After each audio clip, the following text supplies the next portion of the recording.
We've got at least about a 2 inches, maybe slightly more than 2 inches here in Jackson. That was the low end of our snow sleet forecast, so we're going to continue to add more to that. But again, we do have the pure rain that is coming, and that's when the problems are really going to escalate in a hurry later tonight. That's going to be generally after about sunset tonight, whenever you have plain rain falling on top of this, and our temperature, which won't move a whole lot. Guidance continues to suggest that we're actually going to warm a bit to above freezing. Now, I hope that's right. I'm just not sure if I buy it or not yet, especially as far north as it's trying to suggest it will be. We hope so, but that may not be the case. But again, we're going to be cutting in and doing lives throughout much of the day as we go for the rest of the afternoon. Right now, we still got mostly snow for the northern half of West Tennessee, sleet mixing into the southern half of West Tennessee as well. We'll go ahead and take a look at Storm Tracker 7 Mac Radar just to sort of show you how things are playing out. While we got you here, I'm going to go ahead and take a look at some other products here as well. In fact, we're going to go ahead and take a look at what we call, the technical term is correlation coefficient, but really it is a debris detector. When we start to see multiple different types of precipitation, we get lower or cooler color values, so you can see clearly it's not all snow falling, especially over there in Haywood County. Notice all those dark, cooler colors indicating sleet is clearly mixing in south of the I-40 corridor, especially at this point, and that will continue as that will continue to get cooler and cooler across the area, indicating a mix of precipitations, and that may include snow, sleet, and sometimes freezing rain as well as the rest of the afternoon goes along. Another live look out the window there in downtown Jackson. But again, we're going to continue to track things as the day goes along there. But overall, we're going to go ahead and take a look at current temperatures. This is the other issue, how cold it is out there. This is a look at current temperatures. We're at 12 degrees right now in Union City, Ridgely at 12 with 14 degrees in Trenton right now, 17 degrees here in Jackson. That's the actual temperature right now. However, it's windy. If you put your head out the window, I hope that's all you're doing here outside at this point. Look at this. This is what it actually feels like to exposed skin right now. It feels like -2. That's actually warmer than it was earlier. It was -8 up in Union City earlier. We're at 0 in Trenton. It feels like 3 degrees above 0 here in Jackson, 4 above 0 in Henderson, just a touch warmer in Savannah at 12 degrees. But since we've got the time here, let's go ahead and go through this here real quick. In fact, Director, Melissa, if you could turn the key on, well, let's do it. Let's go ahead and take a look at here, and we'll go through Futurecast. And a couple of things I want to point out before I step on here. There I am. Woo, ghosted on there. That was good, wasn't it? Here we go. So we've got a white line here. I plotted what's called the 0 degree or freezing 32 degree line.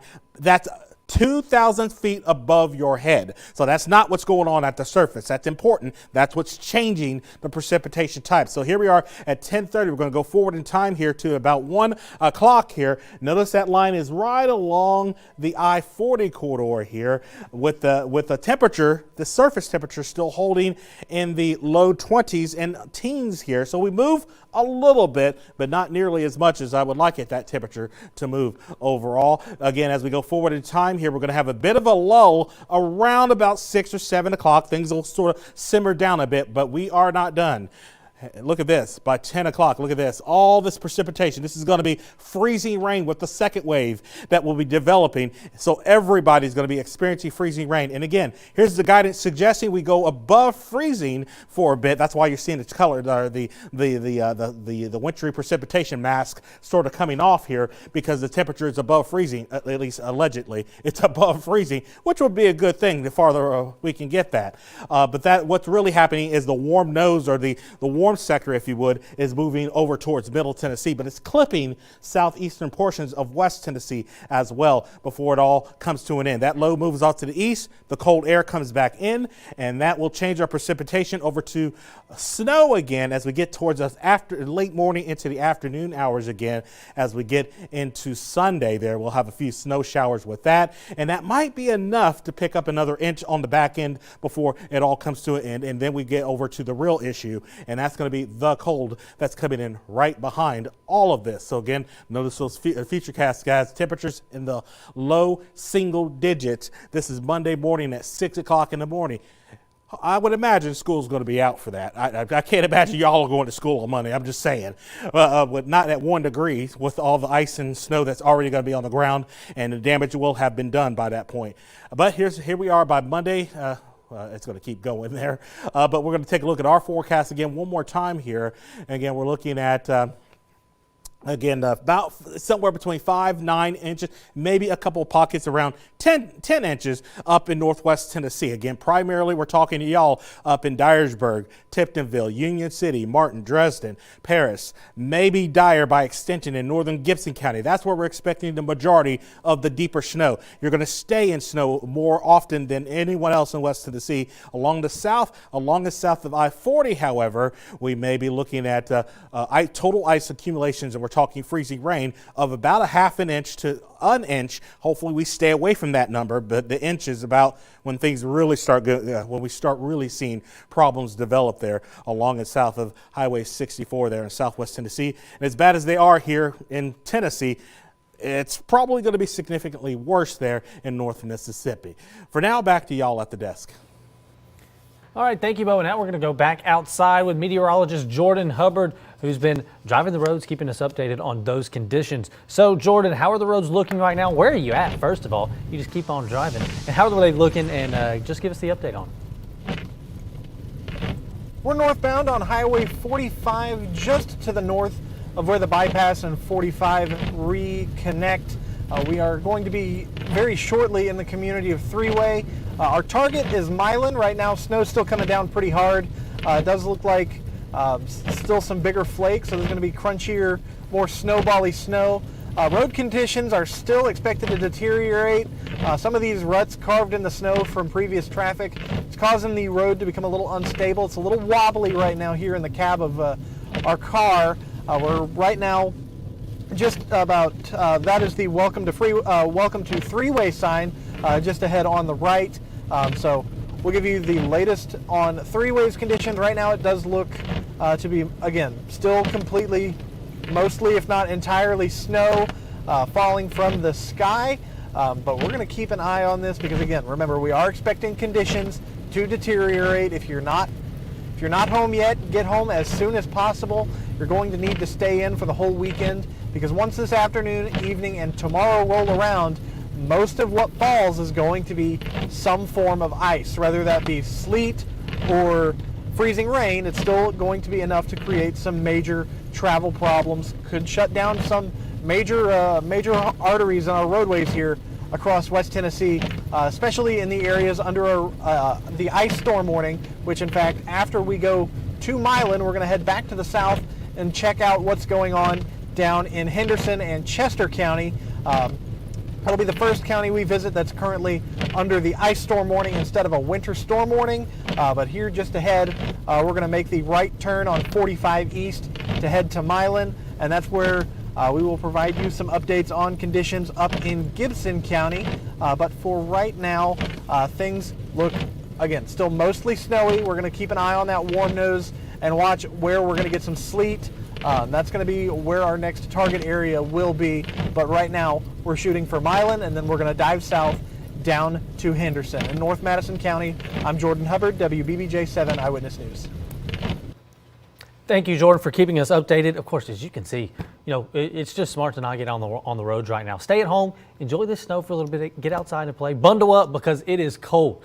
All right, meanwhile, our Storm Team 7 weather team, as you know, is going to be watching this winter storm all weekend long. They've been looking at it all week long.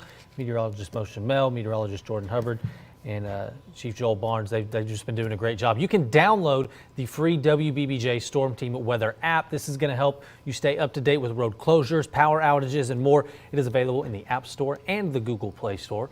We will have constant updates live on air and on our website, WBBJTV.com, as well as social media. So that is the best way that you can stay informed regarding this winter weather. All right, Ashley, you've got some more details for us? Yes, absolutely. We are still watching social media across all of those platforms. We'll continue to do so through the morning. We are seeing here with Decatur County, we have some roadways that are currently seeing that snow cover. That's exactly what we've been seeing all morning. Those conditions are expected to worsen, so they are encouraging folks to stay off of those roads. And then we have Jackson EMA on this side showing us those highways, kind of what they're seeing. Same thing as everyone else, it's that snow cover, and they are also encouraging people to stay off of those roads, stay as safe as possible. And if you do have to be on those roads, be sure to go slow, take your time. Do not be in any hurry on this, these crazy snowy covered streets. Back to you, Ryan. All right, thank you, Ashley. Due to the winter weather, all Madison County solid waste convenience centers are going to be closed today. Madison County health officials will continue to monitor conditions and share updates as they become available. And as we know, this winter storm has arrived here in the Hub City. We've got a closing notice for you. Prysmian Cable Manufacturing and Energy Solutions plant is closed today due to the storm. All Le Bonheur Pediatrics and Memphis Children's Clinic locations will be closed as well today. So these can be tough on emergency personnel. This whenever weather like this is happening, they're going to get a lot of calls. Local EMA officials share plans to weather this storm. WBBJ 7 Eyewitness News reporter Nyana Whitelaw has the latest. EMS is coming. Help is coming. First responders are gearing up for the incoming inclement weather. Local EMS directors are monitoring conditions closely and developing tentative plans with other emergency services. We've been in constant meetings with EMA, street departments, even our sheriff's department as well. We all, have some extra four-wheel drive vehicles for access to some difficult terrain. EMS services across West Tennessee will be extra staffed this weekend, but you can expect longer response times. We have a lot of hills and mountainous terrain, so we know our response times are going to be delayed. As a company, we are prepared for that. We are putting on extra crews. TDOT crews have begun prepping major interstates and highly traveled highways. Icy road conditions can be dangerous for emergency personnel responding to calls. Residents should limit 911 calls over the weekend to true emergencies only. It's very important, especially with the conditions that we're expecting to get. It's very important that you limit your 911 calls to true emergencies. Despite dangerous road conditions, local EMS services are committed to responding to any emergency that may arise. We're also putting extra crews on to meet the needs, so every staff that we service in Brownsville will have a truck and a paramedic and an EMT. You have to give us time to get there because safety of our crews is of utmost importance. So please, if you call 911, know that help is coming. Officials stress the importance of staying indoors to avoid any accidents. You can stay up to date with your county's winter weather plan through their social media accounts. In West Tennessee, Nyana Whitelaw, WBBJ 7 Eyewitness News. All right, for a full list of warming centers in West Tennessee or to learn more on your county's weather plans, all you got to do is scan the QR code on your screen or visit our website, WBBJTV.com, and click Scene on 7. All right, so the weekend storm is going to have some potential to temporarily cut power to people in the region. If you lose power in your home, there are many steps and actions to take to keep yourself and your family safe while waiting for service. Start first with top priorities like warmth by securing leaks, bundling up, and having a backup heat source. It is important to practice safety when dealing with those backup heat sources as they present a fire risk. JEA Communications Manager Steve Bowers tells us how they are planning to restore service in the event of an outage. The trucks are equipped and prepared to do as much as they can with what they need on site. Then we also have mechanisms to, as far as the utility company, is to have ways that they can get additional materials delivered to them if possible. I mean, there's a lot of logistics. If you lose power and decide to power up a generator, there are many safety precautions to note, like reading the operations manual, storing the generator outside with plenty of ventilation, and also watching for symptoms of carbon monoxide poisoning. All right, with some more than 160 million Americans under winter weather alerts, the American Red Cross shares some quick tips for communities that can be impacted. First, stay warm if your home becomes too cold. Go to a public library, shopping mall, or warming center. Also, heat safely. Use care with space heaters and fireplaces to prevent fires. Keep anything that could catch fire at least 3 feet from the heat. Look out for others. Check with loved ones and neighbors to see if they need help. You could save a life just by sending a text, making a call, or knocking on their door. Do not go outside unless it is necessary. And if you are going outside, make sure that you dress in layers. You have a hat, gloves, layered clothing. If you do see these signs in a family member or a friend, please make sure to help them to get dry clothing on and to get them surrounded by heat. For more information, you can download their free Red Cross emergency app for weather alerts, open Red Cross shelter locations, and safety steps for different emergencies. TDOT and the City of Jackson both released some information regarding road plowing. Yesterday, I was able to break down both of those statements. Let's take a look at them. The Tennessee Department of Transportation released some important information regarding their trucks. First, they listed their road clearing priorities. Of course, it starts with the interstates, then it goes down to some major state routes. Finally, they're going to focus on secondary routes. They also have some tips to be aware of if you are near one of the snow plows. They ask that you stay at least 200 feet behind them. This will ensure that you are as safe as possible. You should also try not to pass them at all. The plows themselves, sometimes they will extend into the next lane.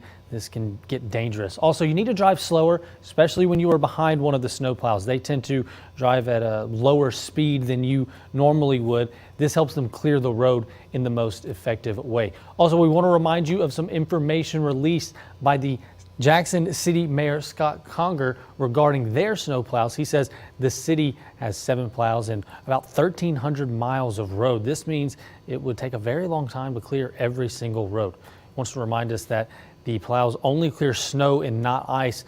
Mayor Conger says that the salt doesn't really work as well in extreme cold, which of course we're expecting with this weather. He also says that the crews will be focusing on arterial and collector streets. What are those? Main roads, emergency routes, hospital routes, hills, and big intersections. Mayor Conger says neighborhood streets are last on the priority list. This isn't because they don't care, but it's because ambulances, fire trucks, and police cars, they've got to be able to move first. Of course, we're going to keep you updated all throughout the weekend regarding the condition of these roads in these areas as well as many others. All right, Ashley, we've got some more stuff going across the web, stuff that you found. What do you have for us now? Absolutely, we're getting some road updates from Paris Police here. It looks like those roads within the city limits are passable as of this morning, but that could change as conditions are changing as well.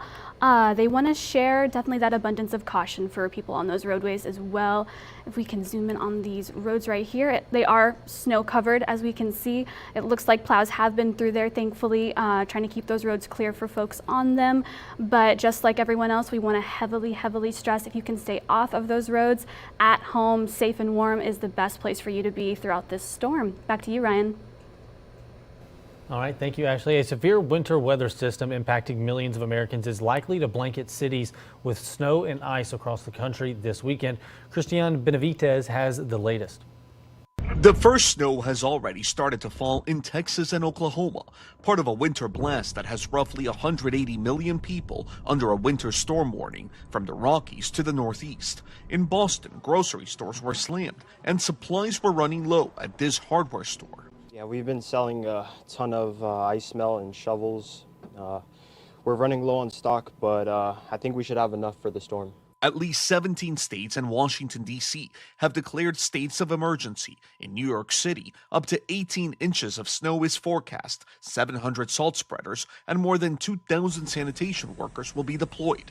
While we cannot control how much snow will actually fall this weekend, we can control how we prepare for and respond to this storm. Down south, 18,000 utility workers were pre-positioned in the Carolinas, while at Tennessee's State Operations Center, officials will monitor road conditions in real time. The Salvation Army in Arlington, Texas, is preparing overnight beds and meals for people seeking refuge from the storm. And in Austin, sanitation trucks have been treating the roads. We are preparing for the worst because we never completely know what the weather is going to do in Texas. Residents here worry about a repeat of a deadly ice storm in 2021 that overwhelmed the state's power grid system, leaving millions of people in the dark and cold. The ERCOT grid has never been stronger, never been more prepared, and is fully capable of handling this winter storm. The National Weather Service is calling this system a historic storm, packing a mix of ice and snow with extremely cold air on the back end. Christian Benavides, CBS News. More than 3,000 flights were canceled on Saturday nationwide. So that is what people are looking at right now. The system is likely to bring delays and cancellations for the next few days. All right, Mo. We've got another look at the forecast. What's going on right now? Yeah, well, we're going to look out the window in Henderson, but Cameron's not coming up, so I'm going to go ahead and take a look over in, how about Savannah? Y'all still have some sleet falling. I'm getting reports coming in here now as well, so y'all are sending me pictures as well, emailing those in specifically. If you're emailing me pictures, just make sure you have your name and the location of pictures taken. That helps me immensely try to get it up pretty quickly. I'll show you the one I got here recently, but right now we're in Savannah, Tennessee right now, where we've got, it looks like probably a little sleet and snow mix here, a nice coating of snow. This might be the total for y'all in terms of the snow before things really become icy with the freezing rain, sleet, and that will be more so later tonight versus what we've got going on right now. Here we go. Sheila Bashir sent this one in from Bear Creek. This is in southeast Madison County near Penson, Tennessee. Rulers showing about at least 2 inches, and that's been the consensus. I know meteorologist Jordan Hubbard, when they stopped in for a break earlier, measured around outside as well. We had about almost 2.5 inches when you averaged it out, and that's on the low end of our expected scale. But we're not completely done with the snow, as we will get some more on the back end before it all comes to an end. A quick look at your weather alert summary. We've got winter storm warning, ice storm warning, and of course a cold weather advisory. That's specifically for the wind. And again, you're going to, if you just stick your head out the window, you'll know what I'm talking about. It is brutally cold right now, and you think it's cold now. Wait till this thing is over and the actual core of this Arctic air makes its closest approach between Monday and Tuesday of next week. And that's why the National Weather Service has already issued an extreme cold watch for whenever this expires on Sunday tomorrow at 6 p.m. This takes over. Extreme cold watch. More than likely, it's going to get upgraded to an extreme cold warning first. And that's for wind chills of minus 15 to minus 18. That is dangerously cold. And hypothermia will set in a hurry. So we can't leave folks outdoors with that. That will kill you. That is very dangerous, cold. If you know of folks that don't have AC, they're trying to stick that thing outdoors, please. They've got to get to some kind of warming. Why is all this happening anyways? It's cold, so why is it not just all snow? Trust me, I wish it was. I really do. This morning, this was the atmospheric configuration. We had 32 degrees, at least 32 degrees at the cloud level all the way down to the surface. Of course, it's a lot colder than that. But now what's happening is we've got what's called the warm nose, and that's starting to move in aloft about somewhere between about 1,500 and 2,000 feet above your head, and that allows the cold, the snow that's coming out of the cloud to melt, and then it refreezes because there's enough space between that melting layer and the surface that it's able to freeze back into these ice little pellets, and those are starting to mix in with some of the snow. We call that sleet, and that's what's starting to mix in. Now, later tonight, when that warm nose gets even thicker between about lunchtime and into this evening, this is going to be our configuration. It's going to be so warm and so much of it that it's going to be coming down as a liquid precipitation. It'll still be rain. It'll look like it's raining like a normal day. The difference is our temperatures are going to be 19 to 23 degrees. So that means everything physically on the surface is below freezing, so that rain instantly freezes on everything. That includes the power lines, your trees, fences, your lawn furniture, your awning, your house. Well, maybe not so much you're above freezing, but everything else, that is fair game. And that creates a glaze, and that adds weight to those items, especially more so the power lines and the tree. You add so much weight to it, eventually they start to bend, and eventually, in some cases, the tree limbs will snap, and that can take out power lines. And that is why the emergency crews have they're stationed all over the place ready for that potential that we're going to have, especially after about lunchtime today. Here's what's going on. The main energy is still moving onshore near Baja, California right now, with the main surface boundary well to our south with this huge area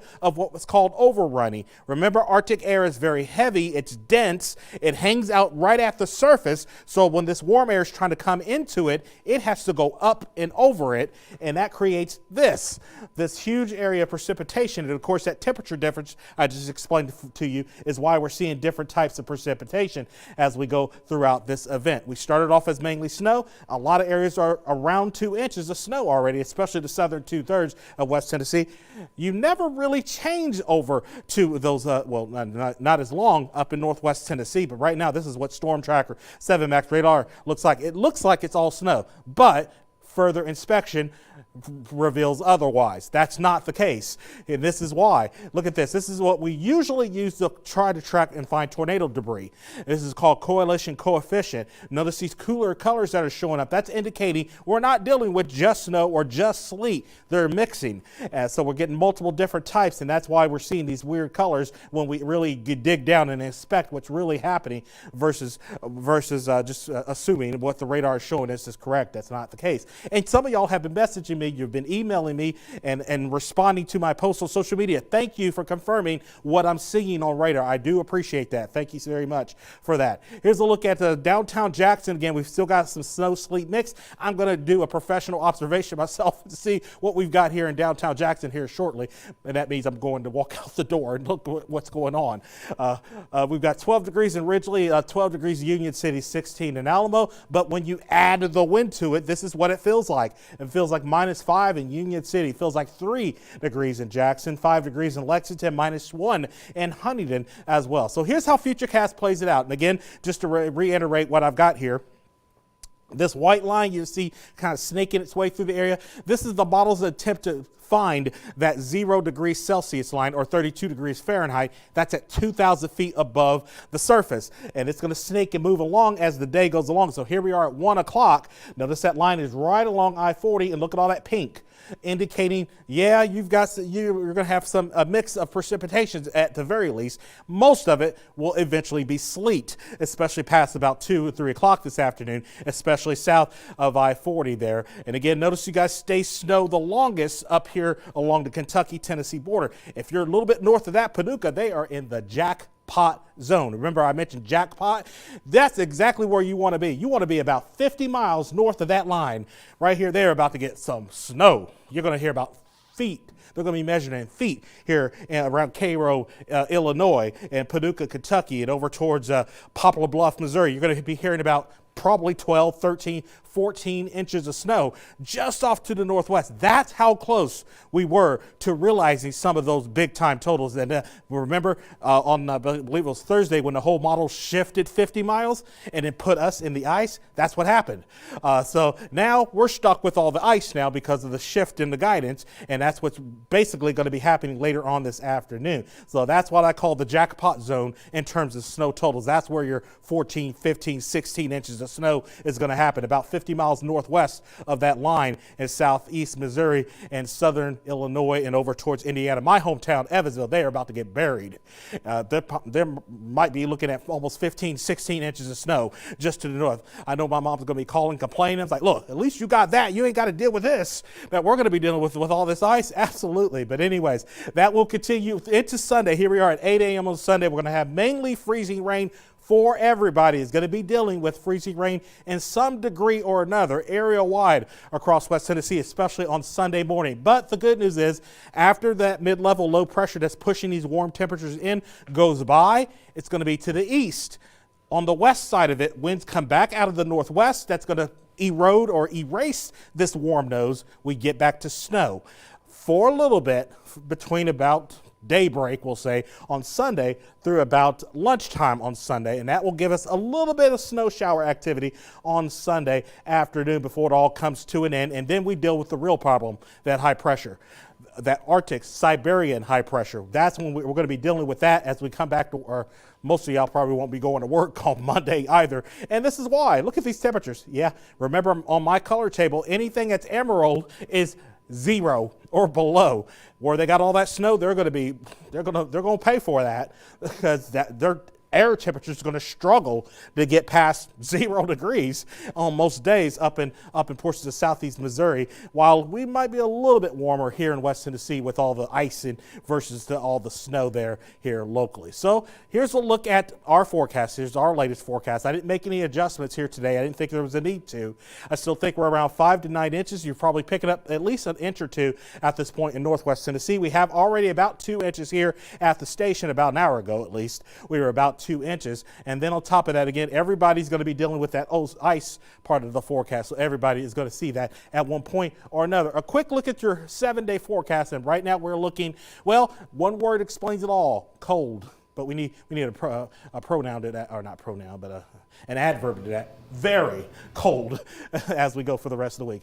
I'm going to toss, I'm out of breath. So I'm going to toss it back to you, Ryan. All right, thank you so much, Mo. And we're going to toss it over to meteorologist Jordan Hubbard as he is out driving on the roads, letting us know what those are looking like. So, Jordan, where are you? What are the roads looking like? And what is the advice that you have for us? We're traveling on 45 East northbound. We are currently between Medina and Milan. Snow accumulations here from previous reports were about 2.5 inches, but 45 East is slick. It is easily the slipperiest road we've driven on so far this morning. And again, conditions are only going to get worse over the course of the weekend. We're coming into, this is Medina First Baptist Church here on our left. So we're still probably several minutes out from Milan. But again, 45 East, at least on the northbound side, has been pretty slippery since we got on the north side of Medina, there past Old Medina Road. Things are starting to deteriorate pretty quickly here in Gibson County. We're still heading towards Milan, and then once we get to Milan, we're going to turn around. We're going to give you an update on what's going on in Henderson. By the time we get there, might be a little icy there along south of I-40 down into Chester County and point south. But we'll give you updates as we get there, and we'll give you updates on the roads, where we're going and where we currently are. But right now, here is Lonnie Holt Road at 45 East, and it's still fairly slick. I'm not able to give the car much gas. Pretty treacherous. It looks like they've had some plows there on the, oh no, that's the median, excuse me. Looks pretty rough here on the southern half of Gibson County. We are still, it's still trying to slide on me. I'm not exactly in a good spot here in Gibson County, but we're going to keep an eye on this. We're going to keep giving you road updates live in the car with the crew in Medina. Jordan Hubbard, WBBJ 7 Eyewitness News. All right, thank you so much, Jordan. And now we're going to send it over to our WBBJ 7 Eyewitness News reporter, Ashley Jones-Sykes. Ashley, what do you have for us right now? So right now it looks like we have Carroll County here and their rescue squad. They were live, giving us a good look at those roads. They're seeing what a lot of West Tennessee is seeing right now with those snowy roads, slick conditions, just like Jordan was just talking about. It looks incredibly snowy out there, just like we're seeing, but stay with us. We're going to keep posting updates all morning. We are going to stay watching, so if you are out in front of your house, take some pictures, send them to us. We'd love to see it. And stay with us. Thanks so much. Back to you, Ryan. All right, thank you, Ashley. So we're gonna, keep giving you as many updates as you can, as Ashley told us. We've got Jordan out there on the roads. Mo was looking at the radars, and we are, trying our best to keep you updated with what's going on. If you want to, make sure to get our Storm Team 7 weather app. That is going to be one of the best ways for you to keep up with all of the winter weather going on all weekend long. We encourage you to download that. It's free. WBBJ Storm Team 7 weather app. You can stay up to date with road closures, power outages, and more. It's available in the App Store and in the Google Play Store. All right, so we are going on, and we're just going to keep giving you updates and coming through here. All right now, so we are getting some weather apps. We'll go back to the weather app. That's really one of the best things that you can do with keeping all of the information going on. All right, now we're going to go to some more information. WBBJ's news reporter, this is actually Ashley Jones-Sykes, that has the latest from officials last night. Freezing temperatures, heavy precipitation, as well as ice and tree branches on power lines can contribute to outages. Some outages, depending on location, can last anywhere between minutes, hours, and even days. JEA tells us what steps they're taking to manage concerns. So we're taking the same steps that everyone takes, and that's a concern with our personnel, that they may be gone for an extended period of time to make sure your family is okay.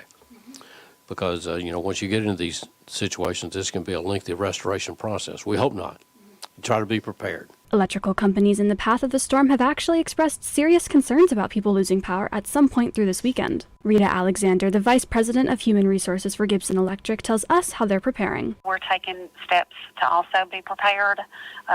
We make sure that our personnel and equipment are ready. We sharpen our chainsaws and make sure our trucks are fueled and well stocked. We have materials that we store in each of our 5-member service center locations so that we can gain access and quickly respond and restore power just as soon as possible. Some steps you can take now to prepare for potential outages include the following: grabbing blankets, charging devices as well as portable chargers to full, and organizing backup heating sources. Closing off the coldest rooms in your home can also help manage the freeze and centralize the heat.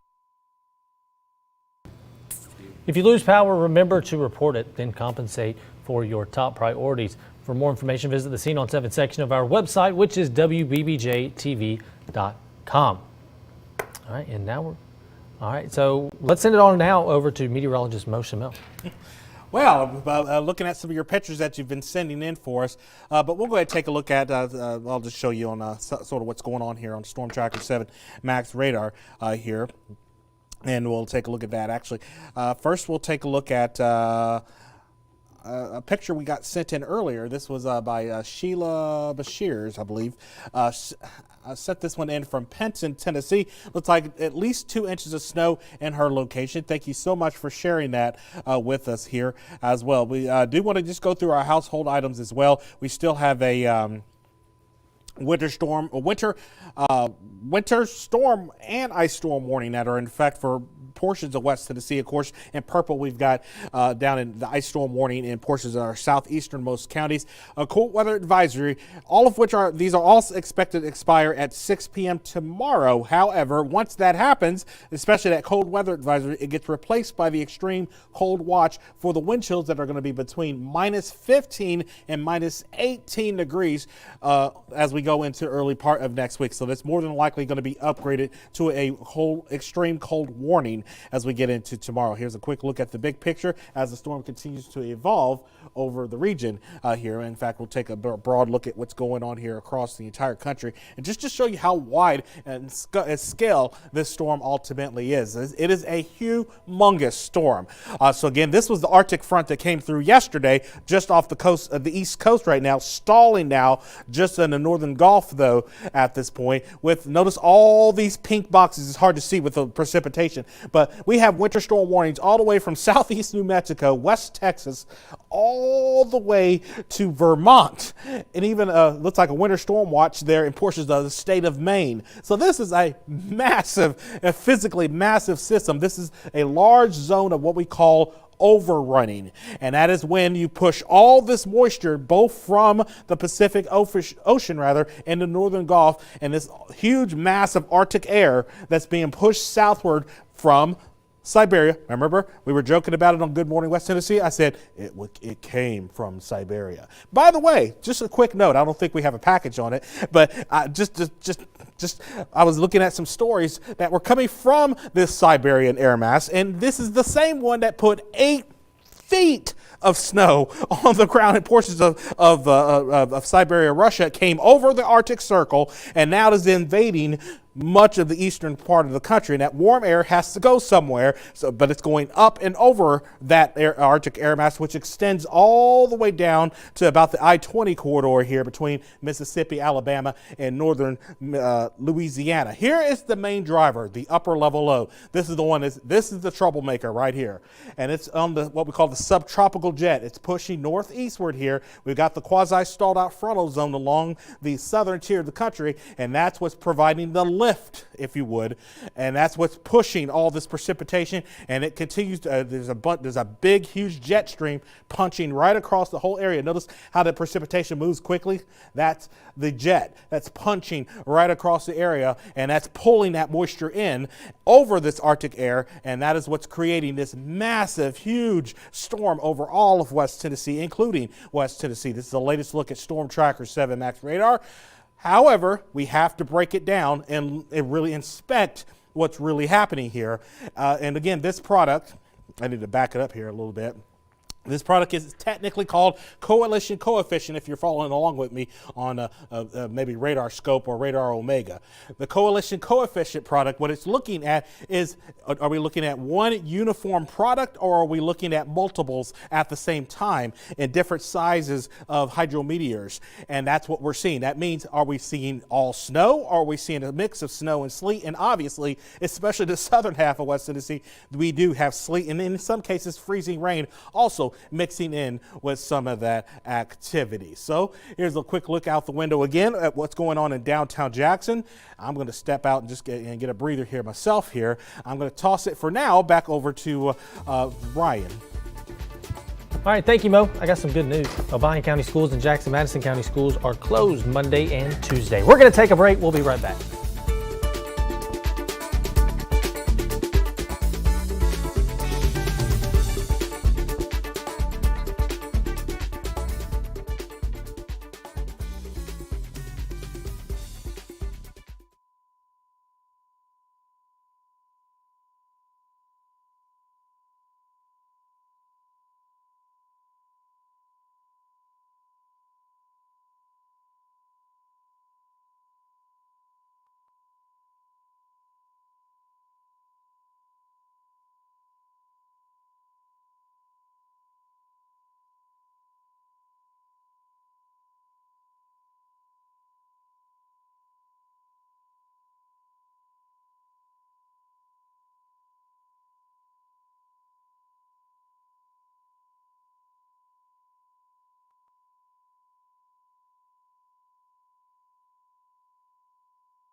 Welcome back. Thank you so much for sticking with us. The time is 9:41. We are still getting updates across those social media platforms as well. It looks like we have Hardin County Emergency Management Savannah. They went live about 15 minutes ago.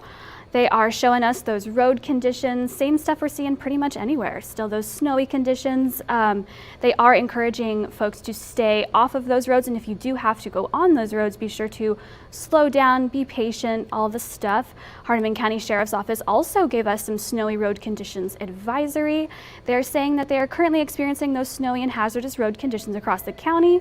They're saying roads are slick, visibility is reduced, and travel conditions can change rapidly with these conditions.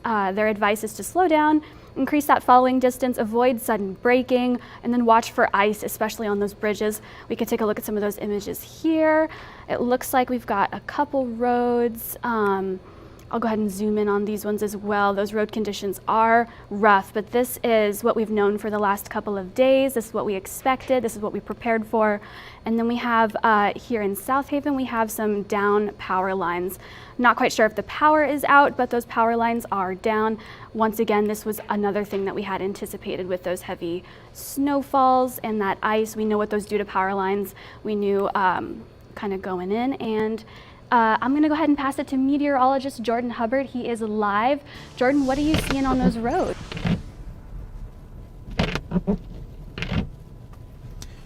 We've made it to Milan, and in 45 East northbound is still extremely slick. What we are going to do here is take a right turn onto East Van Hook Street, which is also Highway 70 alternate and Highway 79. We're going to give you a live look at those roads as soon as we can. We're currently stuck in a little bit of traffic here in Milan, but so far we haven't seen any incidents. Truck in front of us spinning his tires just a little bit, so slippery conditions are starting to prevail a little bit on some of these roadways, but we are going to make this right turn onto US 70 alternate 79. We are just to the north of Highway 104. That is where you would turn to go to the old Army ammunition plant. But we're going to stick with this road for a little bit. We're going to get to a safe place, and then we're going to turn around and head to Henderson, give you a live look at things down in Chester County, and an updated look at things going on in Madison County as we move through the area. Right now, snowfall still pretty steady. Roads still a little on the slick side, but we are currently still seeing almost purely snowfall, maybe a little bit of sleet, but it doesn't. We're not seeing as many pellets bounce off of our windshield as we were back in Medina or even Jackson, that far south. This far north, that ice line may not make it this far north until late tonight, if not tomorrow. But still, if you're out now, get home, stay home. If you're at home now, don't get out. Again, conditions are expected to worsen over the course of the weekend. We're going to see a transition to sleet, maybe some freezing rain, and those are the two things that are going to cause some major travel problems across pretty much all of West Tennessee. Maybe some of our far northwestern counties dodge most of the ice, but most of us could pick up to roughly 1/10 of an inch or more of ice. And if you're under the ice storm warning south and east of Jackson, you could pick up to 1/4 of an inch of ice, and that's how much it would cause power. That much ice in one spot can cause some pretty minor power outages, but any more than that, and those can become widespread very quickly. Here in Gibson County, though, we're not seeing any ice yet, but we are now pretty well outside of the city limits of Milan, but we are going under a train bridge where, again, I'm pretty sure that train track leads to the Army ammunition plant, or what used to be the Army ammunition plant. Things still deteriorating here in Milan. Jordan Hubbard, WBBJ 7 Eyewitness News. Thank you, Jordan. We appreciate you going out there and braving the weather, doing what what we need, giving us the updates on those roads. All right, now we're going to take a little bit of a break. We'll be right back and giving you more updates on this winter weather.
Okay.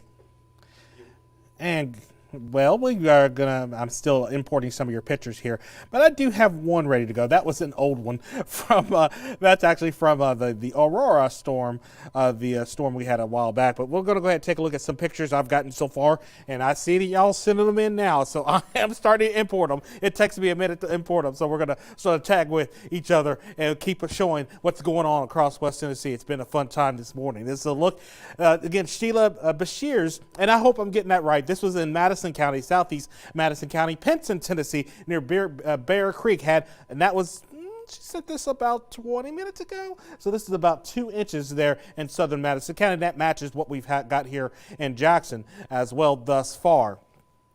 Here's a look at a video sent in. This one was sent in from Pearl Henderson. Thank you for sending this one in. This is in Bargerton, Tennessee, I believe. That's Henderson County. I'm trying to get my geography. I'm doing this off the top of my head. So I'm going to miss some places. But this was the scene in Bargerton, Tennessee. Earlier today, Pearl Henderson sharing this view of that snow falling there. And I did a professional observation here in East Jackson here at the studio, and it is sleeting at the moment here in Jackson right now. No, I didn't see any snow mixing in with that, but that's what we're expecting to happen here. Just a real quick look at your household items once again. So we've got winter ice and ice storm warning that will go until 6 p.m. tomorrow for the counties, basically highlighted. Fuchsia for the winter storm and ice storm warning to the east of that, and a cold weather advisory that's also in effect, and that's for those wind chills that are just stick your head out the window. Hopefully that's as much outside that you have to do today, because you don't want to get out in this. You don't want none of this business, and you think it's bad now. It's going to get a whole lot worse as we get into early next week. This cold weather advisory will expire tomorrow at 6 p.m. And again, it will be replaced by the extreme cold watch, which is likely going to get upgraded probably as early as tonight to an extreme cold warning. But again, once National Weather Service is confident that we're going to be seeing those values, which, by the way, are wind chills of -15 to -18 degrees. And that's what it's going to feel like behind all of this that we're dealing with right now. So we're going to take a look at the precipitation types. I brought this graphic up to kind of explain what's going on. This morning, we had this configuration, so everybody was all snow. That means it was 32 degrees or 0 degrees Celsius from the cloud all the way down to the ground. Of course, it's a lot colder than that here at the surface because this is Arctic air. And I always try to explain that Arctic air is different. It behaves differently. The models are not very good at dealing with it, obviously, because you saw how much they've struggled with it all week here. And that's why you have to be careful with forecasts. At one point, we had some guidance suggesting we could see as much as 1.5 to 2 feet of snow. Yeah, that's not happening because of this. We've got this warm layer that's going to build into the area. It's already building into the area right now, and it's pretty shallow right now. That's why we're getting sleet that's starting to mix in with some of this precipitation so far. However, as this upper level low pressure system gets more involved here, the warming layer is going to get thicker, and we're going to get more of this configuration. And that means the cold air or the precipitation is falling as snow initially, melts to rain, it stays as rain all the way down until it gets here to the surface, and we're still going to be between 19 and 23 degrees. So whatever that rain falls on, it will instantly freeze on contact all over the region. So we get this distribution across the country. So here's that upper level low right now. It's moving through Baja, California. We've got this broad area of precipitation. At first was all snow. Now we've got sleet mixing in, this pink color. South of that is the freezing rain. And eventually this is going to continue to get pushed northward because that warm layer is going to thicken up as the morning as the day goes along here. We're right now at about 10 o'clock, so we're about midday when we were expecting this to become primarily sleet, and that is exactly what's happening thus far. In fact, if we take a look at it from this perspective, again, breaking it down, looking at coalition coefficient, and we get these cooler colors indicating that we're not dealing with one type of precipitation, and I can confirm it's sleet right now here in East Jackson at the moment. We're over here on this side of Jackson, and you can see these cooler colors showing up, and I can confirm that that is ultimately happening. We're going to toss it to break, and we'll be back with more information for you coming up shortly.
All right, welcome back. The time is 9:57.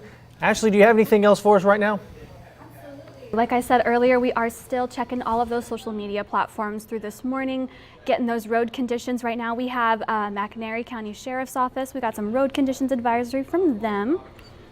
They are saying that their roadways are covered with snow. Conditions are slick, especially on those hills, curves, and bridges.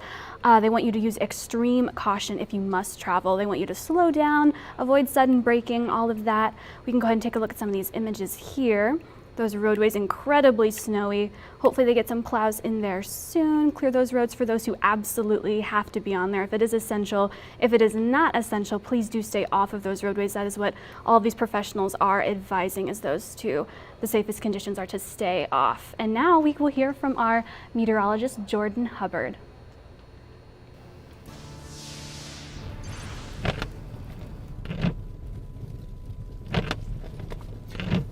We're traveling southbound just inside of Milan. We are heading back towards Jackson. We're going to go through Jackson and then head towards Henderson. Again, we're going to check out how things are going down in the area of West Tennessee that's under the ice storm warning. 45 southbound, or 45 east southbound rather, still feels fairly slick. Actually, just before we took the live camera, we actually slid off into the shoulder just a little bit, but we have since regained control of the car. We're okay now. Seeing a lot of traffic here in Gibson County, folks. You need to head home, stay home as soon as possible. Things are only going to get worse from here on out. Haven't seen any change towards sleet this far north yet. We're going to see how it fares as we head back from Milan to Medina and eventually Jackson down to Henderson. But right now, still just snowfall here in most of portions of Gibson County we've been through, but we're going to check things out as we fall southbound. But we are right now south on 45 East. Believe we're still in the city limits of Milan. That may not be the case for much longer.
Welcome back. The time is 10:02. I tell you what, so we are live on Facebook right now and many other places, but if you're watching on Facebook and you have a question for meteorologist Mo Shamel, just put it right there in the comments. I'm looking at them right now, and we'll see if we can ask Mo, because he's got some answers. We're going to go across the country right now in Dallas, Fort Worth, Texas area.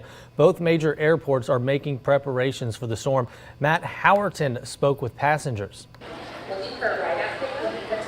Inside our airports in North Texas, you could feel it. We've decided to go just a little bit early due to the craziness. Not panic, just purpose. I've been tracking our airplane, and I think we're going to be fine. People moving a little faster, hoping they'd lift off before winter closes the door. We actually moved our flight up. We have been checking our phones like every minute. Both DFW Airport and Love Field canceling more than 1,000 flights in anticipation of ice, sleet, and snow that will arrive overnight. Crossing my fingers. Wheels up.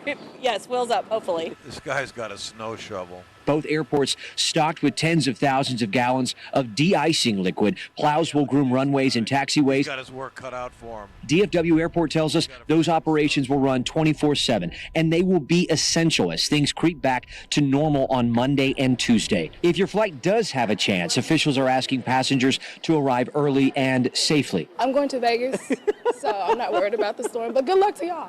We'll see you on Monday. But Shay Dukes will not be here for it. She's trading Dallas for the slots. If not, we'll be snowed in Vegas. All right, several airlines announced earlier this week they would suspend fees for customers with existing bookings who want to change their travel plans. Also, a quick little update. I got the YouTube pulled up as well. So if you're watching on YouTube and you have any questions for meteorologist Mo Shamel, I'll see if I can see those comments. Same as Facebook. I'll be looking at them. We'll ask Mo and move on. Right now, TDOT and the city of Jackson, they both released some information over the past few days regarding road plowing. I was able to break down both of those statements yesterday. We'll take a look at it. The Tennessee Department of Transportation released some important information regarding their trucks. First, they listed their road clearing priorities. Of course, it starts with the interstates, then it goes down to some major state routes. Finally, they're going to focus on secondary routes. They also have some tips be aware of if you are near one of the snow plows. They ask that you stay at least 200 feet behind them. This will ensure that you are as safe as possible. You should also try not to pass them at all. The plows themselves, sometimes they will extend into the next lane. This can get dangerous. Also, you need to drive slower, especially when you are behind one of the snow plows. They tend to drive at a lower speed than you normally would. This helps them clear the road in the most effective way. Also, we want to remind you of some information released by the Jackson City Mayor Scott Conger regarding their snow plows. He says the city has 7 plows and about 1,300 miles of road. This means it would take a very long time to clear every single road. He wants to remind us that the plows only clear snow and not ice. Mayor Conger says that the salt doesn't really work as well in extreme cold, which of course we're expecting with this weather. He also says that the crews will be focusing on arterial and collector streets. What are those? Main roads, emergency routes, hospital routes, hills, and big intersections. Mayor Conger says neighborhood streets are last on the priority list. This isn't because they don't care, but it's because ambulances, fire trucks, and police cars, they've got to be able to move first. Of course, we're going to keep you updated all throughout the weekend regarding the condition of these roads in these areas as well as many others. All right, so that's definitely some good information. Yeah, those snowplows, just stay away from them. They're doing some hard work and trying to get those roads clear, so staying away from them as much as possible is important. During winter and ice storms, emergency resources, they can be stretched thin. Knowing what is a true emergency helps ensure help gets to the people who need it most. The City of Jackson's fire department shares this information. Here are some tips on when to call 911. If you have a fire or smoke in your home, call 911. If a carbon monoxide alarm is sounding, call 911. If you smell gas, call them. If there are downed power lines that are sparking, you should call them, or of course a life-threatening medical emergency. Now these are not 911 emergencies, just regular old power outages, frozen pipes, low heat from a furnace, snowed in vehicles, and slippery sidewalks, because those you don't want to call 911 for no reason, especially in these times. So make sure you use those tips. Those are certainly important. Again, if you're watching on Facebook or YouTube and you have any questions for meteorologist Mo Shamil, just go ahead and type those in there. I'm looking at the comments. I will be able to ask him those questions. Right now, Mo, we got some Absolutely, snow go outside. for it. I'm ready. Bring it. Can't see it right here. Yeah, bring on the questions. We always love questions. Mo's he's great at answering them. I mean, you've already, 3 years that I've been here, you've taught me so much about how the weather and stuff work. So that's important. But yeah, I'll be monitoring that. You got any questions, just fire them off, and we will get those answered. You said you got some pictures for us right now, Mo? Well, first take a look at some of the pictures I've gotten so far. First of all, this was the first picture I got earlier. Sheila Beshears at Bear Creek, in Pinson, Tennessee. Of course, that's here in Madison County. She sent that one in. I also had a small video from Pearl Henderson. This is in Bargerton, Tennessee, as well. Another video sent in here for us, again showing that snow when it was quite a bit heavier. Of course, we've also had this picture. This is a newer one. How about Karen Noble up in Gibson County in the community of Gibson? Beautiful. Oh, look at that. Yeah, you need to mail that over to Hallmark. Yeah, look at that picture. Beautiful. A gorgeous picture here sent in by Karen Noble. Thank you so much for sharing that with us. I've got more. How about Steve Champagne up in Three-Way, Tennessee? They're looking like they're out there enjoying. They're probably gritting their teeth a little bit because I know that wind hurts. But very happy that we are having a winter weather event here for sure. I'm sure they're happy about that. And I've got more pictures. I just haven't got them imported into the system. It just takes a minute for me to do that and talk about the weather at the same time. In the short term, Ryan, if you get any questions, go ahead but I do want to go, while he's doing that, we'll go ahead and take a look at the weather alert summary again.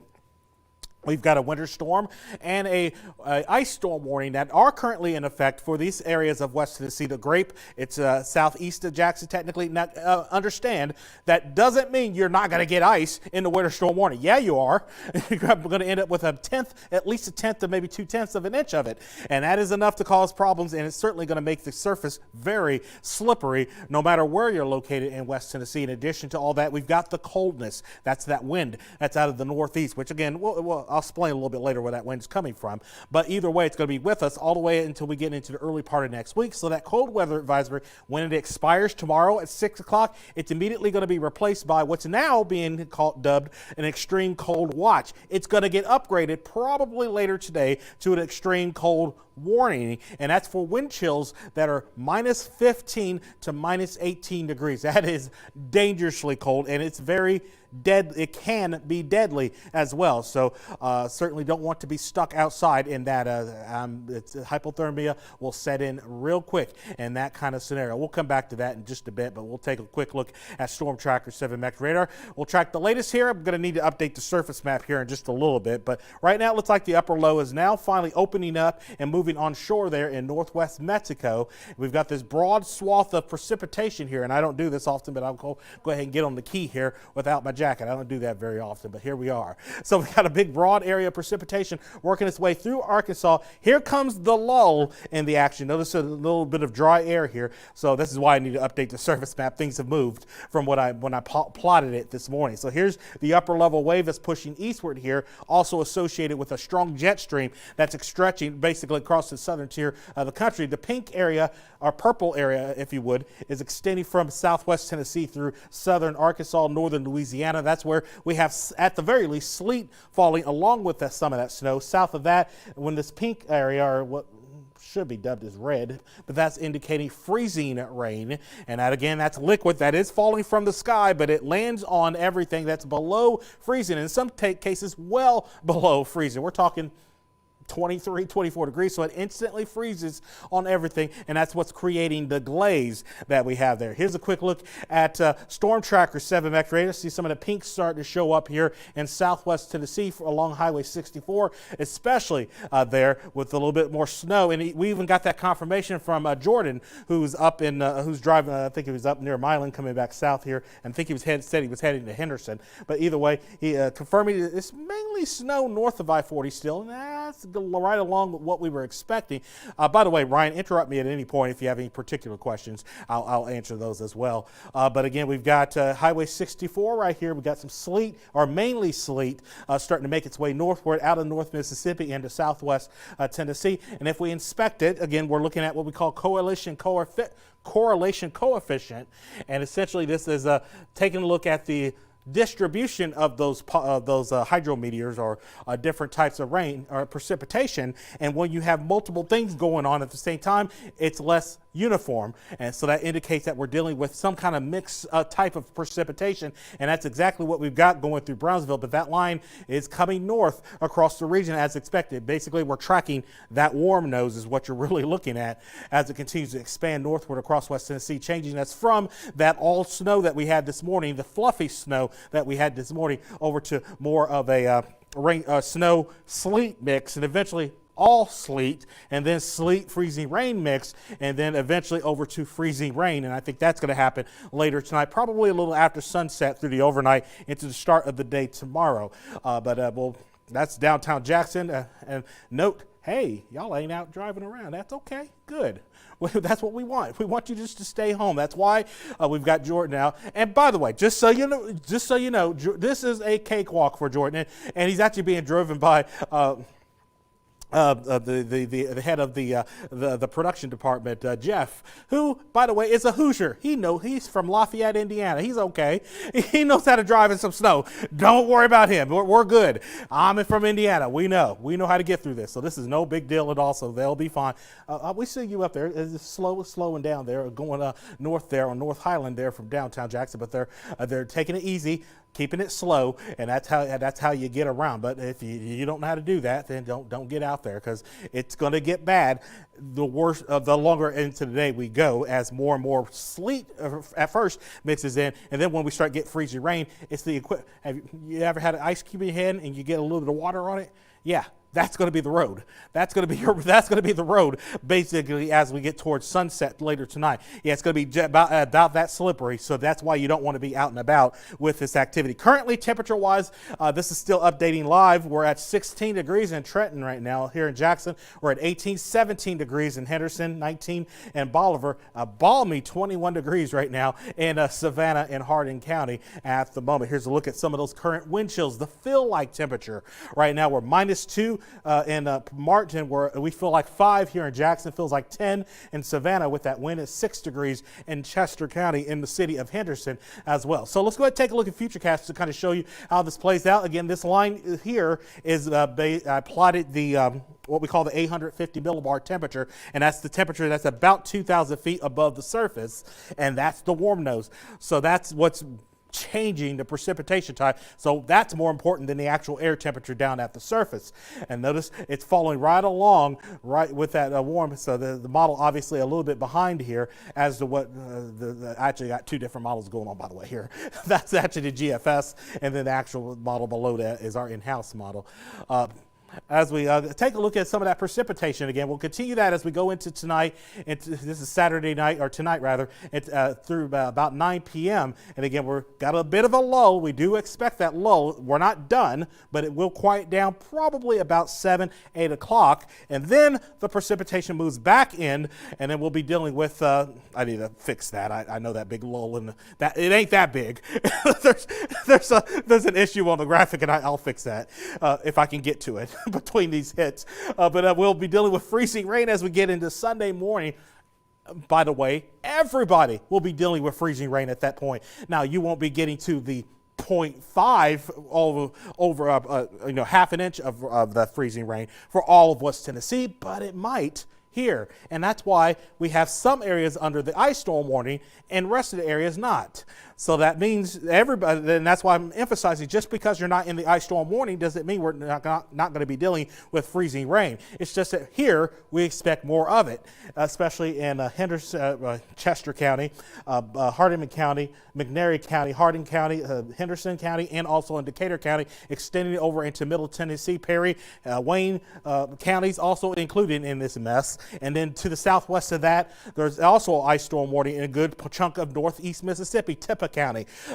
We've got Tishomingo County, all those down through Corinth, Mississippi, all the way down Lexington, Mississippi. Yeah, they're all going to be dealing with this nasty ice, especially down to the south of the Tennessee and Mississippi border. That's where things probably will be a lot worse than what they are here in West Tennessee. But we're going to have to watch our friends, especially in this corner. And I hate to keep singling y'all out, but that's where it could be the worst before it's all said and done. So we move forward in time. Here we are at 6 o'clock in the morning. We move forward. Again, the warm nose, the 850 millibar low, eventually will push to the east by mid to late morning. And once that happens, it cuts the warm nose off.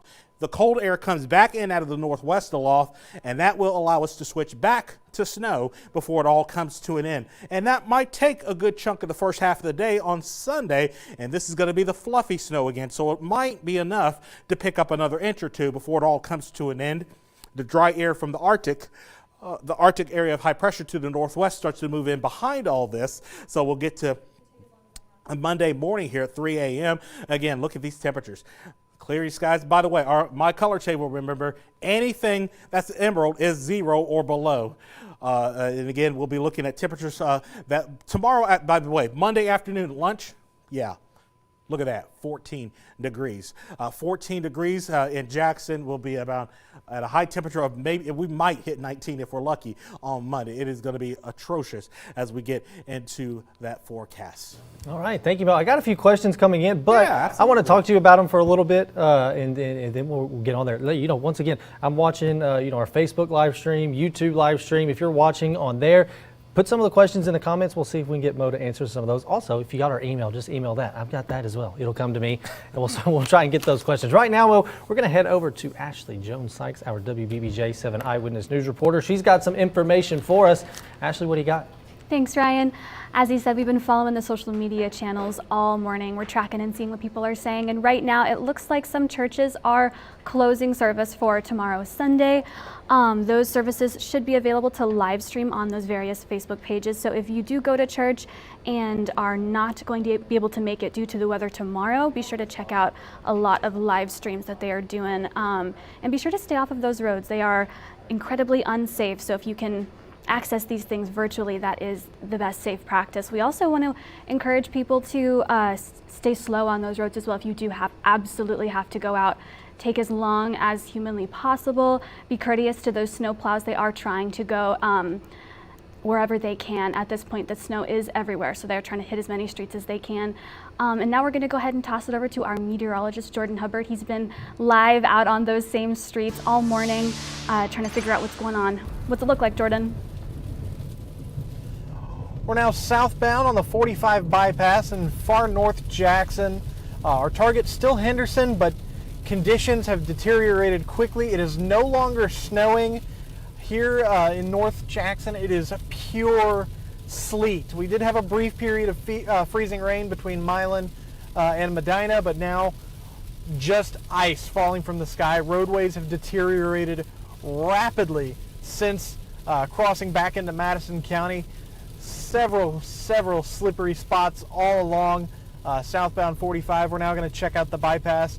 We're still going to head to Henderson, but roadways are moving much slower. Traffic is at a much lower rate. We've seen a few law enforcement officers in the area. They're driving just as slow as the rest of us. So if the pros aren't doing the speed limit, you don't need to be doing the speed limit either. Also, if you're still out, get home as soon as possible.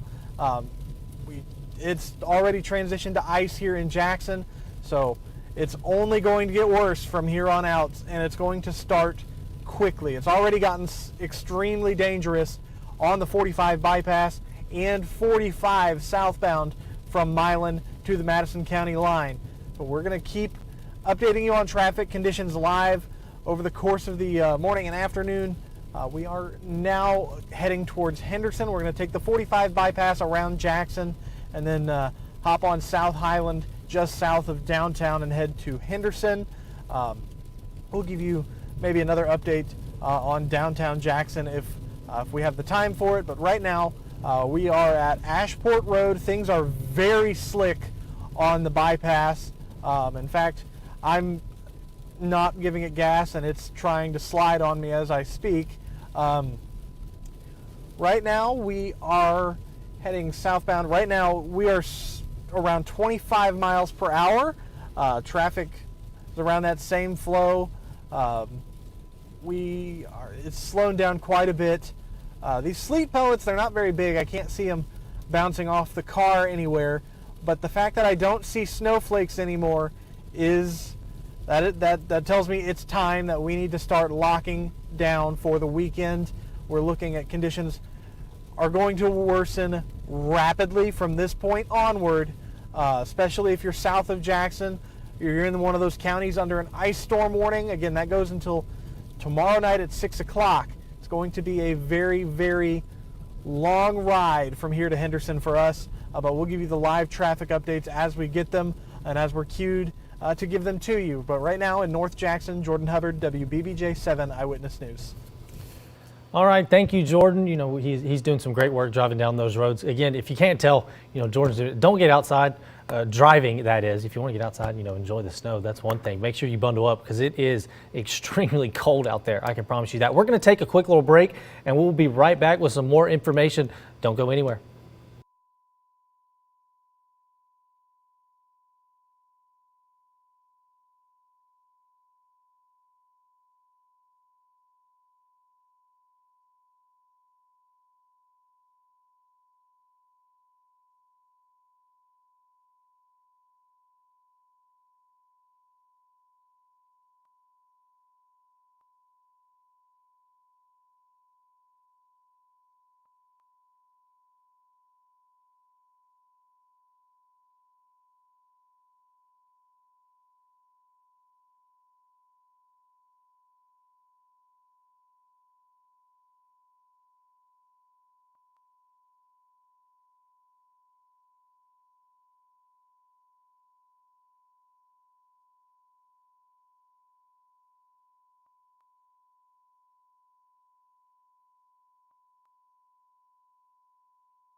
Welcome back. The time is 10:26. So looking at the Facebook Live, someone asked, are church closings on your Facebook page? You can actually go to our website, wbbjtv.com, and see those church closings. We're updating them as they come in, also getting some school closings. We want to get those confirmed, and when we do, I'll be able to announce them on here. We're going to move on now and talk about how a local state of emergency declaration was issued for the city of Jackson and Madison County for this winter storm. To summarize it a little bit, it states that the National Weather Service indicated that the county and city may experience hazard winter weather conditions that could threaten public safety. It also states that the state of emergency is in effect for the next 7 days. So it started yesterday, so 6 days now.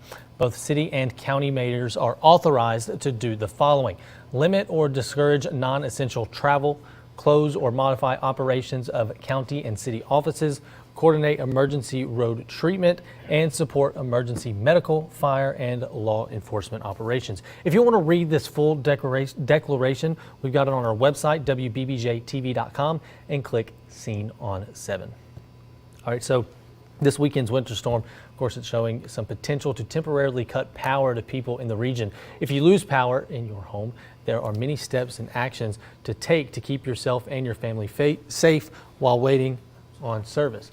Start first with top priorities like warmth by securing leaks, bundling up, and having a backup heat source. It is important to practice safety when dealing with those backup heat sources as they present a fire risk. JEA Communications Manager Steve Bowers tells us how they are planning to restore service in the event of an outage. Prepared to do as much as they can with what they need on site.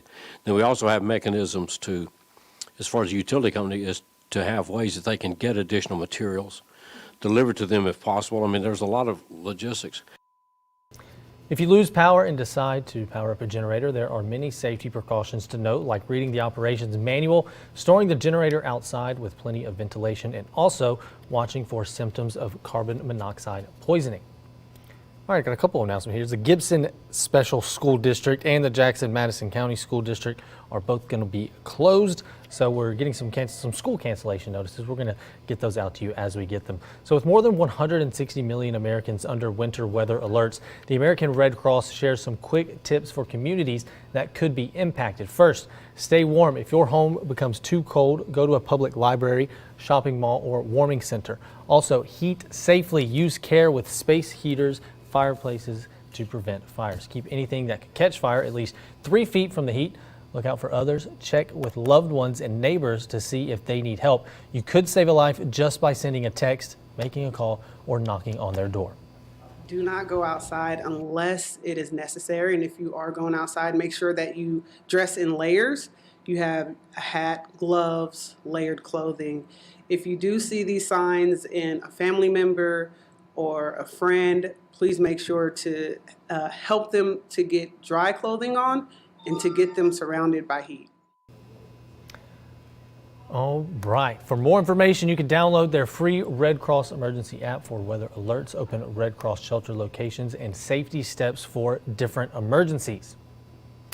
Someone commented and said, how are the roads? Good news. We've got meteorologist Jordan Hubbard out there looking at them, and we've been going to him multiple times. We'll go to him here soon in the future. But right now, since freezing rain could be possible over the weekend in some of our areas, I was able to give a breakdown of how it could affect your driving if you have to get on your road. Once again, don't do it if you don't have to. But if you do, listen to this. As we head into the weekend where we are expecting weather that could impact how you travel, we want to show you the effects that freezing rain can have on your car if you get out onto the roads. When you have up to 1/10 of an inch of rain, so that's 0.01 up to 1/10 of freezing rain, you can have a glaze of ice on the road.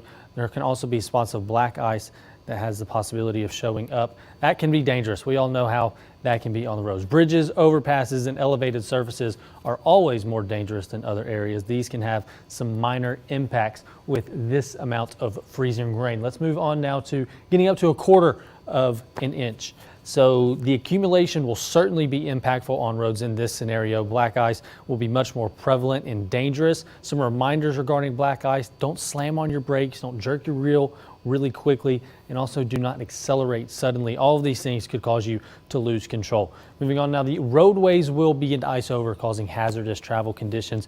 You could see some tree damage as well with this amount of freezing rain. And finally, power outages could occur. So we also, as it's been forecasted, could see some of our areas with more than 1/4 of an inch of freezing rain. The National Weather Service, they provided us with this graphic. They say that roadways become virtually impassable with this amount of freezing rain and that you should not travel at all. Tree damage, power outages will become likely in these areas, and we want to bring you all of this information to ensure that you are as safe as possible over the next few days. If you have to get out on the roads, of course, always we want you to stay inside if that is possible. All right, so Mo, we're looking at, I've got a few questions. People are asking if we know how many inches of snow have fallen so far this morning. That's what I'm asking y'all. If you start sending me some pictures of your ruler and hopefully on the flat surface there, and show me some of the numbers. So far, what we're hearing generally has been about 2 inches, but that was about an hour ago here.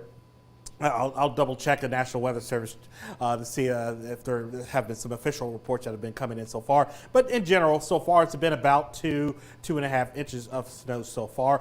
But some areas might be hitting 3 inches at this point, particularly where we've been snow the whole time and have stayed that way. But also note that up in northwest Tennessee, it's taken a little bit longer to get the snow to fall this morning, and that was because the air was so dry, and then you have to saturate the column in order to get that precipitation to actually make it down to the ground. We'll start off by taking a look at how are the roads. Well, here's Parsons, Tennessee, in Decatur County right now. You can see the plows are doing a fantastic job so far, but also note this is US 641 here that you see here in Parsons, Tennessee, and the traffic appears to be moving smoothly. Here comes a vehicle right there. We'll check them out. So yeah, they're moving along. A little faster than they probably should be, but I think there's a little bit of latency issues there.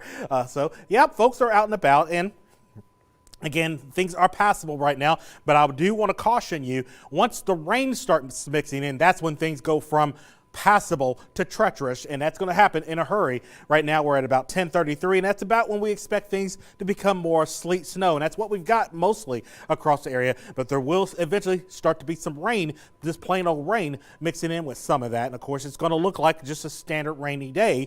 But the difference is, look at your air temperature. It's 23 degrees tops over the region right now. In fact, we'll take a look at some of that. In fact, let's take a look at some cameras. Oh, it ain't sleeting in Paris, Tennessee. How about that? We're looking at y'all up there in Henry County. Take a look at this live shot of visibility low. That is snow. That is flat out snow happening up in Henry County right now here in Paris at the moment. So and pretty steady and moderate snow at that. We don't have snow falling here in this live shot. This is over in Savannah, Tennessee. We do have a little bit of sleet, it looks like, falling there, but eventually this is going to become rain, just a liquid rain. But the problem is the temperature.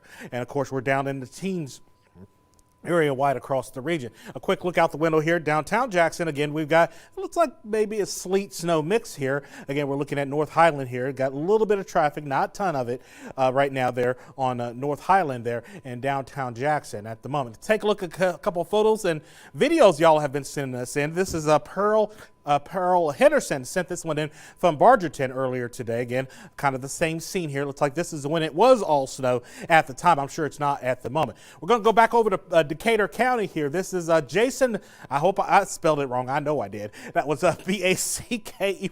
I'm trying to type this all real quick. And ever since I had my stroke, typing has become a lot more difficult from my left hand. So I miss keys, and sometimes I don't catch it before. So sorry, Jason. But anyways, Decaturville. This is from his backyard, and this is again got a good coating of snow. Looks like you at least got an inch, maybe inch and a half there in Decatur County there at the moment. We've also got Hope Medlin sent this one in Brewston, and you're all snow still up there in Brewston. This is of course in eastern Carroll County over towards Benton County. Again, this is over in Brewston. Again, another hallmark picture where it's all snow at the moment. And again, there's going to be have and have-nots when it comes to the snow here, where it stays snow the further north you are, closer to that Tennessee-Kentucky border. You're going to be snow most of this storm, and that's why we expect 5 to 9 inches there versus everywhere else. Here's another hallmark poster card sent in. This one a little bit further south. This is when it was all snow. I want to note that here in southern Gibson County, in the community of Gibson,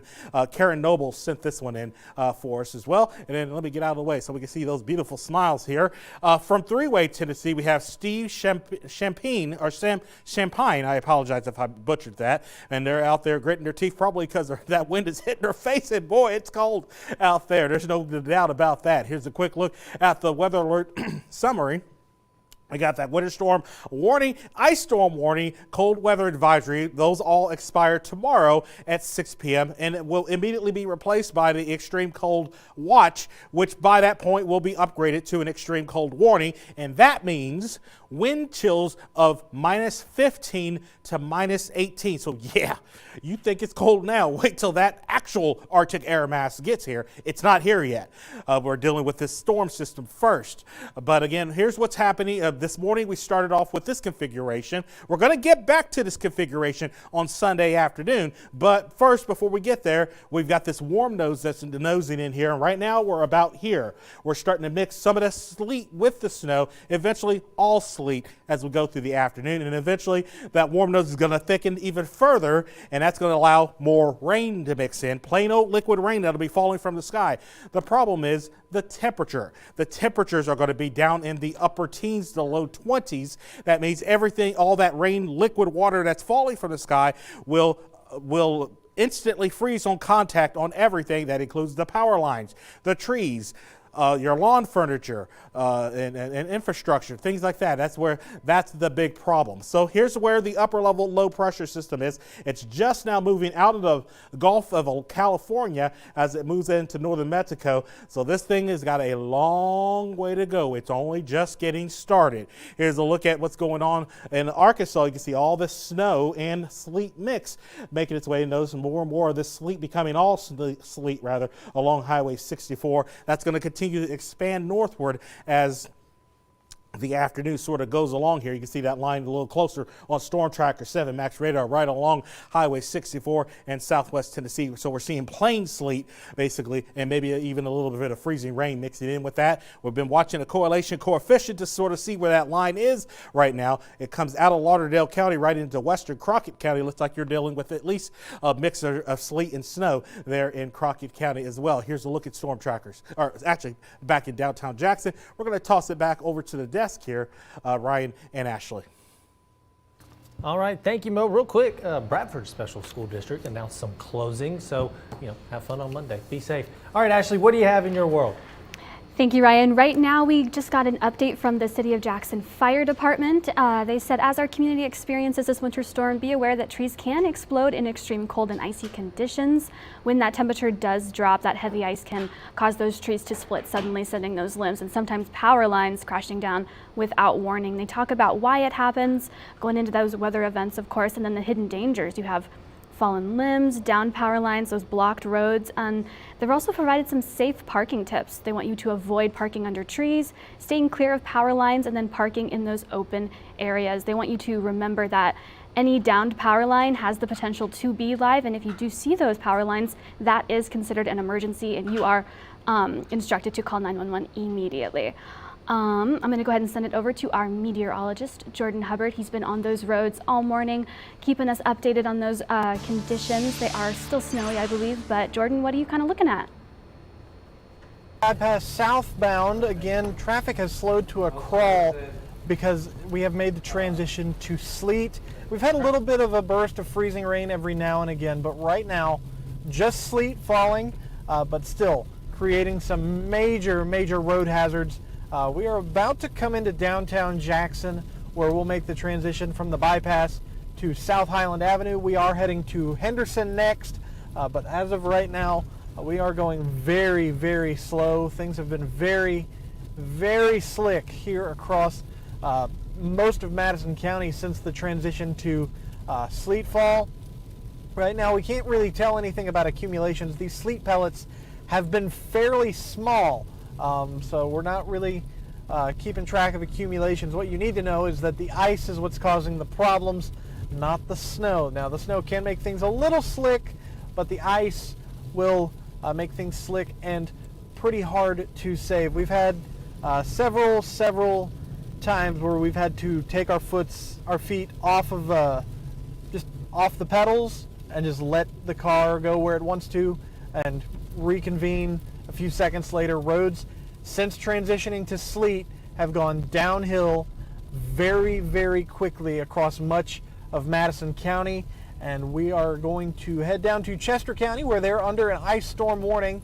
And we're expecting a little bit more sleet and maybe some freezing rain as we head down that way. But we are about to make the right-hand turn onto South Highland Avenue. We'll show you how things are down here just to the south of downtown. But we are about to pass the Carl Perkins Civic Center.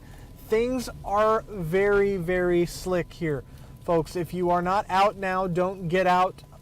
If you can avoid it, stay in for the entire weekend. It is not going to get any better until temperatures start to warm up, and that may not be until towards the middle of next week. Of course, we're forecasting some pretty low temperatures coming in, so this isn't going to melt anytime soon.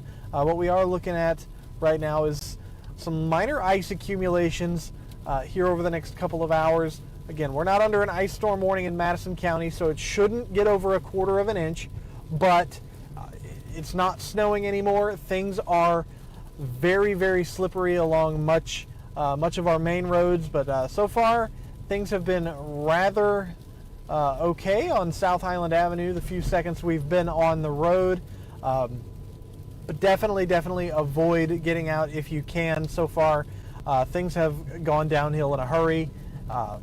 Sleet, freezing rain, both are going to be possible here over the next few hours. In fact, it is still sleeting here as we head towards South Jackson. Again, Henderson is the target, and we'll give you a live update on Henderson County roads, or not Henderson County, Henderson City, rather, and Chester County roads once we get there. But right now, we're south of downtown Jackson. Jordan Hubbard, WBBJ 7 Eyewitness News. All right, thank you, Jordan. Definitely be safe out there. We know you're going to do that. We appreciate you giving us the update on how the roads are. Once again, if you don't have to get out and drive, please don't. If you want to get outside, play in the snow, make sure you're bundled up because it is insanely cold. Some people are, messaging and saying, starting to sleet in their areas. Yep, that's going to happen. I am still, once again, watching the comments on Facebook and YouTube. So if you have any questions for, me or Mo or Ashley, just send those in. If you're watching on Facebook or YouTube, you can comment. You can email news@wbbj.com, and we can get those questions as well. Right now, we're going to take a quick break and come back. So stay tuned. We'll be right back.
All right, welcome back. The time is 10:47. A couple of announcements for you.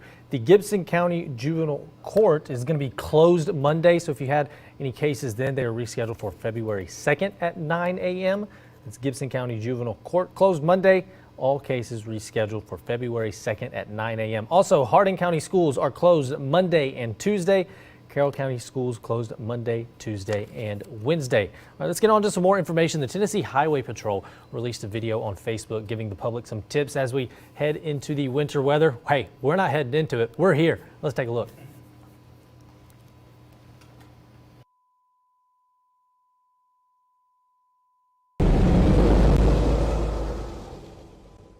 Hello, I'm Lieutenant Bill Miller of the Tennessee Highway Patrol. Winter weather is here, and with that comes very unpredictable weather conditions. Before you leave home, make sure that you are dressed appropriately. Check your local weather forecast to ensure that you are dressed appropriately, because it could be warm today and extremely cold tomorrow. Here are some cold weather safety tips for you, your loved ones, and your vehicle. Maintain your vehicle with a minimum of a half a tank of gas. Make sure your battery is maintained. Many auto parts stores will check this for you for free. Keep a set of jumper cables or a battery booster box in your vehicle. Check your windshield washer fluid and do not add water. Replace with de-icer. Check your windshield wipers. Replace your wipers if they are skipping, streaking, or are cracked. Check the air pressure in your tires, including the spare. And don't forget to check the tread depth for proper traction. If your vehicle does break down, activate your hazard lights immediately. You can dial star 847, that's star THP on your cell phone if you need highway assistance, and a trooper will be sent to you. Remember, be safe. The Tennessee Highway Patrol cares about you and your family. Thank you. And the Tennessee Department of Transportation's Commissioner Will Reed is encouraging Tennesseans to stay off of the roads. That's a great tip over the weekend, and he shares more on the department's preparations and their priority clearing system. Hey everyone, Commissioner Will Reed with TDOT here. You know that we have a significant winter weather system moving this way. It will be likely a pretty diverse event with snow and ice. This is something that we prepare for every year. We actually start preparing for winter weather when our heavy construction season ends in the fall. We're prepared. We got the materials, the people, the processes in place. I want to just emphasize that safety is our number one priority. If you can stay home, if you don't have to travel, that's the best thing that you can do is stay off of the roads. If you do have to travel, please check TDOT SmartWay. We'll be putting updates out there about road conditions. And if you have to travel, please give our crews room to work. For awareness, we have a prioritization process when it comes to the routes that we treat. We will be making sure that interstates are priority number one, and then we'll move to major state routes, making sure that routes to medical facilities, whether it be hospitals or what have you, stay open. And we will be working around the clock through this event. It will be somewhat of a marathon, not a sprint. It looks like this event is going to happen over the course of a couple of days. So again, just ask for the patience of traveling Tennesseans and awareness when it comes to if you can stay off the roads, that's the best thing to do. We will be putting out updates on social media as well as TDOT SmartWay. We want to keep all Tennesseans safe, including our folks that are out there working. Just really proud of how TDOT responds to all of these events and appreciate your patience with us as we get through this event. So thank you. All right, Mo, checking the Facebook and YouTube comments. You know, if you have any questions for Mo or anyone, you can put them in there in the comments if you're watching on Facebook or YouTube. I'm reading them. We can read them out, maybe get some answers. Mo, someone said that on Tuesday they're traveling from Illinois down to Memphis. Good luck. You got to be careful with that. Yeah, that's going to be tough. So yeah, be careful. About that. We have some updated information though, Mo. Yes, we do. The National Weather Service did just upgrade part of the area. Actually, I need to get the correct graphic up here, and we're just going to take a look at that weather alert summary. I know I've been showing you that a lot, but there was a change that I need to show you here real quick before we get into this. And again, that change is the extreme cold watch has been officially upgraded to an extreme cold warning, and it now includes all of West Tennessee. At first, it left out Decatur, Hardin, McNairy counties, but yeah, you're included in that as well. An extreme cold warning is for wind chills that are on Monday and Tuesday that are going to be at minus 15 degrees for basically all of West Tennessee. The actual temperatures are going to struggle to get into the positive single digits as we get behind this storm. So again, the real problem with this system, as I've been trying to emphasize, is going to be the cold that's coming in behind it. That's the danger. Yeah, it's going to be terrible traveling as well because of all the ice and snow that we're dealing with as well. But the real danger here was going to be coming after the whole thing was over with, and that's the area of high pressure, or the Arctic high pressure that's settling in behind it. And the cold air we're going to be basically dealing with for the first half of the week next week here overall. So if we're going to go ahead and do a little bit of weather here as well. I'm going to go ahead and take a look at see where am I at here. I'm in first weather. I don't want to be in first weather. Let's go ahead and take a look at Decatur County. We'll start there and we'll just go ahead and take a tour across the region here, and hopefully my cameras will load it up. Sometimes they do and sometimes they don't. We'll see. But we'll start off in Decatur County here. It'll pop here in just a moment, and we'll see what's going on there locally in Parsons, Tennessee along US 641. There it is. Again, you can see a nice carved path out here. The road crews are doing a fantastic job with this snow, and again, their job is going to get harder once we start adding more ice to the equation. They're ahead of it right now, not because they're not working hard enough. They're ahead of it right now because it's mainly snow. It was mainly snow this morning until about now. Now we're starting to add sleet to the mix, so ice, straight up ice falling out of the sky. And then eventually, now we're going to also start adding even worse to it, freezing rain, and that's going to happen as the afternoon progresses here. Right now we're at a 10:53 a.m. If you haven't been paying attention to the clock there at the moment, 10:53. We're right around what we would call midday during the middle of the day here. Here's a live look out the window. Look at these conditions. You have visibility low right now in Henry County. This is Paris, Tennessee right now with snow falling here still. Again, you're all snow probably up in Henry County at this point. The warm nose is far, far away from northwest Tennessee, so it's all snow, and that's why the forecast called for more of it there than anywhere else. It wasn't favoring them. It's just where the warm nose is located right now. They're going to be in ideal positioning, at least for a good chunk of this storm. Not the whole storm, because y'all are going to be dealing with the freezing rain at a point up there, as you'll see here. Here's a look out the window. We're in Savannah, Tennessee. It looks like probably rain mix. This is probably freezing rain, or at least some sprinkles happening here in Savannah. If someone wants to message me and confirm what's going on down in Savannah and Hardin County, I'd appreciate that as well. We did get a coating of snow this morning down that way as well. We'll go back to downtown Jackson. It looks like we have maybe a snow sleet mix here happening in downtown Jackson. Of course, our camera is turned to the north here. We got a little bit of traffic. It's been very light, thankfully, so not a lot of folks out, but there are some folks. I understand that you have to do what you got to do. You just got to really be careful. But if it's not absolutely important, or it's your job on the line, I get it. I get it. You got to go to work, and the boss ain't letting you off. Here, let the boss talk to me. Look here. This is ridiculous today. If they are traveling, it's going to be bad. And it's not even as bad as it's going to be as the rest of the day goes along here. It's going to be getting worse as the day goes along. We're going to take a look at some pictures and videos that were sent in to me. Here's a look at a video sent in for Pearl Henderson and Bargerton, Tennessee earlier. Again, this is when the snow was a little heavier there in Henderson County.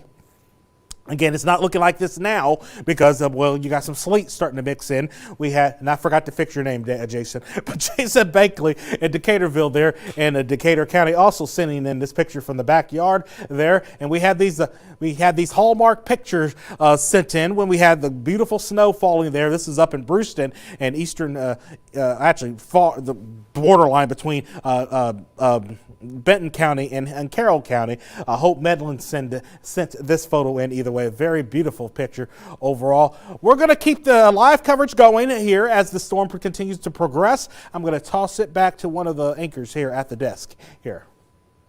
All right, thank you, Mo. Okay, so my brother just sent me a picture. He's in Phoenix, Arizona, and said, here's what I'm dealing with. It is currently sunny and 60 degrees. So if you want someone to be mad at, I will pass that information on to him.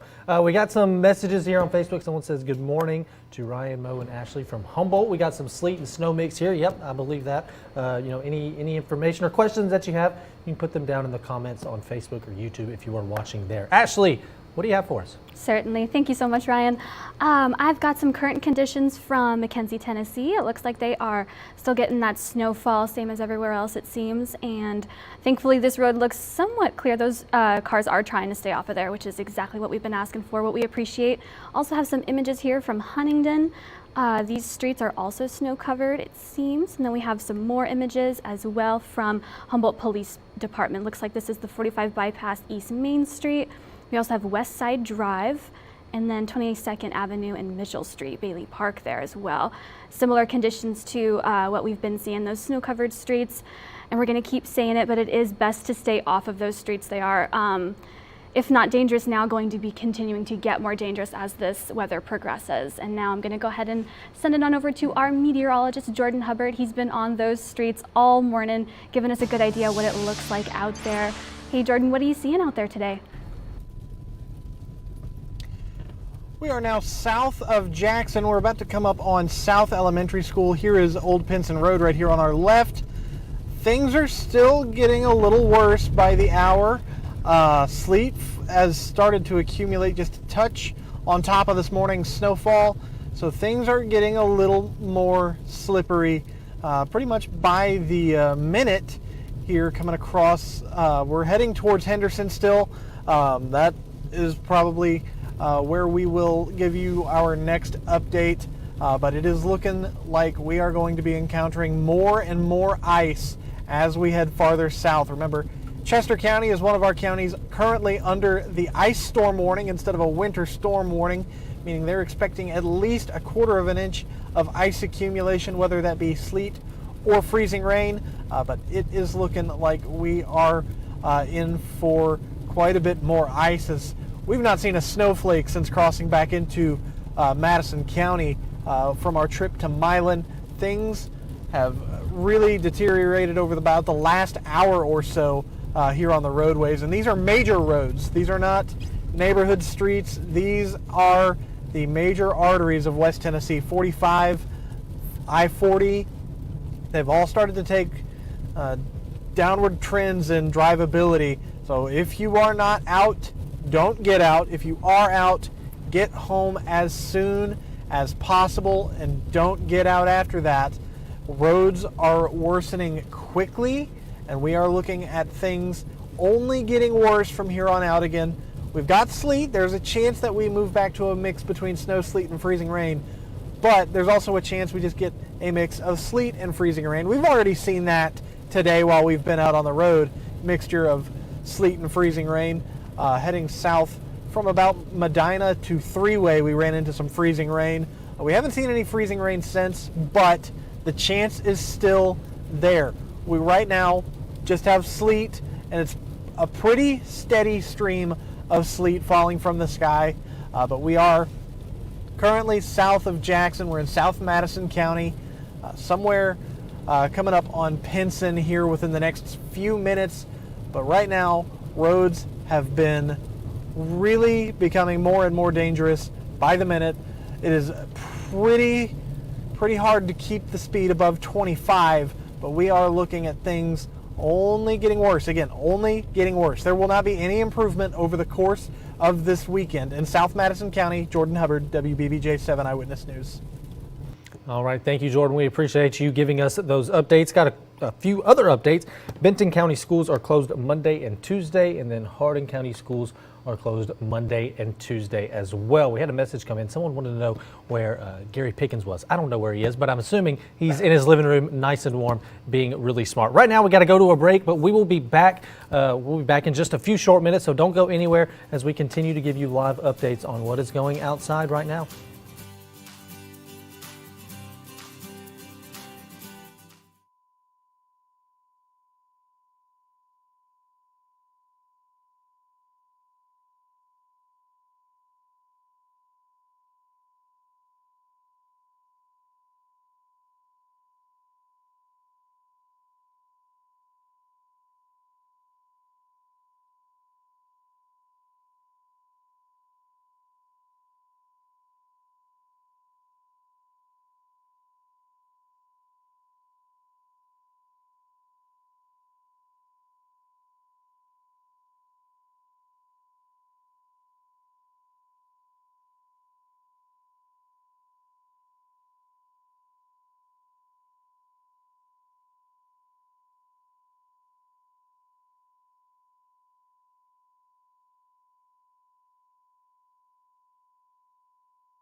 Welcome back. The time is 11:05. Some people are commenting in. Someone wants to know what happens if you eat all your snacks in the first day. That's a rookie move. I just had my turkey and cheese sandwich.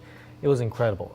Other people, are commenting. Snow is still pouring down. Snow in Obion County side of Kenton. Yep, I believe that. So we are, just going to try and keep you updated as we go on and give you all the information. The Pickwick Dam is completely covered. That's another one of the comments. Yeah, you just got to be safe out there. Once again, if you do not have to drive, please don't do that. You've been seeing Jordan on those roads. He's going extremely slow and being extremely safe, which is wonderful, wonderful to see. Winter storms can be tough on emergency personnel. We want to let you know of this. A local EMA official shares plans to weather the storm. WBBJ 7 Eyewitness News reporter Nyana Whitelaw has that information. EMS is coming. Help is coming. First responders are gearing up for the incoming inclement weather. Local EMS directors are monitoring conditions closely and developing tentative plans with other emergency services. We've been in constant meetings with the EMA, street departments, even our sheriff's department as well. We all have some extra four-wheel drive vehicles for access to some difficult terrain. EMS services across West Tennessee will be extra staffed this weekend, but you can expect a longer response times. We have a lot of hills and mountainous terrain, so we know our response times are going to be delayed. As a company, we are prepared for that. We are putting on extra crews. TDOT crews have begun prepping major interstates and highly traveled highways. Icy road conditions can be dangerous for emergency personnel responding to calls. Residents should limit 911 calls over the weekend to true emergencies only. It's very important, especially with the conditions that we're expecting to get. It's very important that you limit your 911 calls to true emergencies. Despite dangerous road conditions, local EMS services are committed to responding to any emergency that may arise. We're also putting extra crews on to meet the needs, so every staff that we service in Brownsville will have a truck and a paramedic and an EMT. You have to give us time to get there because safety of our crews is of utmost importance. So please, if you call 911, know that help is coming. Officials stress the importance of staying indoors to avoid any accidents. You can stay up to date with your county's winter weather plan through their social media accounts. In West Tennessee, Nyana Whitelaw, WBBJ 7 Eyewitness News. All right, thank you, Nyana. Someone commented here and said the snow is coming down bad in Huntington. Yeah, I mean, it's coming down and it's going to keep piling up. If you want a full list of some warming centers in West Tennessee, or if you want to learn more on your county's weather plans, just scan the QR code on the screen. Visit our website, wbbjtv.com. Click Scene on 7. There's a QR code right there. I want to try that out. I haven't done that before. Okay, so an emergency shelter plan is in place through next Tuesday night. Men, women, and children seeking aid will be provided warmth and food. Men seeking shelter from the storm can go to the T.R. White Sports Complex. That's at 304 North Hayes Avenue in East Jackson. Women seeking shelter can go to First United Methodist Church's Mission Center. That's at 200 South Church Street, and that is in downtown Jackson. If you want a full list of some tips or some local warming shelters, again, QR code, scan it, or just go to our website, wbbjtv.com, click Scene on 7. Okay, so we know that the precipitation is coming down, freezing rain. It could be possible in some areas over this weekend. And yesterday I was able to get a breakdown of how that can affect your car if you have to drive. Once again, please don't if you don't have to. Don't just go drive around. So let's look at these tips. As we head into the weekend where we are expecting weather that could impact how you travel, we want to show you the effects that freezing rain can have on your car if you get out onto the roads. When you have up to a 1/10 of an inch of rain, so that's 0.01 up to a 1/10 of freezing rain, you can have a glaze of ice on the road. There can also be spots of black ice that has the possibility of showing up. That can be dangerous. We all know how that can be on the roads. Bridges, overpasses, and elevated surfaces are always more dangerous than other areas. These can have some minor impacts with this amount of freezing rain. Let's move on now to getting up to 1/4 of an inch. So the accumulation will certainly be impactful on roads in this scenario. Black ice will be much more prevalent and dangerous. Some reminders regarding black ice: don't slam on your brakes, don't jerk your wheel really quickly, and also do not accelerate suddenly. All of these things could cause you to lose control. Moving on now, the roadways will begin to ice over, causing hazardous travel conditions. You could see some tree damage as well with this amount of freezing rain. And finally, power outages could occur. So we also, as it's been forecasted, could see some of our areas with more than 1/4 of an inch of freezing rain. The National Weather Service, they provided us with this graphic. They say that roadways become virtually impassable with this amount of freezing rain and that you should not travel at all. Tree damage, power outages will become likely in these areas, and we want to bring you all of this information to ensure that you are as safe as possible over the next few days. If you have to get out on the roads, of course, always we want you to stay inside if that is possible. All right, that sounds good. Mo, we're going to talk a little bit, we've been obviously talking about the snow and the sleet and the precipitation that's been coming down, but want to focus a little bit on just how cold it is and how cold it's going to be. Absolutely. That's really important to make sure you're bundled up, multiple layers, your gloves, your shoes. So that's important. So, we want to talk about just a little bit, Mo, how cold it is right now and what it will be. I'm going to pull up some of my temperature graphics up here real quick. I'm going to drag those up right quick, and let's throw it here. There we go. And first of all, let's go ahead and take a look at our household items here, our weather alert summary, just to let you know what's in effect with what at this time. Again, we still have the ice and winter storm warnings. We also have the cold weather advisory. In fact, that's why the cold weather advisory is in effect right now. We've got the wind chills that are in the zeros. We'll show you just how cold. But also note there's a new one down there, the extreme cold warning that goes into effect once the cold weather advisory expires tomorrow night at 6. The new one goes into effect through, notice the time, Tuesday afternoon. So the warning is all the way to Tuesday afternoon once it goes into effect tomorrow night. The extreme cold warning, and that is, by the way, for all of West Tennessee. So let's go ahead and take a look at some of those temperatures. Here's a look at the country right now. Tell me where the peak of this trough is. Look at that. All 8 degrees right now in Oklahoma City, 0 in Kansas City. We got 1 degree in Sioux City, Iowa, -9. These are actual air temperatures, by the way. -6 in Bismarck, North Dakota, Minneapolis at -9, -1 in Chicago right now. More power to you, the guy that messaged, if you're traveling from Chicago down to Memphis. Woo, buddy. I guess it's going to get warmer, but not by much. Here's where we are right now. This is the current temperatures as of 11:13 this morning. We've got 12 degrees in Union City. We're at 17 degrees in Alamo. Brownsville at 16, 18 degrees in Jackson.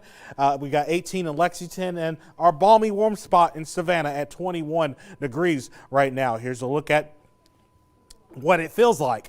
That's with the wind that's hitting you out of the northeast. Notice the sprites are still moving from northeast to southwest, and that wind is about 10 to 15 miles an hour. So that gets us the wind chill, what it actually feels like. It feels like -5 in Lake County right now. It feels like 3 degrees in Trenton, 3 above in Alamo. It feels like 5 above here in Jackson, and about 10 degrees in Lexington and Parsons. And this isn't even as cold as it's going to get as we get into next week. Behind this whole thing, things are going to get a whole lot colder overall. We'll have some new pictures to show you here.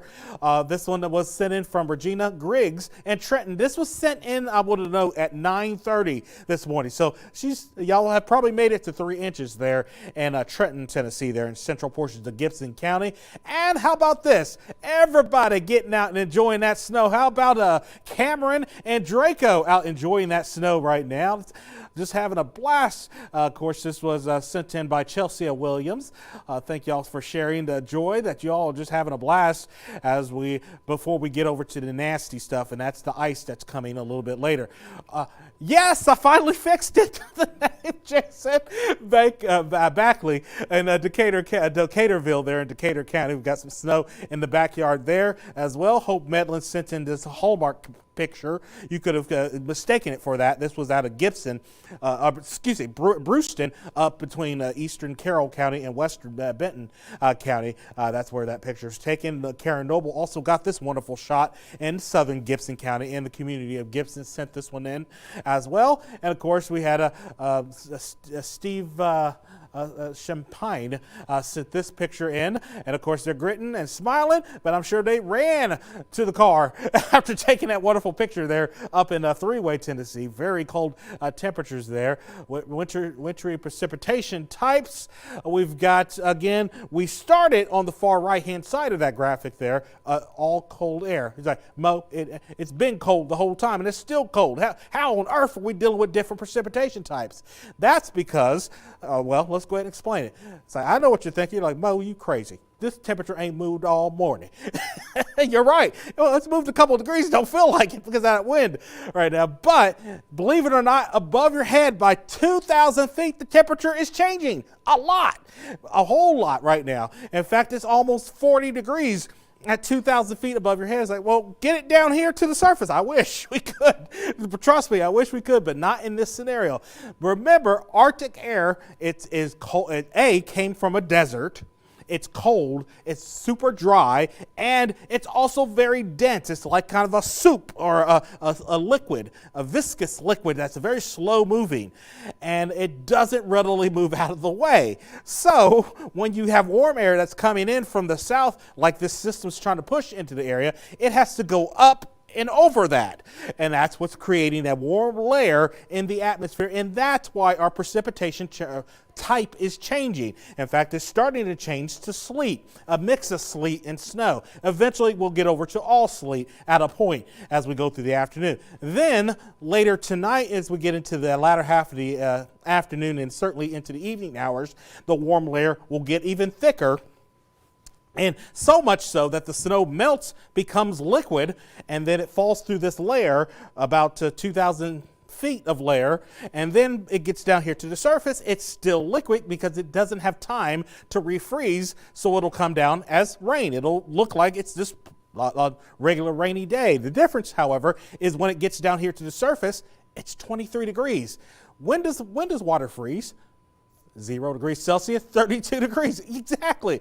So any liquid that's falling on anything is instantly going to turn to ice, and it's going to accumulate. It's going to do what we call an ice accretion process, and it's going to continue to grow and grow and grow, and it's going to add more and more weight on everything wherever it happens to accumulate. But unfortunately, there's going to be some areas that are going to see a lot more of it than others. Here's the look at that distribution. So the Arctic air is being reinforced by these areas of high pressure that came from Siberia. Remember, we talked about that. So it's pushing that Arctic air at the surface all the way down across the mid-south right now. And this storm is trying to push this warmer air from the Pacific Ocean and the Western Gulf into the region. And the Arctic air is sitting in the way, and it won't let it push it out of the way, so it's got to go up and over it. Of course, what happens when you cool air that has moisture content with it? I talk to the kids all the time about it. You have condensation. You create clouds. And of course, those clouds, whenever they get too saturated, they can't hold any moisture anymore. They become 100% relative humidity. And of course, when you get to that point, it has to precipitate. In this case, we would hope it was all snow. It is up here. This is where all the good stuff is happening. Up in my hometown, here in Evansville, Indiana, back in southeast Missouri, we're going to see totals of 13, 14, 15 inches up in that neck of the woods. We won't, because we have to deal with a warm nose. In fact, we're going to take a look at the latest Futurecast. Well, before we get to that, let's take a look at what's going on in terms of Storm Tracker 7 Max radar. Notice more and more pink showing up. Here are purple, rather, showing up, indicating we're switching over to all sleet as forecast here. And notice as we look at correlation coefficient, that line appears to be from about Dyersburg through Jackson and Savannah and shifting northward as the day goes along. And that is exactly what the guidance had. And that's exactly what's happening here. We're at 4 o'clock. By the time we get into the early evening hours, things are going to be as mainly freezing rain and sleet mix.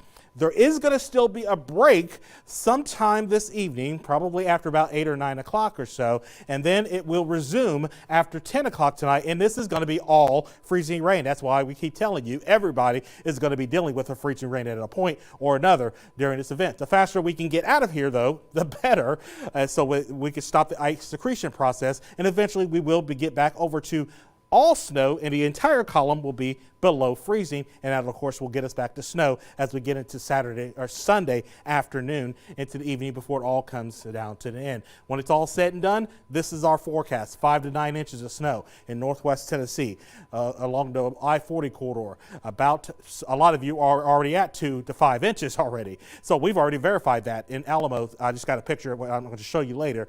We got 5 inches in Alamo. Well, we'll toss it back to you at the desk, Ryan.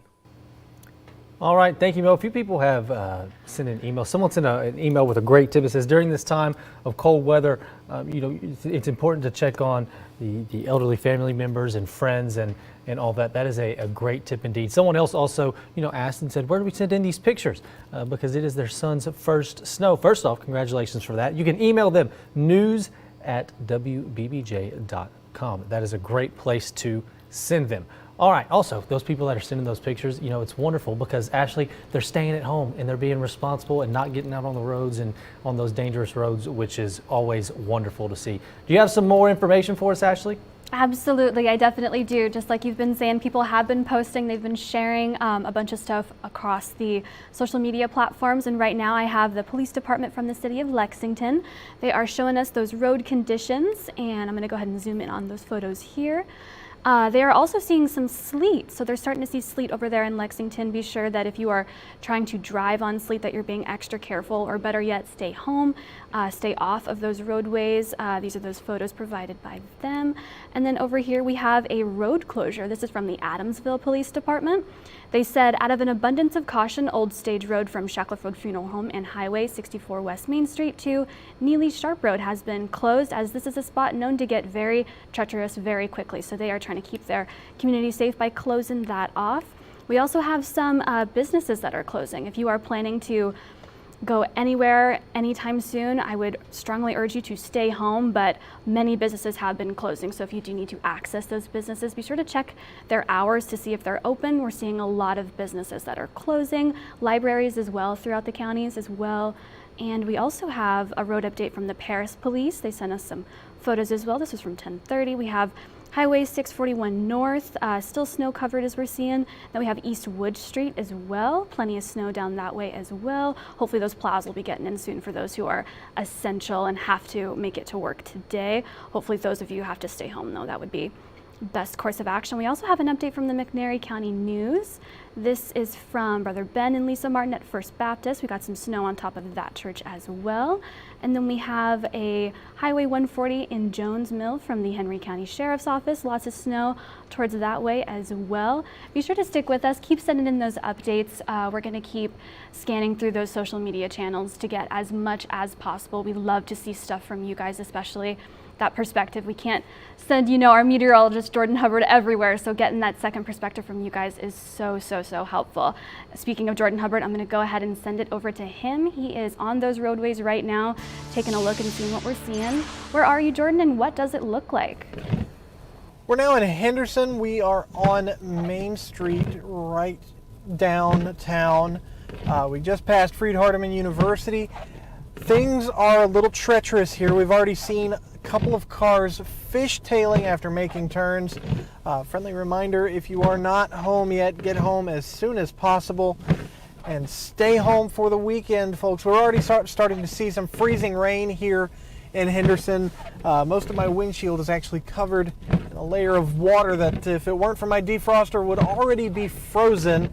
Temperatures are still below 20 degrees, so it will not take long for any sort of freezing rain to freeze. Most of the time they freeze on impact to begin with, but even with a defroster, it is going to take a little bit of time. Here's a plow from Henderson Public Works, so we'll get out of the way there and head back this way. We're going to wrap around downtown and take another pass and show you what things are looking like around the courthouse. Things are pretty icy here in Henderson. Remember, Henderson and Chester County are under the ice storm warning, and so are counties to the east and south of Henderson. That also includes Henderson County, Decatur County, McNairy, Hardeman, and Hardin counties under the ice storm warning. Things are going to get very slick very quickly, and things are already slick here, at least near downtown Henderson.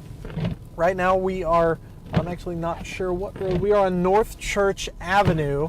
We're going to turn right here on Harmon Street, make a turn towards downtown, give you another look at downtown Henderson since it was cut short just a little bit. But we are going to head that way. It's going to take us a few minutes to get there. It's pretty slick, so it's difficult to get above 15, 20 miles per hour. But nonetheless, if you're outdoor or if you're out in this, get home as soon as possible. Stay in. It is not going to get any better. In fact, with freezing rain and sleet mixing in, it's only going to get worse. And with the two mixing together, that ice is going to really accumulate quickly in some areas. We have Henderson City Hall here to our right on the other side of the cemetery, but it is a very, oh no, this is Henderson City Cemetery, not Henderson City Hall, excuse me. We're now heading on towards Main Street on North Franklin Avenue. We're about to turn left on West Main Street and take you back through downtown Henderson and show you what things are like downtown and around the campus of Freed-Hardeman University. Right now, Henderson is very, very icy. This road is, this is not snowpack you're seeing, folks. This is ice on the roadway. Now, we're about to turn left onto that, we're about to make that left turn onto Main Street.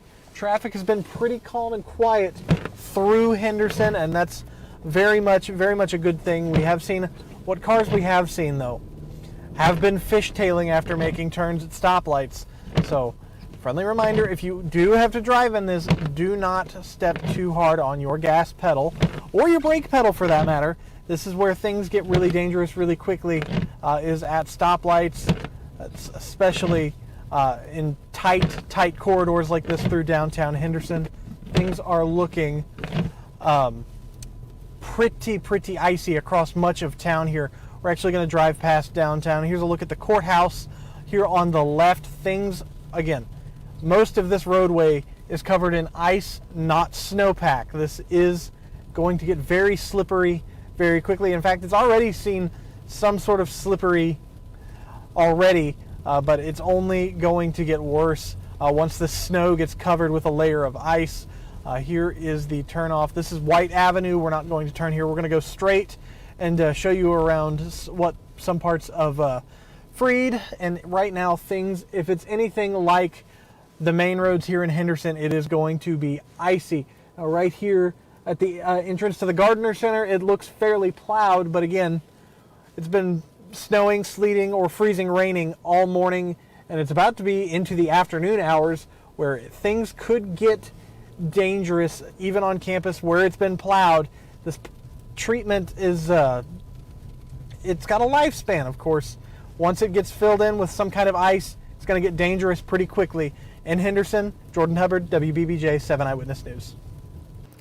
All right. Thank you, Jordan. We appreciate that and appreciate all of the information that you're giving us out there on the roads. Yeah, I mean, he's right. It is dangerous. So if you do not have to get out there, then you know, please do not. I also have an announcement real quick. The West Jackson Baptist Church is not going to have any service tomorrow. Someone also asked if the post office is open today. I've got no clue. I would assume not.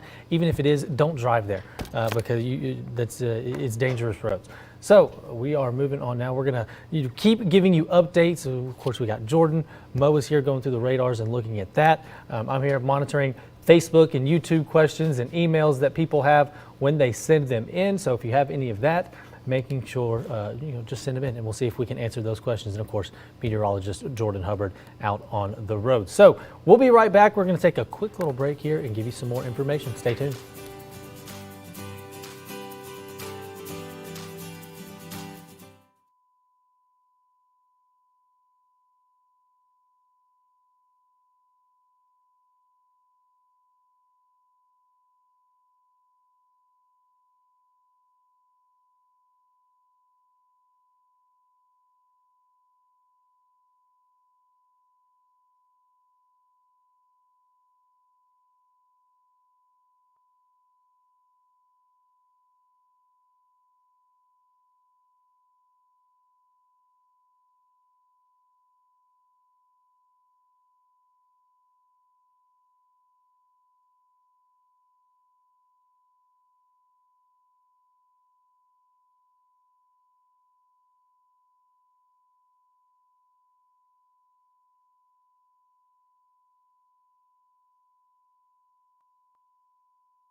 Welcome back. The time is 11:33. Got a couple of announcements here. Faith Community Church will be closed, so that is something to remember there. Also, the Jackson Clinic Convenient Care North is closing at noon today. All Jackson Clinic Convenient Cares will be closed on Sunday. So that is some announcements there as we go along. Again, if you've got any questions, you can add them right there to our Facebook page or our YouTube account. If you are watching online, just pop some of those questions into the chat there. We'll see if we can read them. Ashley just told me, someone asked earlier if the post office was closed. She got it confirmed that the Hardin County post office was closed. Getting handed some more cancellations here. Nidec Power, I think I'm pronouncing that right. Nidec Power Lexington, second shift canceled for today, the 24th, right? Yes, today. And Jackson First United Methodist Church, all services canceled tomorrow. So some more answers there. We've got an alert for you. Due to the winter weather, all Madison County solid waste convenience centers will be closed today. Madison County health officials will continue to monitor conditions and share updates as they become available. During winter and ice storms and stuff that we got going on right now, emergency resources, they can be stretched pretty thin. So knowing what is a true emergency, once again, it helps ensure that help gets to those who need it the most. The City of Jackson's Fire Department shared this important information. Here is when you should call 911. If there's a fire or smoke in your home, that's important. Call 911.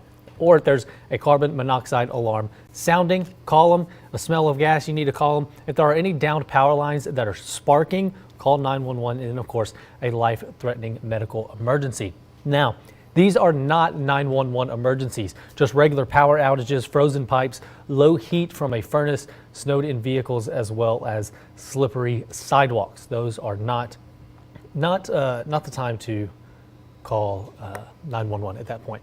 So this obviously raises some concerns about power outages, and electric companies across the region, they've expressed concerns about the possibility of some people losing power over this weekend. The heavy winter precipitation and drop in temperatures, they can weigh down the power lines, while ice or tree branches can bring them down. Steve Bowers, the communication manager for Jackson Energy Authority, tells us how JEA is preparing. And so there are a lot of things going to operate a sustained recovery. And so it involves all the divisions here at the company.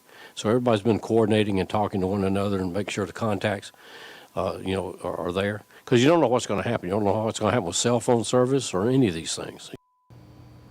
If you do lose power, be sure to report that outage to your local power company, as many companies will be working around the clock over the weekend. They are doing some great work. We're going to move across the country really quick. A severe winter weather system impacting millions of Americans. It's likely to blanket cities with snow and ice across the country. Christian Benavidez has the latest. The first snow has already started to fall in Texas and Oklahoma, part of a winter blast that has roughly 180 million people under a winter storm warning from the Rockies to the Northeast. In Boston, grocery stores were slammed and supplies were running low at this hardware store.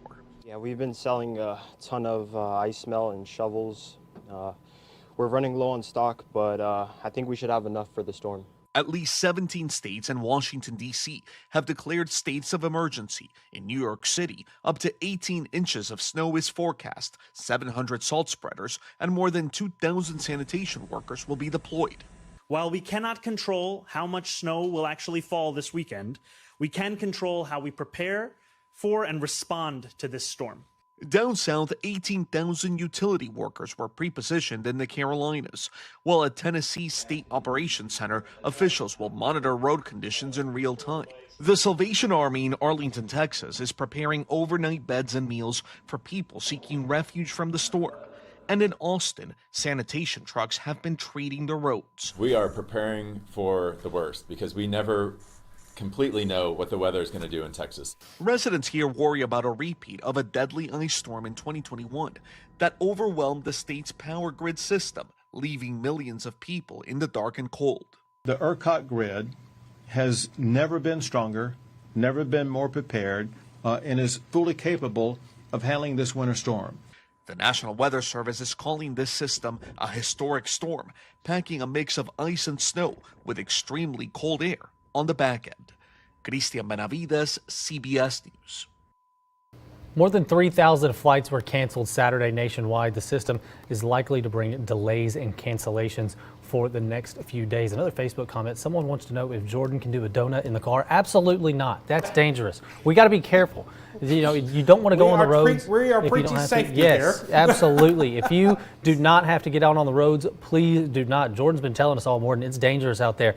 So make sure you're Heck, staying I'm not even inside. looking forward to my drive back home. No, I mean it's tough out there, Mo. Especially those roads. Especially now, you know, with the stuff that we're getting out, it can get dangerous if you're driving.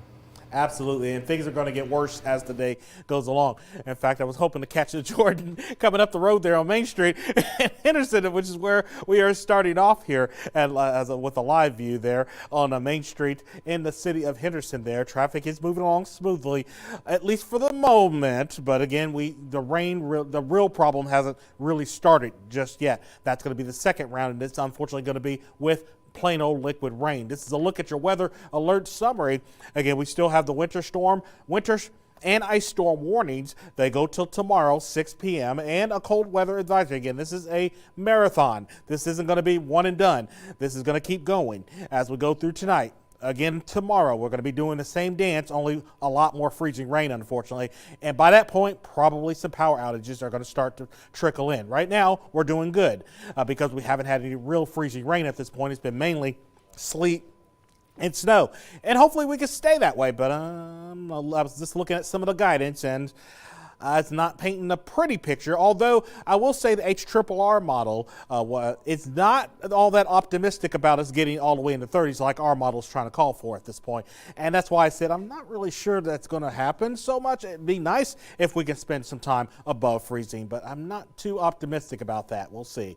Here's a look at the rest of it. Again, once the cold weather advisory expires tomorrow at 6 p.m., it gets replaced immediately by the extreme cold warning for everybody, all of West Tennessee, and that's going to go, notice the time here, until noon on Tuesday. So again, that was the real trouble. It was going to be what's coming in behind all of this, and that is the brutal, and I mean absolutely disrespectful Siberian Arctic air mass that's coming in behind this thing.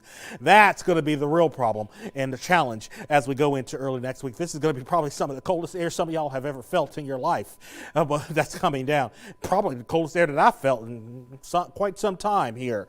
This is a look at current temperatures. This is a look at some of that Siberian air mass off to our north right now, -6 degrees, -9 in Minneapolis. Right now it's 2 degrees in Sioux City and 0 right now in Kansas City. It's not even, well, it's snowing there now, but again, that's very dry air that's coming down the pipeline right now. We're still at 12 degrees, 14 in Ridgely, 14 in Dyersburg. We got 18 here in Jackson, 20 to 21 degrees between Selmer and Savannah. Balmy, 21 degrees. That's warm compared to the rest of the area, but it doesn't feel like it. And that's because the air that's coming in out of the northeast to southwest over the region, we've got feel-like temperatures. Again, that's the wind chill, or if you want to get the scientific term, the apparent temperature. This is what it feels like versus what it actually is. And again, it feels like -5 right now. In Union City, y'all have been holding steady there for the last couple of hours now. Feels like 0 in Trenton and Alamo. It feels like only 1 degree right now in Brownsville. And Bolivar, it feels like 7 at the moment as well. Let's go through some pictures I got. Again, this was sent in by Regina Griggs. This was taken about 9:30. So I'm sure you're past that now, about 3.5 inches. Again, it hasn't really, again, some parts of West Tennessee we're going to stay snow, mainly snow the whole time, and it's still the fluffy stuff we started with here in Jackson. Yeah, the totals are going to be going up higher, and they already are. I saw one report of, actually I'm going to get out of the way so y'all can see this wonderful video that was sent in by Chelsea Williams. Yeah, she understood the assignment, sent this video in. Cameron and Draco just having a blast out in that snow. And I have one other video coming in, and this was my report of the 5 inches in Alamo in Crockett County.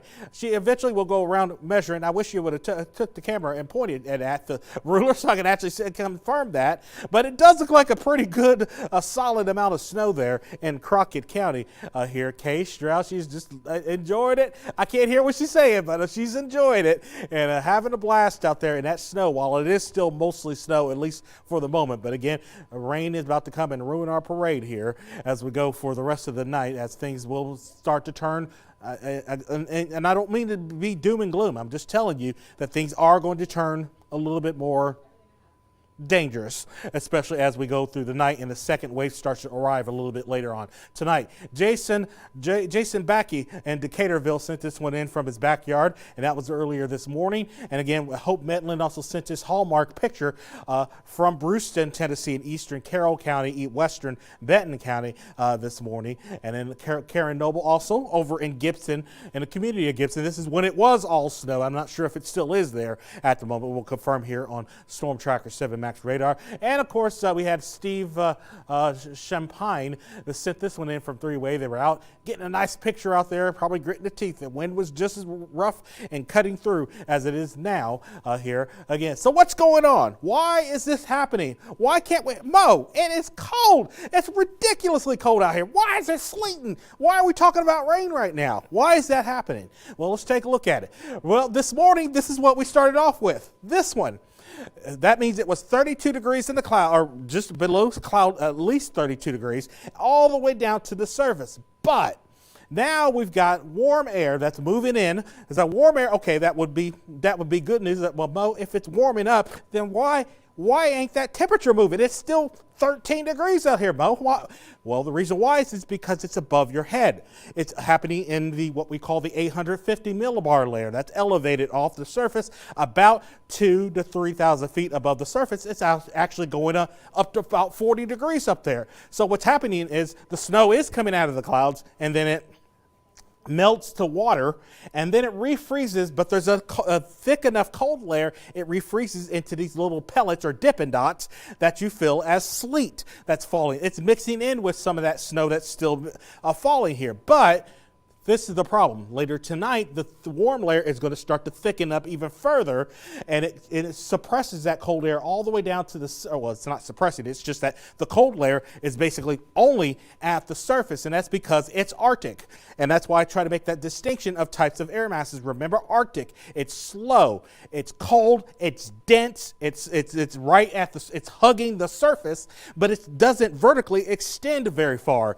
into the atmosphere, so it's a very unique setup, and that's why it's going to be raining a little bit later on today. And unfortunately, everybody's going to be dealing with that rain, and it comes down as a liquid, but once it gets to the surface, it is going to run into our 13, 12, 13, 12, 20, 21, 22 degree temperatures, and it's going to land on your power lines, it's going to land on your trees, everything, and it is going to glaze over. And as it keeps raining on top of that, it will create layers of ice. It's going to be doing an ice accretion. It adds weight, and unfortunately, some of those it's going to break those power lines, and that's going to lead to power outages at times. And that, unfortunately, that process is going to start pretty quick as we get into the evening hours tonight. This is a look at the big picture.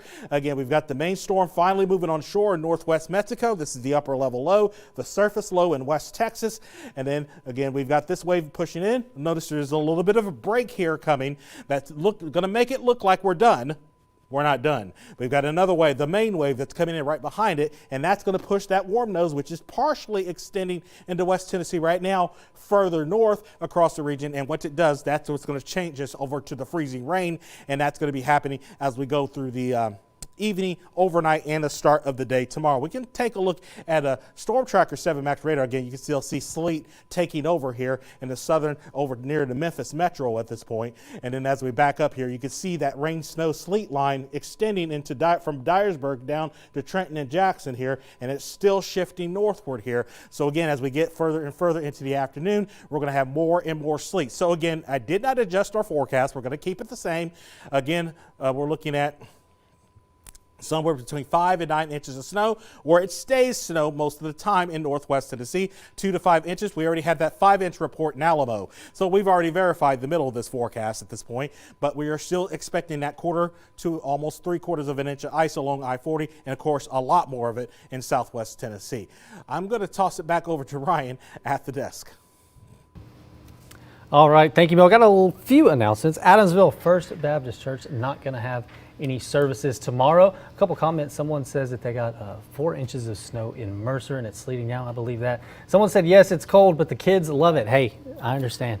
I loved it one time too. It's fun getting out there. You know, when we've taken the breaks, we've stepped outside a little bit, felt the Felt the cool air. It's so hot in this studio. Oh my word. So it's nice for us to step outside a little bit. You wouldn't believe it. I got the fan blowing on me right below because we got like 16 suns up there with the lights. All right, Ashley, do you got any more information for us? I do. I've got some updates from Nicole Lawrence over at TDOT. She has been incredibly helpful in keeping us up to date on TDOT's actions throughout this storm. Right now, it looks like we got some plow trucks headed rolling down I-40 in Jackson. They're going on through, pushing that snow as far as they can. We've also got Erin from TDOT as well. She's got the street there talking about how snow is falling in Middle Tennessee. And then she also says that TDOT encourages those to who are out on those roadways to stay home if possible.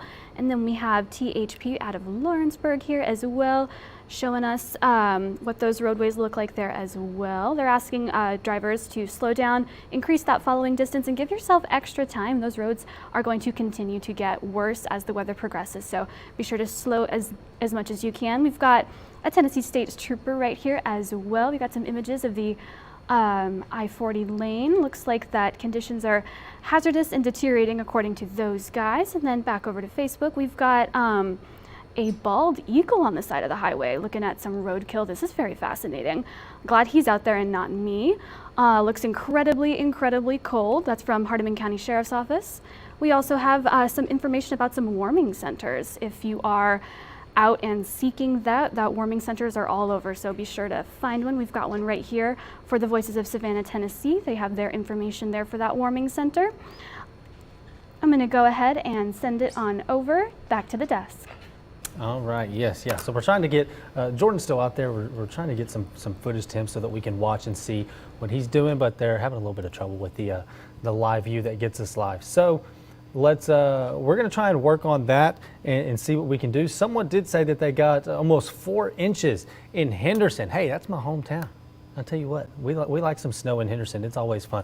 But right now we're gonna take a quick break and we will be back to give you some more updates. Hopefully we can get Jordan back up and going so that we can see some more reports on those roads. Stay tuned, we'll be right back.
All right, welcome back. The time is 11:55. Just a quick announcement right here. Henderson Church of God in Henderson, Tennessee is going to be closed tomorrow. No services tomorrow, so that's important. All right, we got Jordan back up and running. So we're going to send it over to meteorologist Jordan Hovard, who's been out on the roads all morning, giving us incredible updates and letting us know how the current situation is. Jordan, what do you got?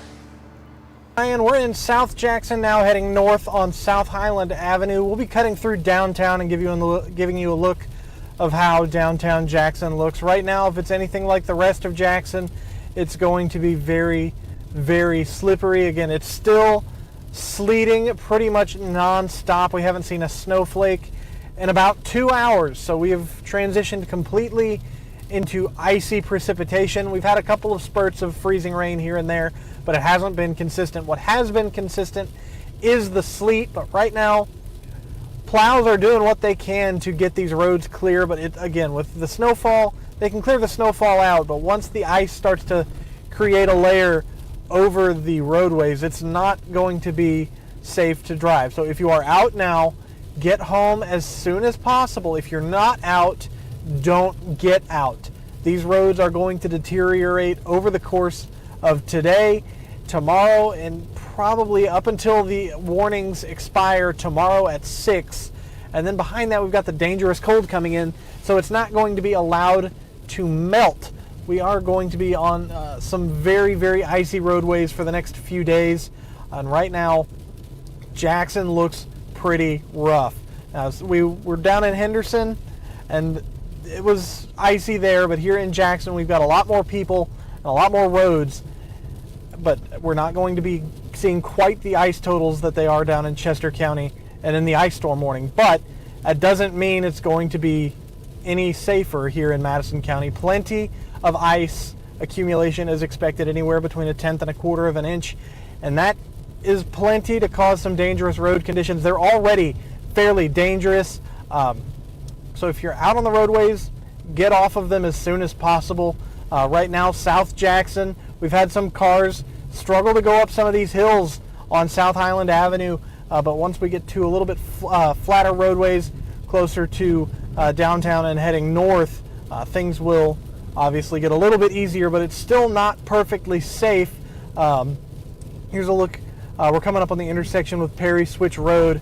I imagine it is fairly snow covered down there, but our view is obstructed by some trees. Everything is starting to get a little bit of a layer of ice accumulation. Fortunately, though, that so far it's been mostly sleet, which will just bounce and roll away. It doesn't like to grow in one spot. Freezing rain, that's when things will become a problem. When that freezing rain starts to mix in, it's going to land, spread out, and stick like a raindrop would, but it's going to solidify into ice on contact with the ground or whatever surface it may fall on. We've had issues with freezing rain spurts on our windshield here in the car, creating some pretty hazardous viewing conditions, let alone driving. Many of these roadways are going to fall under that same category of very slick, very dangerous. Right now, heading towards downtown, we're not able to get there too quickly, but it is still very, very crammed snowpack down from previous traffic and plows. A lot of these median turnarounds don't look like they've been plowed yet, so it's going to get a little rough here over the next few hours here in Jackson and across much of West Tennessee south of I-40.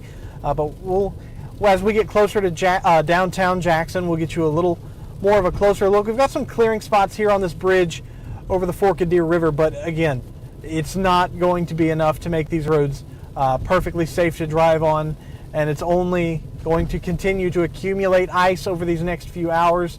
I fear we may be done with snowfall here in the hub city, but we are still experiencing some sleet fall. Again, these pellets are pretty small, so it's going to take a while for it to accumulate, but it's going to accumulate on roadways because what little if and any pre-treatment was done, it's going to be eaten by the snowfall this morning. All that ice is going to grow on the roads unimpeded, and anything that melted refreezes pretty quickly. Temperatures are still under 20 degrees. It is not going to clear up anytime soon. Again, roads are extremely hazardous. Fortunately, it hasn't been as slippery on the south side of Jackson like it was about an hour ago when we came through on our way to Henderson.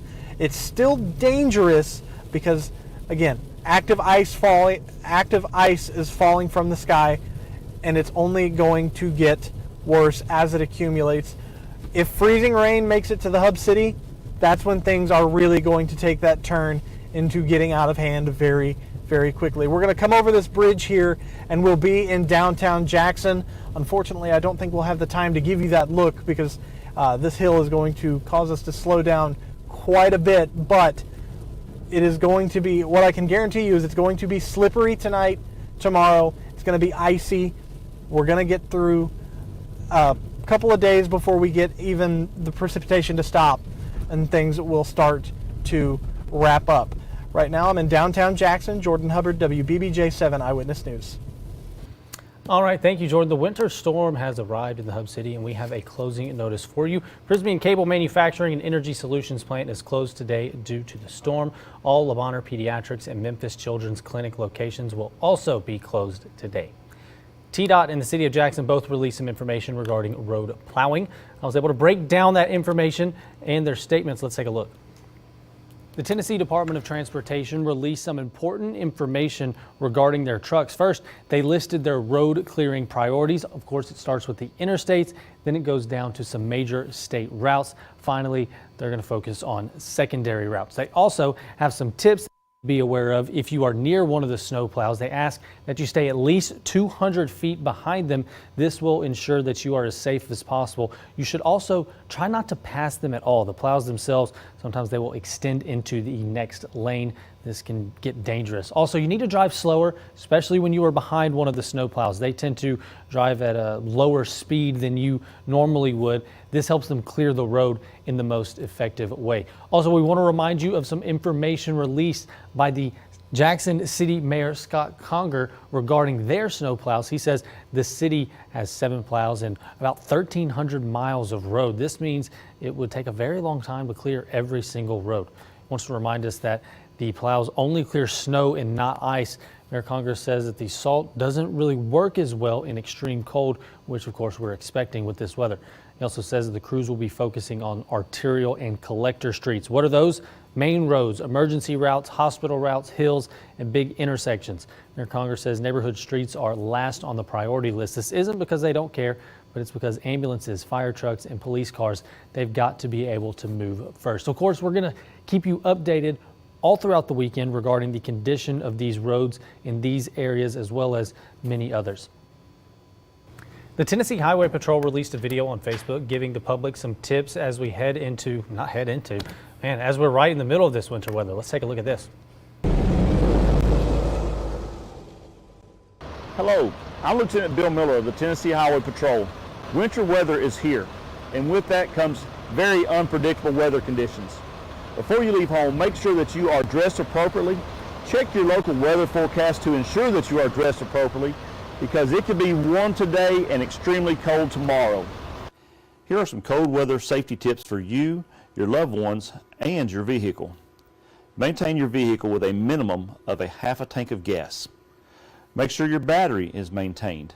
Many auto parts stores will check this for you for free. Keep a set of jumper cables or a battery booster box in your vehicle. Check your windshield washer fluid and do not add water. Replace with de-icer. Check your windshield wipers. Replace your wipers if they are skipping, streaking, or are cracked. Check the air pressure in your tires, including the spare. And don't forget to check the tread depth for proper traction. If your vehicle does break down, activate your hazard lights immediately. You can dial star 847, that's star THP on your cell phone if you need highway assistance, and a trooper will be sent to you. Remember, be safe. The Tennessee Highway Patrol cares about you and your family. Thank you.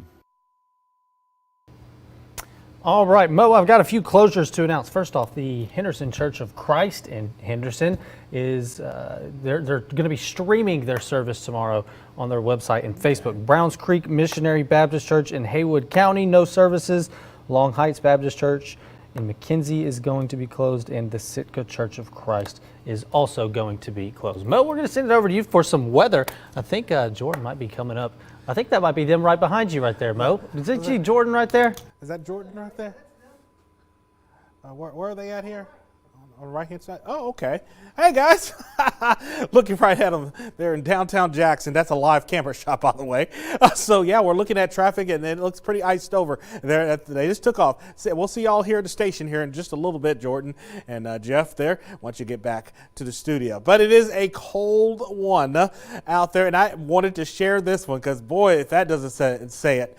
The kiddos out enjoying that snow. This was sent in by Angelina Castellana there in Humboldt, Tennessee. The beautiful, beautiful picture. I love it. Thank you all so much for sharing your joy with this event. And let's get through the rest of this afternoon and this evening, hopefully without too much fanfare on the, unfortunately things are going to get rougher. Again, we're only through about the first half of this storm. The second half was the concerning part of it, and that's going to be with the freezing rain. But we still remain under a winter storm warning, ice storm warning as well, cold weather advisory. Winds will remain.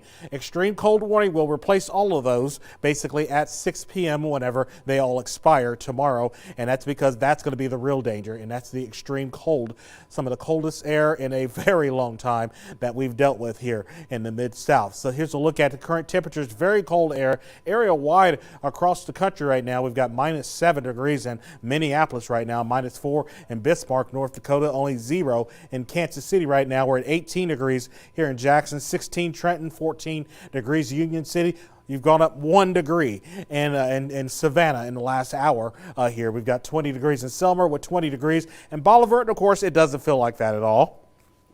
And that's because of that cutting wind out of the northeast, which is still between, at times, 10 and 15 miles an hour, gusting around 20. And it feels like -1 in Union City. Feels like well, that's technically a -1 based off the color.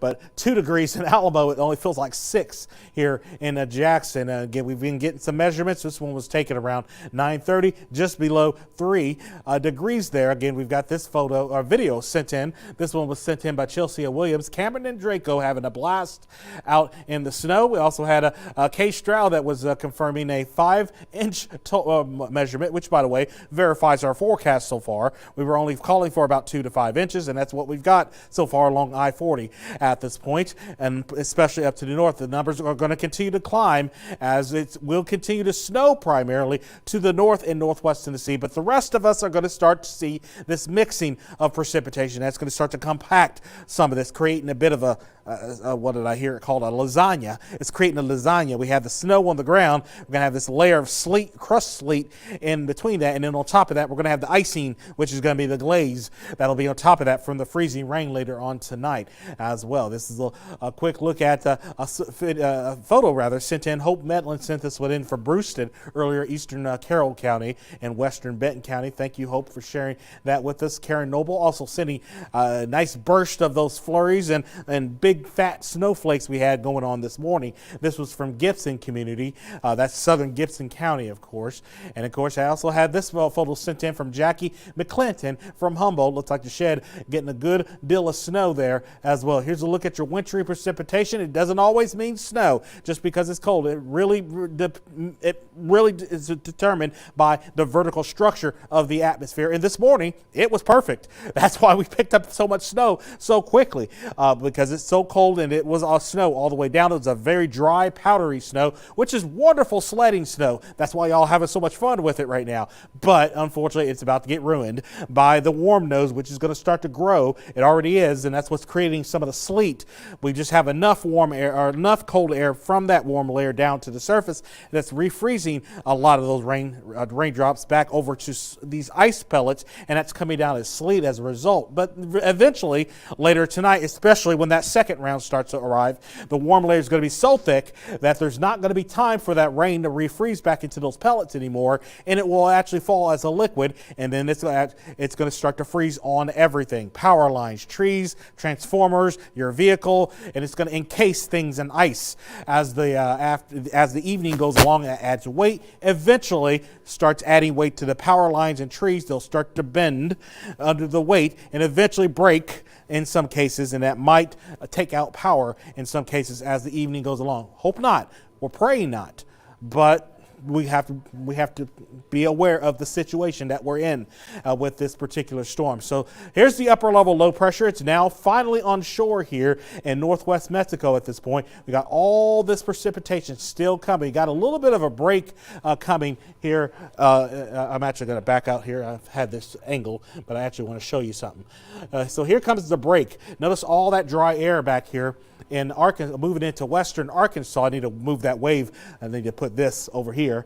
And notice all this dry air back here. So we're going to get a little bit of a break in the precipitation here as we get past about, looks like probably by 2 or 3 o'clock. It's still got a little time to get here.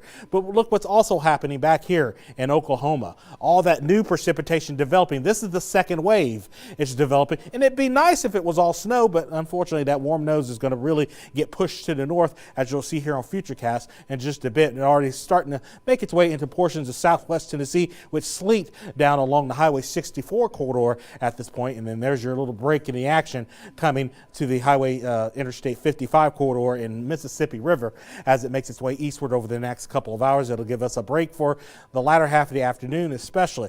As we take a look at correlation coefficient, again, we still have that mixing of the precipitation, especially from about Dyersburg over towards Trenton, just northeast of Jackson. We've already confirmed that multiple times here in Jackson at this point. But notice it goes kind of solid here. It's not solid because it's snow. It's solid because it's all sleet.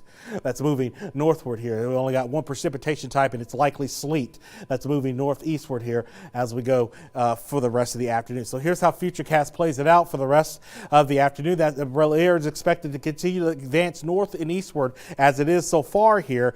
And again, as we get towards 4 p.m. tonight, most of West Tennessee will be over to primarily a sleet at that point, with snow still falling up in northwest Tennessee. And again, you'll still continue to add to your current totals, and some of y'all are hitting 3.5, 4 inches of snow already up in that neck of the woods. Eventually, we get to the break. Now, Futurecast, it looks like is a little slow on that break. That break's already in western Arkansas, so it doesn't really have the break until about 6 o'clock on Futurecast here. And then as the second round develops and really starts to push in here after about 8 or 9 o'clock, it might be a little off on the timing here, but nevertheless, it still looks like we're going to be dealing with a good deal of freezing rain as we go into the evening and overnight hours. And this is when the icing is going to be happening. This is when you're going to start to hear about or experiencing some of the power outages, and that will continue as we go through the overnight right into the start of the day on Sunday. And hopefully the faster we can get this whole thing out of here and over back behind this mid-level low pressure system, so our winds flip back out of the north, we erode and remove the warm nose, and we get back over to snow, which, by the way, Futurecast is starting to suggest might stick around all the way through at least the middle of the day there on Sunday, and that might put another coating of snow on top of our glazed lasagna that we designed there for you earlier. We'll continue to track things. We'll toss it back over to Ryan at the desk. All right, thank you, Mo. I like that glazed lasagna. I'm going to use that sometime. All right, glazed lasagna. That is good. Thank you. We appreciate that, Mo. Ashley, do you have any new information for us? I do. Thank you, Ryan. Right now, we just received some information from the Tennessee Emergency Management Agency. They have a helpline for those that are experiencing some issues with trees, debris, tarpon roofs, and then mucking out as well. They have this flyer right here. It says, if you need assistance with damage from these winter storms that we're experiencing right now, call that number above to ask for help. That number is 844-965-1386. Once again, helping out with all those things. All of those services are free, but they are not guaranteed due to that overwhelming need that they are seeing. But that hotline will remain open until February 13th.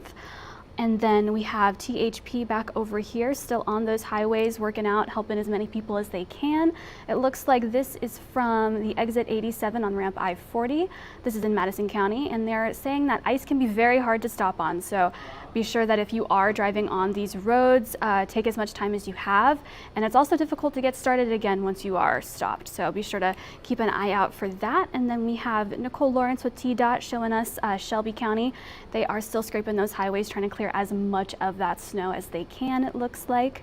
I'm going to go ahead and send it back on over to Ryan there at the desk. Thank you guys so much.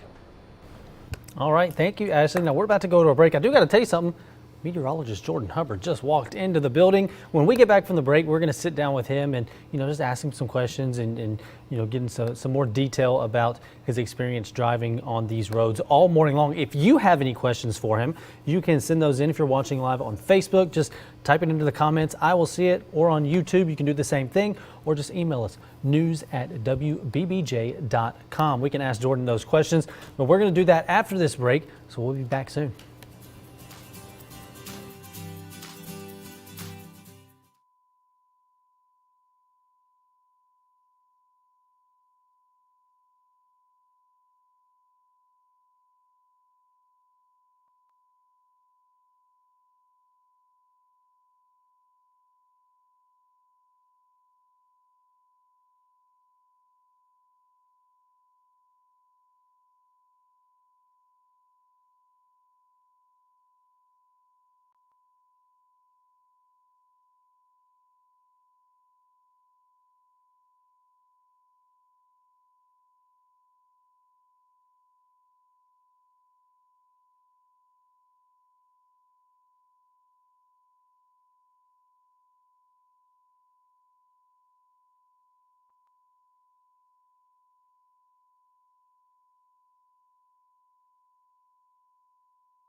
Since the last show. Mic check 1 2. Mic check. Mic check.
Welcome back. The time is 12:21. We've got meteorologist Jordan Hubbard here. Jordan, it's nice to have you back.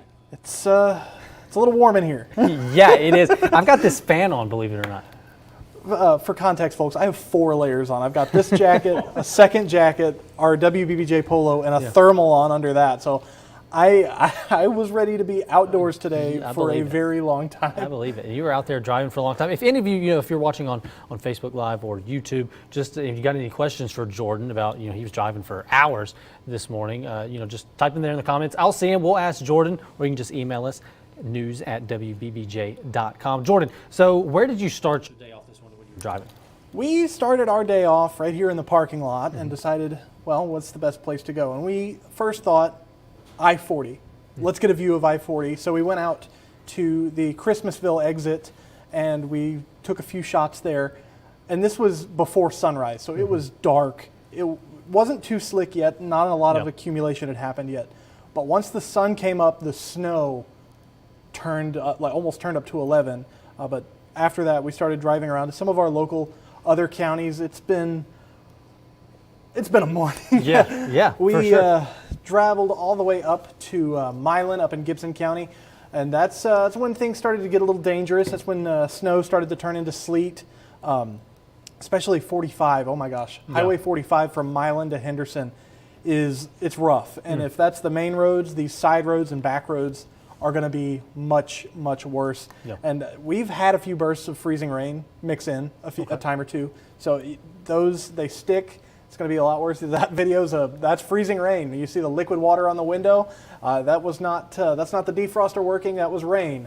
But it's been quite a morning getting through several areas of West Tennessee, and we traveled places where we knew we're going to see more snow than ice. Some places that we're going to see an equal mix of both, and then we traveled down to Chester County where they're under the ice storm warning.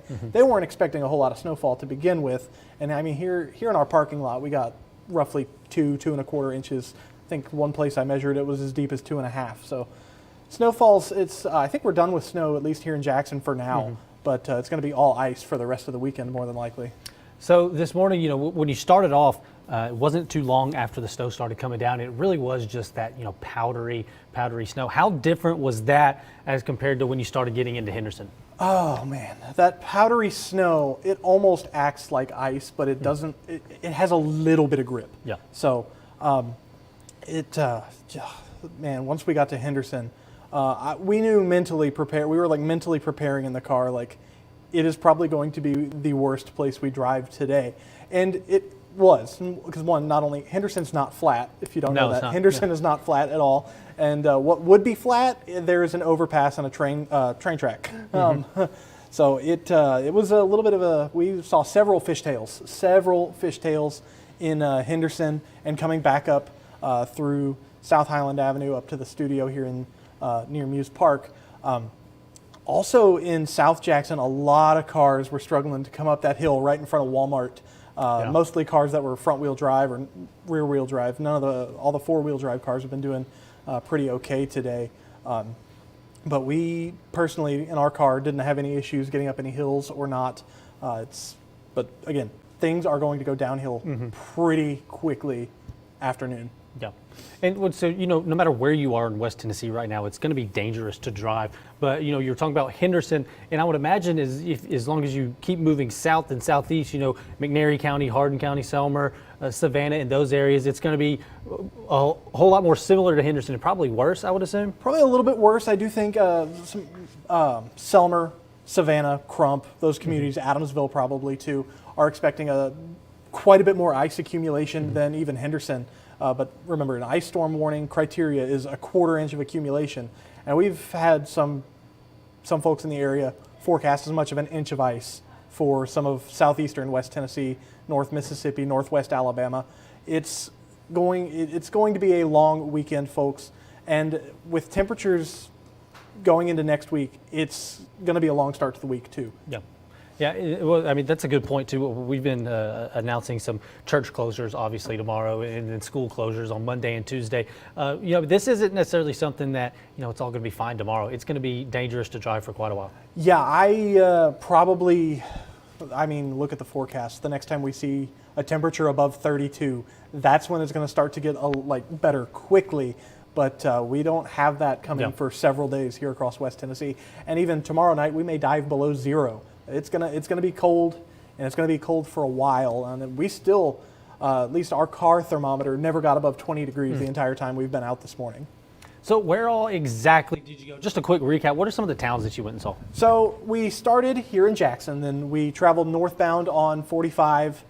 We took 45 east instead of 45 west. We went through Three-Way, Medina, Milan. Milan, of all the towns in Gibson County we visited, Milan was far and away the worst road conditions. Medina was mostly okay, but then again, if you know Highway 45, it doesn't go through Medina, it almost kind of goes around Medina. Three-Way was a lot similar to Jackson, given, of course, there's not really a whole lot of distance between the southern end of Three-Way and the north end of northwest Jackson there.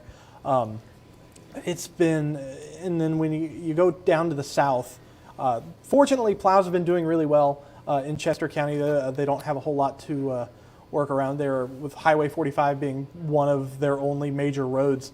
Once you hit that Madison-Chester County line, you could tell a difference in the amount of precipitation.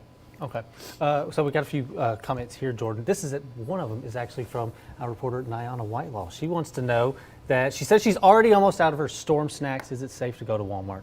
I wouldn't do it. I wouldn't go to Walmart. We'll bring you some snacks, Nyana. Yeah, we'll do it. We'll get you taken care of now. We got some cookies and some brownies back here. We'll get you taken care of. Someone else wants to know how your windshield wipers are doing. Once we started getting bursts of freezing rain, wipers quit. They got really annoying really quickly. So eventually, on the way back from Henderson, we just turned them off and left them off. Fortunately, the freezing rain bursts, they didn't last long when we got them, but they were long enough to create a problem for the windshield wipers. Every time we had a few minutes, if we had longer than a 5-minute break between visits to us, we pulled over somewhere safe, like a gas station, little local store. We'd get out, we had a scraper with us, and we'd just beat the tar out of the windshield. Yeah, I mean, that's what's needed. So, Jordan, we appreciate all of your coverage this morning. Just as a recap, we may sound a little repetitive here, but it's important. What would you say to people that might be thinking about getting out and driving? Don't. Yeah. Stay home. Simple as that. Simple as that. I mean, it really is important. If you can stay home, definitely do that. Jordan, again, we appreciate it so much. Thank you. Warm up, get some rest, and we appreciate you letting us know how the roads are. Believe it or not, I'd actually like to cool off. Go do that. Get some of your layers off, Jordan. We appreciate your work. All right, we've got a few stories to go over here, I'm pretty sure. I've got to get to them right here. Yeah, the weekend's winter storm. It's, of course, showing some potential to temporarily cut some power to people in the region. If you lose power in your home, there are many steps and actions to take to keep yourself and your family safe while waiting for service. Start first with top priorities like warmth by securing leaks, bundling up, and having a backup heat source. It is important to practice safety when dealing with those backup heat sources as they present a fire risk. JEA Communications Manager Steve Bowers tells us how they are planning to restore service in the event of an outage.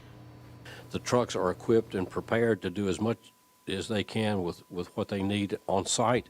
Then we also have mechanisms to, as far as the utility company, is to have ways that they can get additional materials delivered to them if possible. I mean, there's a lot of logistics. And decide to power up a generator. There are many safety precautions to note, like reading the operations manual, storing the generator outside with plenty of ventilation, and also watching for symptoms of carbon monoxide poisoning.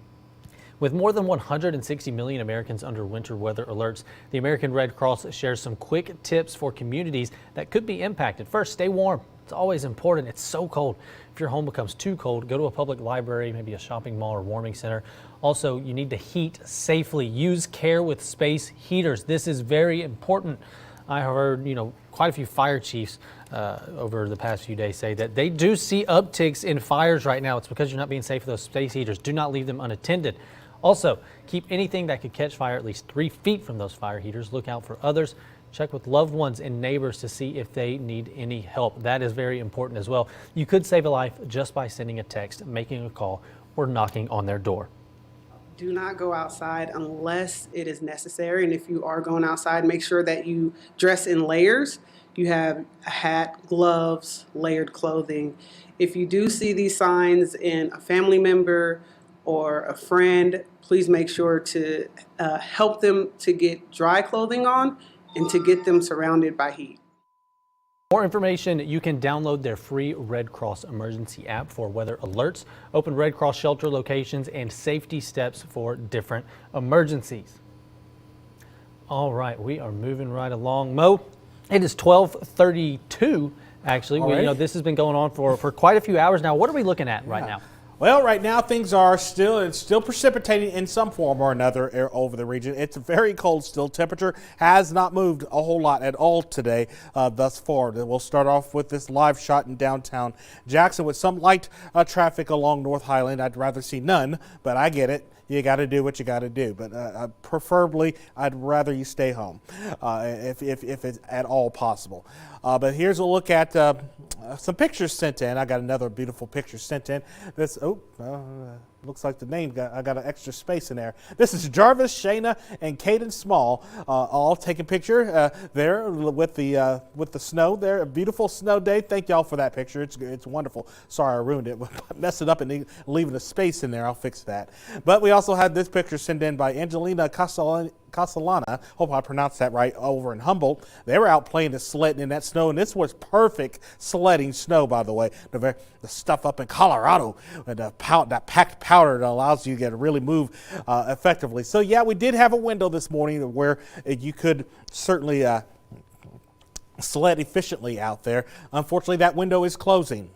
So please, if you're outdoors, you got to get indoors before the freezing rain. I'm telling you, you want to be indoors before the freezing rain really gets going here a little bit later on. Right now, 14 in Ridgely, Lake County. We've got 15 degrees in Dyersburg, 17 in Trenton. We're now at 18 degrees here in Jackson, 21 in Selmer, and 22 degrees in Savannah. And that's only moved about 2-3 degrees here in the last hour and a half to 2 hours here. And of course, it doesn't feel like that at all. It still feels like more, not -3 in Ridgely. It feels like 1 degree in Trenton, or 1 degree rather in Trenton. It feels like 0 in Martin, Tennessee. And here's another one. I've got them a little bit out of order here, but it's okay because it's a wonderful video. Thank you so much, Chelsea William, just to make you smile with all that we're dealing with here. We got Cameron and Draco out playing in that snow out there. And of course, you can still do that as long as you're in the yard, and you can go right back in the house and warm back up. But please do not do any travel, unneeded travel, if you don't absolutely have to. Hope Meelan sent this one in. Brewston, Tennessee. We got Karen Noble sent this one in from Gibson, a Hallmark picture. I love that picture so much. Here's a look at what's going on. We started this morning here. We had a freezing temperature, at least 32 degrees all the way from the cloud to the ground. Everything came down as snow, and it's so cold that we started getting that really fluffy, dry snow that was falling. That's why the sledding was so efficient. However, now we've got this warm layer that's developing over the region, and that's why sleet is starting to mix in, especially in the southern half of West Tennessee. And eventually, as we get later into the afternoon, we're going to have such a warm layer, especially when that second round gets here, that you melt to liquid, and then that liquid lands in this very cold layer that's only at the surface here. It's a very unique setup this ridiculously cold air doesn't extend vertically all that far at all. But at about 2,000 feet, it's about 44 degrees. You're like, how is that possible? That's possible because it's an Arctic air mass. It behaves differently. The air, not all air is created equal. In fact, this air is a very viscous. It's slow. It's dense. It's heavy, and it hugs the surface kind of like a coating. And that's basically that very thin layer is what's going to create all the problems tonight when that rain falls as liquid, and it creates glaze on everything. And that process is starting now, but it's really going to get a lot worse, especially when the second wave arrives. This is a look at the latest map, and my God, look at how many winter storm warnings are in effect all the way from central. They even extended westward in portions of New Mexico, and now pretty much all the way through the entire Ohio and Tennessee valleys, all the way through the northern, looks like winter weather advisory extended south towards Jackson, Mississippi as well. But overall, we still have the ice storm warning in between that, of course. But the main wave that's going to push all of this out of here is starting to move onshore now. It's now in southern Arizona and northwest Mexico. The surface low moving into portions of Mexico. We've got a little bit of a break that's moving its way into West Tennessee. Notice how much drier it is back here. A lot of this is just cloud cover.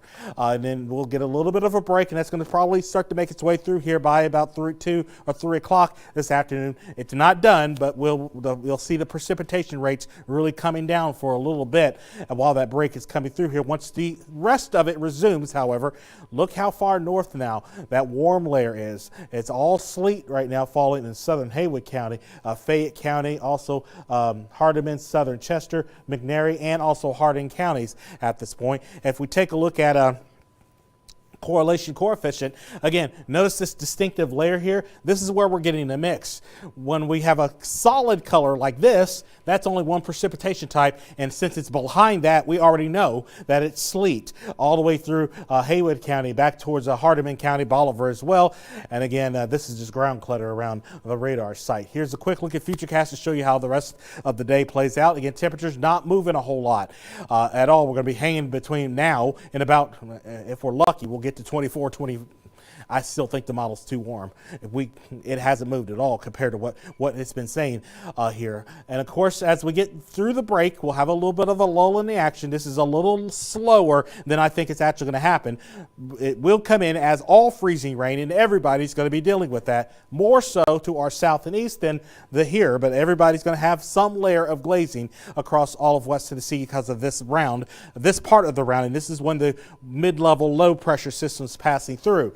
The faster we get that over to the east, the better, because it will stop the glazing process as soon as possible. Unfortunately, it still looks like that's going to be probably during the pre-dawn hours of Sunday before the actual low passes off to the east, and then you'll see that line start to come back to the southeast, and that'll push that cold air, switches back over to all snow throughout all of West Tennessee. And of course, once that moves out, we'll have some snow showers through about lunchtime tomorrow. And then once we get past that, we deal with the real problem, and it's that Siberian Arctic high pressure that's going to be coming in behind all this. And that's why we're already under an extreme cold warning as we go into early next week. Here's a look at our forecast. So I'm going to toss it back to you, Ryan, at the desk.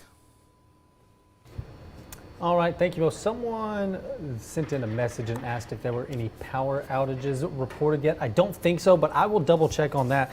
And while I'm doing that, Ashley, do you have any more information for us? I do. I've got lots of updates for you. It looks like people are still posting, which is incredibly important for us to stay updated. We've got the McKenzie Police Department here.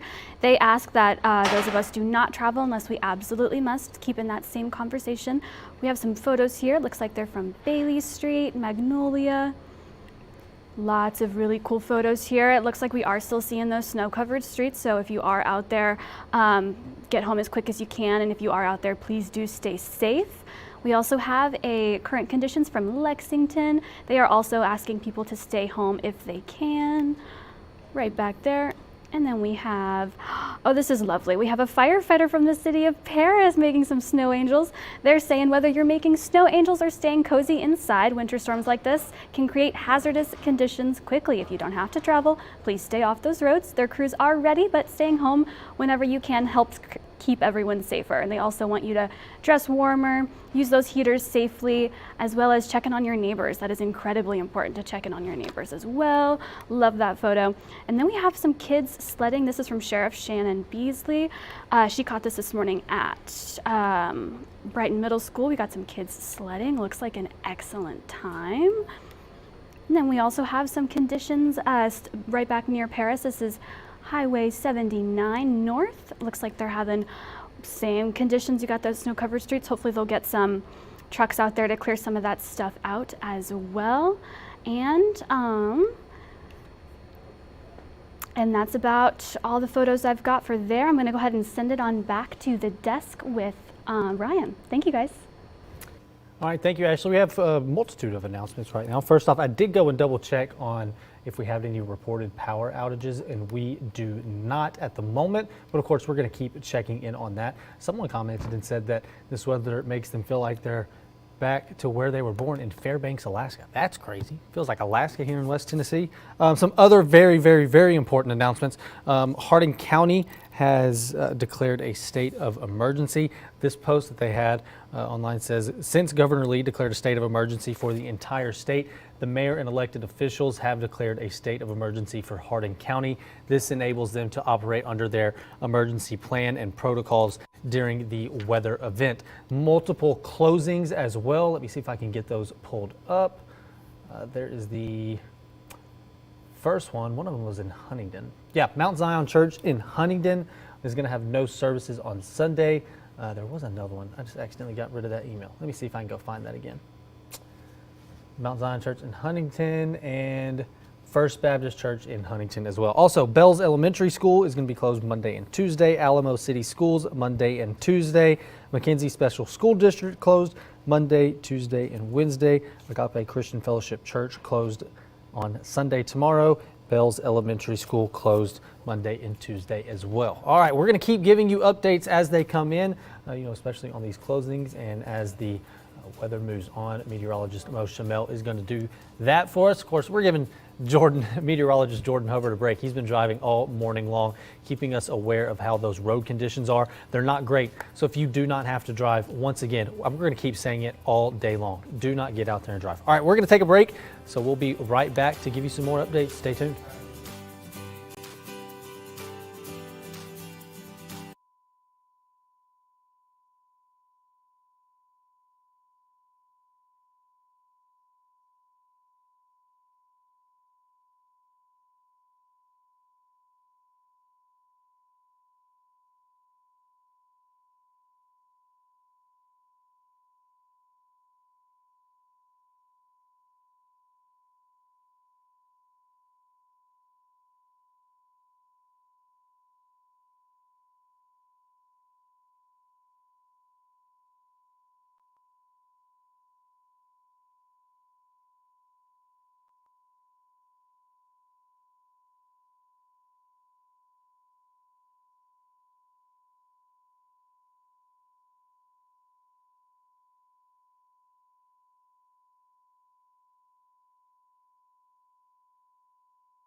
All right, welcome back. The time is 12:45. Got a quick announcement.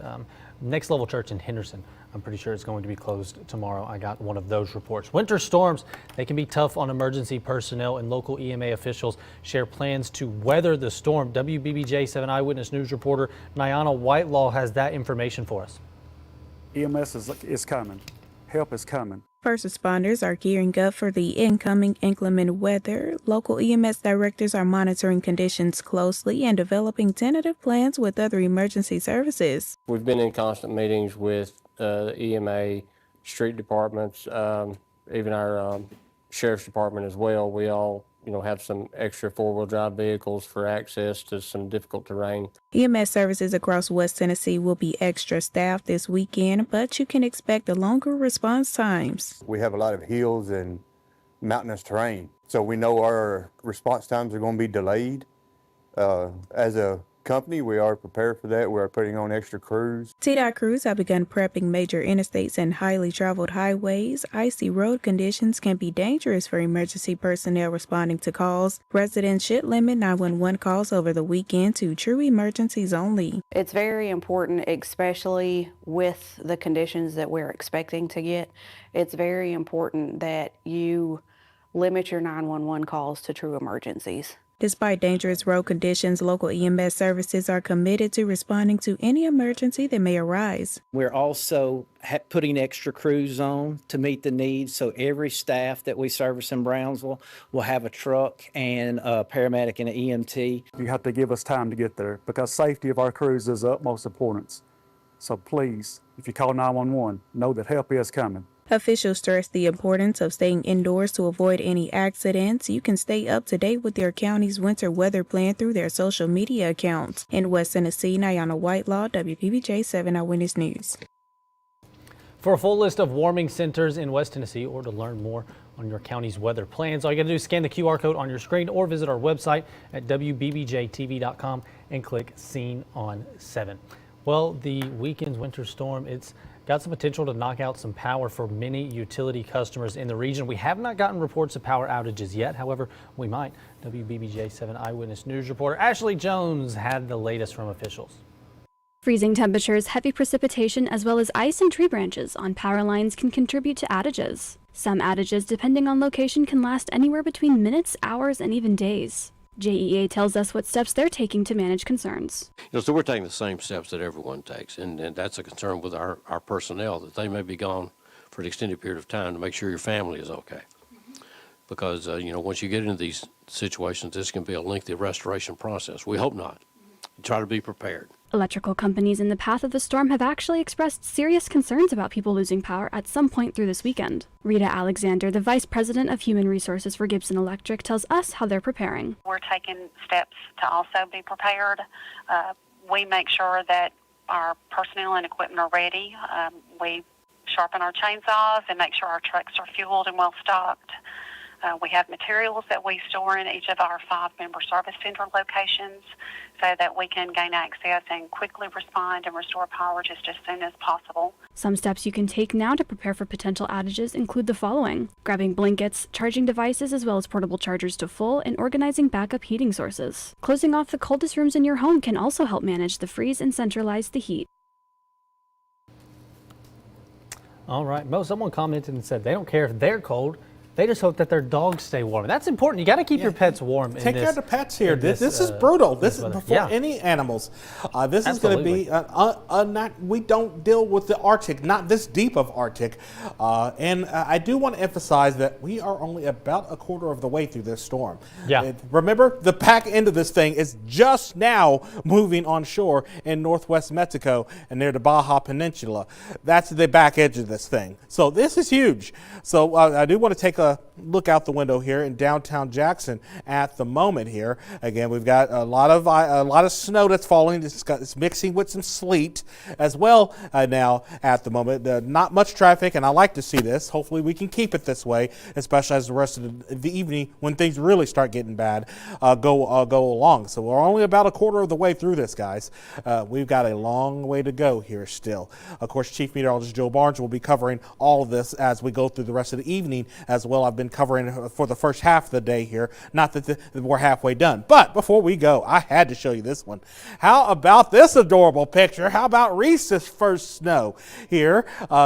Jonathan and Brooke Douglas sent this one in of Reese enjoying his first snow out there. He's probably like, if you don't get me back in a crib and out of this snow, I don't blame you, Reese. It's cold out there, but that was a beautiful picture.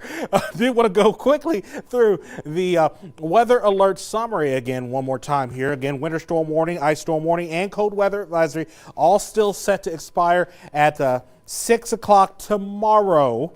And then once they expire, this takes over, the extreme cold warning. Remember, that's the really danger of all of this, is the fact that behind this is the true Arctic air mass. That's when it's going to actually arrive, and we'll feel the most effects from that Arctic air mass at this point. Here's our forecast from the storm team. Again, we're still expecting 5 to 9 inches of snow. I'm starting to see some totals are getting close to that 4-inch mark already, and a lot of places where it's been snowing this whole time, and there hasn't been much mix at all so far.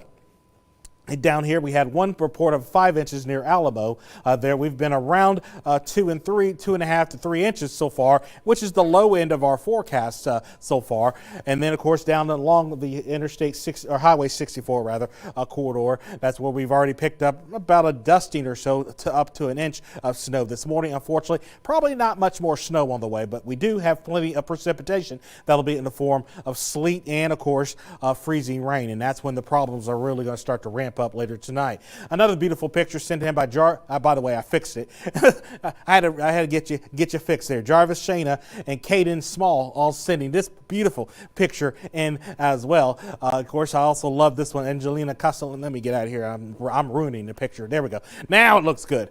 We got Angelina Castellana there in Humboldt also sending in that picture. Here's a quick look at current temperatures right now. We're at 14 degrees. Again, these are actual temperatures, 17 in Camden. We have a couple 20s on the border along Highway 64, but that's still way cold. And again, we've got wind chills, and that's the feel-like temperature or the apparent temperature for winds blowing from northeast to southwest at about 10 to 15 miles an hour. So it feels like -1 still in Union City. In fact, y'all haven't felt like you've been above zero at all today, and it's 12:52. And it still hasn't at any point in Northwest Tennessee felt like you were above zero. How about that, right? So that tells you the kind of air mass we're dealing with. There's another one snuck in there, right?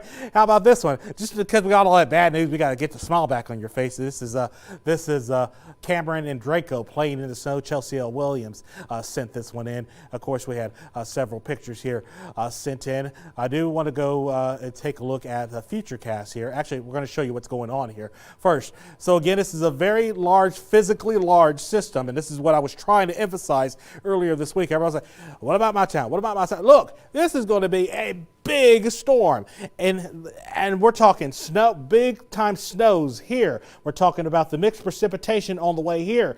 We're talking thunderstorms. They've got a severe weather threat along the Gulf Coast here. There's a marginal risk for severe weather right here. So this storm has got it all. And guess what? The back end of it just now moved on shore. This is the back end right here, the upper level low. So this is going to be the end of the grand finale, if you would.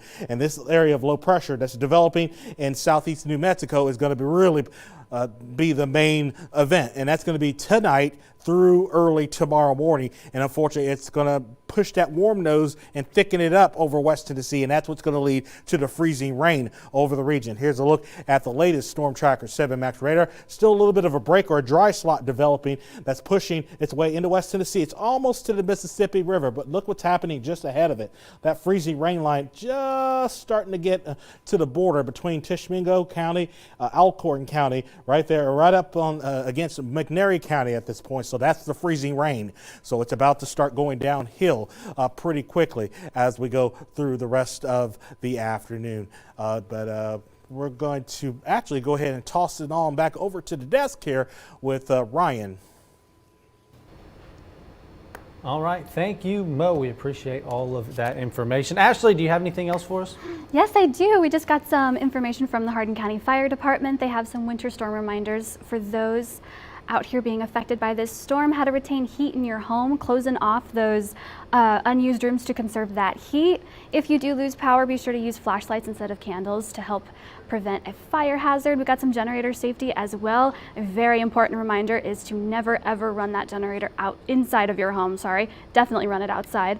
And then we have alternative heat safety as well. Use only those approved indoor heaters. That is incredibly important to remember as well. Thank you from the fire department there. And then we have Waynesboro as well, seeing kind of what they got going on that first snow of 2026. And then we've got a gorgeous dog here as well, jumping through those little snow footprints. Absolutely adorable. And then we have T-Dot helping out a car alongside the I-240 as well, right in Memphis, pushing a car, giving a little helpful boost. I'll go ahead and send it right on back to the desk with Ryan. Thank you guys so much. All right, thank you, Ashley. So, Mo, real quick, I know that you brought this up, but someone's asking a question, and it's always important to reiterate this. But they're asking, are we done getting precipitation, or is there going to be another wave of this? Oh, absolutely Yeah. not. No. Not We done. are nowhere close to the end of this. We've only had about a third of the storm so far. We still have the other 2/3 to deal with between the latter half of the afternoon. We're going to have a little bit of a break. We've got a dry slot I showed you on Storm Tracker 7 Max radar. That's going to move in, and that's going to slow things down for a couple of hours. And then the second wave will begin in earnest, probably by about 5, 6 o'clock tonight. And unfortunately, when it does begin, the warm nose is going to be so thick, it's going to be freezing rain. So it'll be rain, liquid water falling, but it's going to be ice accretion on everything. So it's going to create a glaze. The weight's going to start adding onto the power lines, and hopefully they hold. And we only end up with about a 1/4 inch of it, and it gets out of here, and we don't have too much fanfare. That's the prayer, and that's the hope. We don't end up with 3/4 of an inch to 1 inch of ice. That is a catastrophe. So we're just hoping we stay away from that. But the good news is there hasn't been much freezing rain up to this point, but we do expect more later as we go into the rest of this storm. Yeah, so I mean, like you said, this isn't over yet. We're going to be here, all throughout the weekend, giving some more information. I'll be back tomorrow morning to cover whatever. I'll be back tomorrow morning. Hopefully, coming in to tell you all, hey, no power outages and everything's going great. Hopefully, it's icy. You still don't want to go anywhere. Yes. That's what I'm hoping I'm going to wake up into, but we'll see. Well, that's another part of it as well, Mo. Is like obviously we're going to have some precipitation, but I mean just look at those low temperatures right there. Even the high ones, it's cold. Behind all this, I haven't updated this recently, but either way, that is ridiculous. And I'm probably not going to make it to 18 on Monday. That's going to be a struggle to even get there. So it's going to be very cold behind this. That's why we have the extreme cold warning that takes over tomorrow night at 6 p.m. And of course, we've got, again, just want to reiterate, yes, things are going to slow down a bit as we go towards the evening hours. They're going to slow down for about a couple hours. We're not done, however. The second wave, again, this stretches all the way back to New Mexico. We are nowhere close to done with this precipitation. A lot more to go. Of course, Chief Meteorologist Joe Barnes will be taking over from here as the rest of the afternoon and even goes along. We're going to try to get some rest because it has been a very long day for us, and we'll get some rest, and we'll be right back at it first thing in the morning. All right, so I don't necessarily have any extra closing announcements right now. I'm sure there are some out there, and throughout the day we'll be getting all of that information in, and when we do, we will, of course, relay it on to you and keep going. Yeah, I'm just double checking one more. I'm not seeing any more announcements. So that's all we got at the moment. You can obviously go to our website to find out more. Hey, we appreciate it so much that you've been watching and being with us as we've been trying to cover all this. Mo, wonderful job. We appreciate all the work that you've been doing this morning. Y'all be safe getting to your destination. Yes. I know some of y'all are going home and stuff. I'm going to try to get home, but we'll see how that Definitely. goes. Ashley, we appreciate you getting us all the information that's been so on much, the Ashley. internet today. Happy to be That here. has been wonderful. And Jordan's getting some more rest right now, but we definitely appreciate Jordan and Will and Jeff who are out there braving the roads and giving us updates on those. Again, if you don't have to get outside, they showed us for quite a few hours this morning. Trust me, I did not want to do this. I only did because I have to tell you what's up. Stay home. Right? So we're going to hop off. However, periodically our weather team is going to be giving updates throughout the day. Of course, we'll have some more shows later on, but we're going to be giving you updates all weekend long. So WBBJ is the place to be no matter where you get us. Thank you so much. Have a great day. Stay.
Good morning, West Tennessee. We're continuing, well, good afternoon, West Tennessee at this point. We're going to continue to keep you updated on the conditions across West Tennessee. Again, not much change, thankfully, but most of the snow is probably done for most of us, but not everybody. We've still got a good amount of snow to go up in Northwest Tennessee. We'll start off in this live view in Savannah, Tennessee. We're in Hardin County right now. Again, we did get a good, nice coating of snow here this morning. Now, mainly looking at sleet and probably a little bit of freezing drizzle and rain mixing in here at the moment, though. We can see the camera here, not seeing a lot of big white dots indicating this is probably rain or at least some drizzle that's mixing in with some of this activity, and that was expected by this point. Same story here in downtown Jackson. In this live view, again, we can see a couple of sleet pellets mixing in, maybe a little bit of drizzle also mixing in here as well, and again, that was expected. However, we're about to go in a little earlier than we were expecting, but we're about to go into the lull that we've been expecting here. This is a look out the window there. Again, we'll take a look at the weather alert summary. There have been a few changes from this morning, the main one being the addition of the now extreme cold warning, which has been upgraded from the National Weather Service. And that takes over after these three expire tomorrow at 6 p.m. So then the problem becomes the ridiculous and very dangerously cold air that's coming in behind all of this. Yeah, we still have that to deal with, by the way.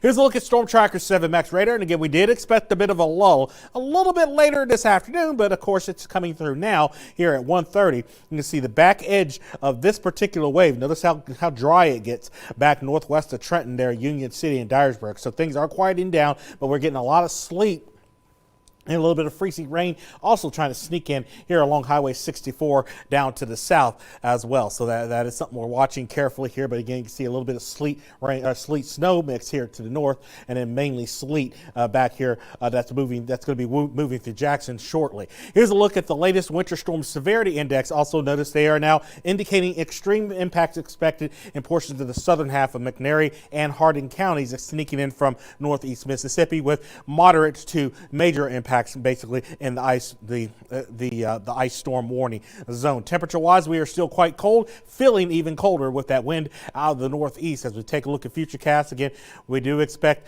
again a little bit of a low. Futurecast is a little late with it here, but again, you can see we are going to all be dealing with freezing rain as we go past about 8 or 9 o'clock tonight, and that will continue all the way through daybreak tomorrow before the upper low or the mid-level low moves to the east, flips winds back out of the northwest, and eventually we all get back over to snow, and that will resume and maybe put another 1 to 2 inches on the back end of this thing as it all wraps up as we go past about 2 o'clock tomorrow afternoon.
Chief Meteorologist Joel Barnes here, just with a couple-minute update on our winter storm. Still some light sleet flying around here in Jackson, but it looks like most of us have seen our snow, at least for the first round, wrapping on up. The big concern, though, is going to be that freezing rain, which we think is going to develop later on this afternoon and this evening and tonight. 18 right now in downtown Jackson.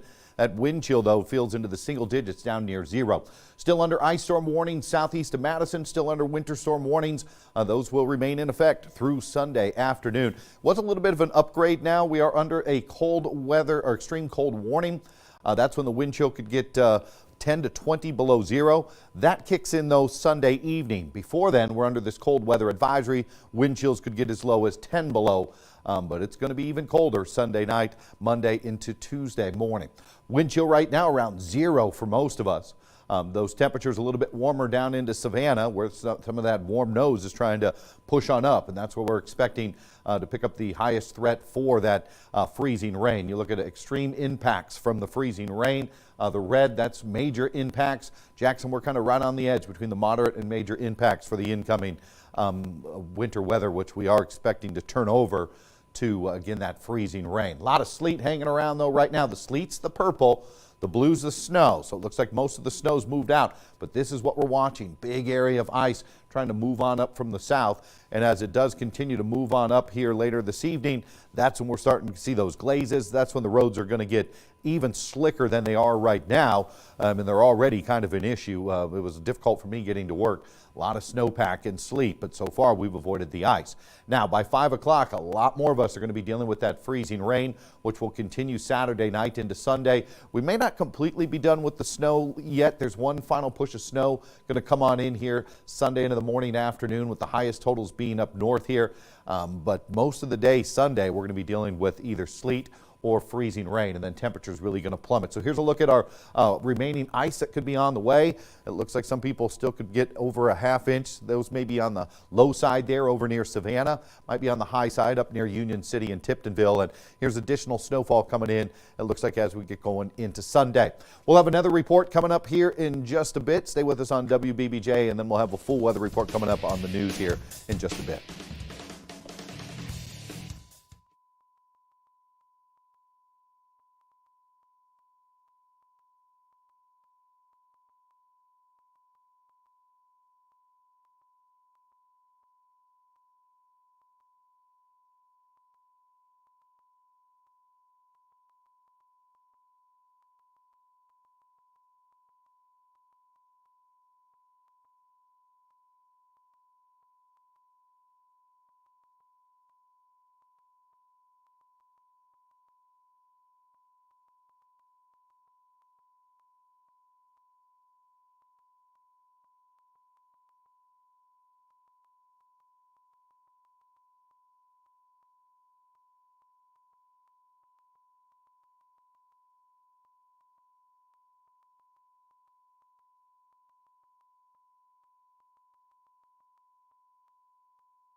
Chief Meteorologist Joel Barnes here just with a quick update. We're watching things very closely into Hardin County. That's where we're starting to see some freezing rain showing up, and that freezing rain is going to creep up from the south as the evening goes on. And a lot of us are going to be dealing with freezing rain tonight, especially along and southeast of I-40. Temperatures much cooler up north. We're starting to see that warm nose intruding a little bit coming up down into Hardin and McNairy County.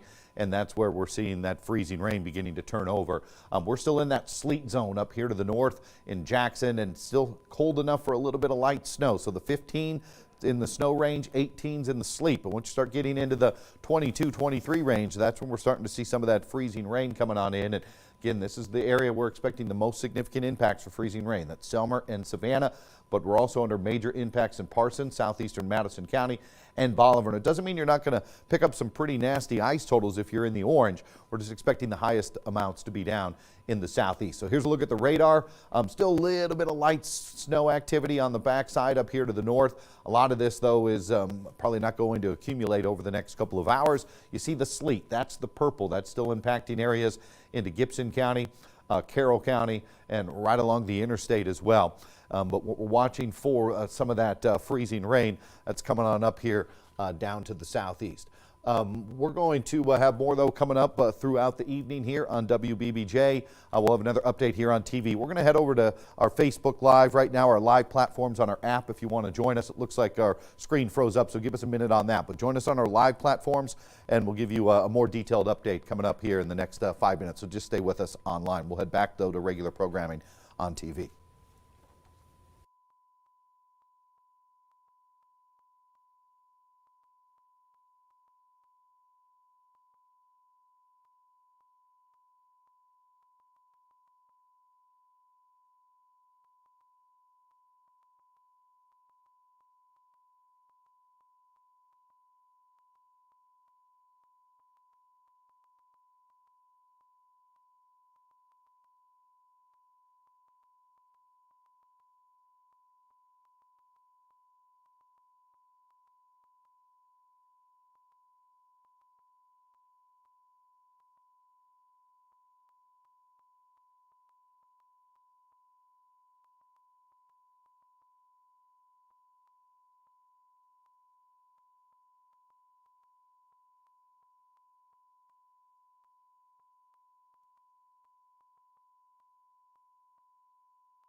All right, Chief Meteorologist Joel Barnes here back. We've got the system restarted. The computer is working overtime today, as well as all your meteorologists across the Mid-South. All right, now we were talking about Savannah. That's where we're starting to see some of the freezing rain mixing on in. It's tough to see that on this camera view that we are looking at, but definitely looks like there's at least an inch of snow on the ground into the Savannah area as well. But look at the temperature, 28 degrees.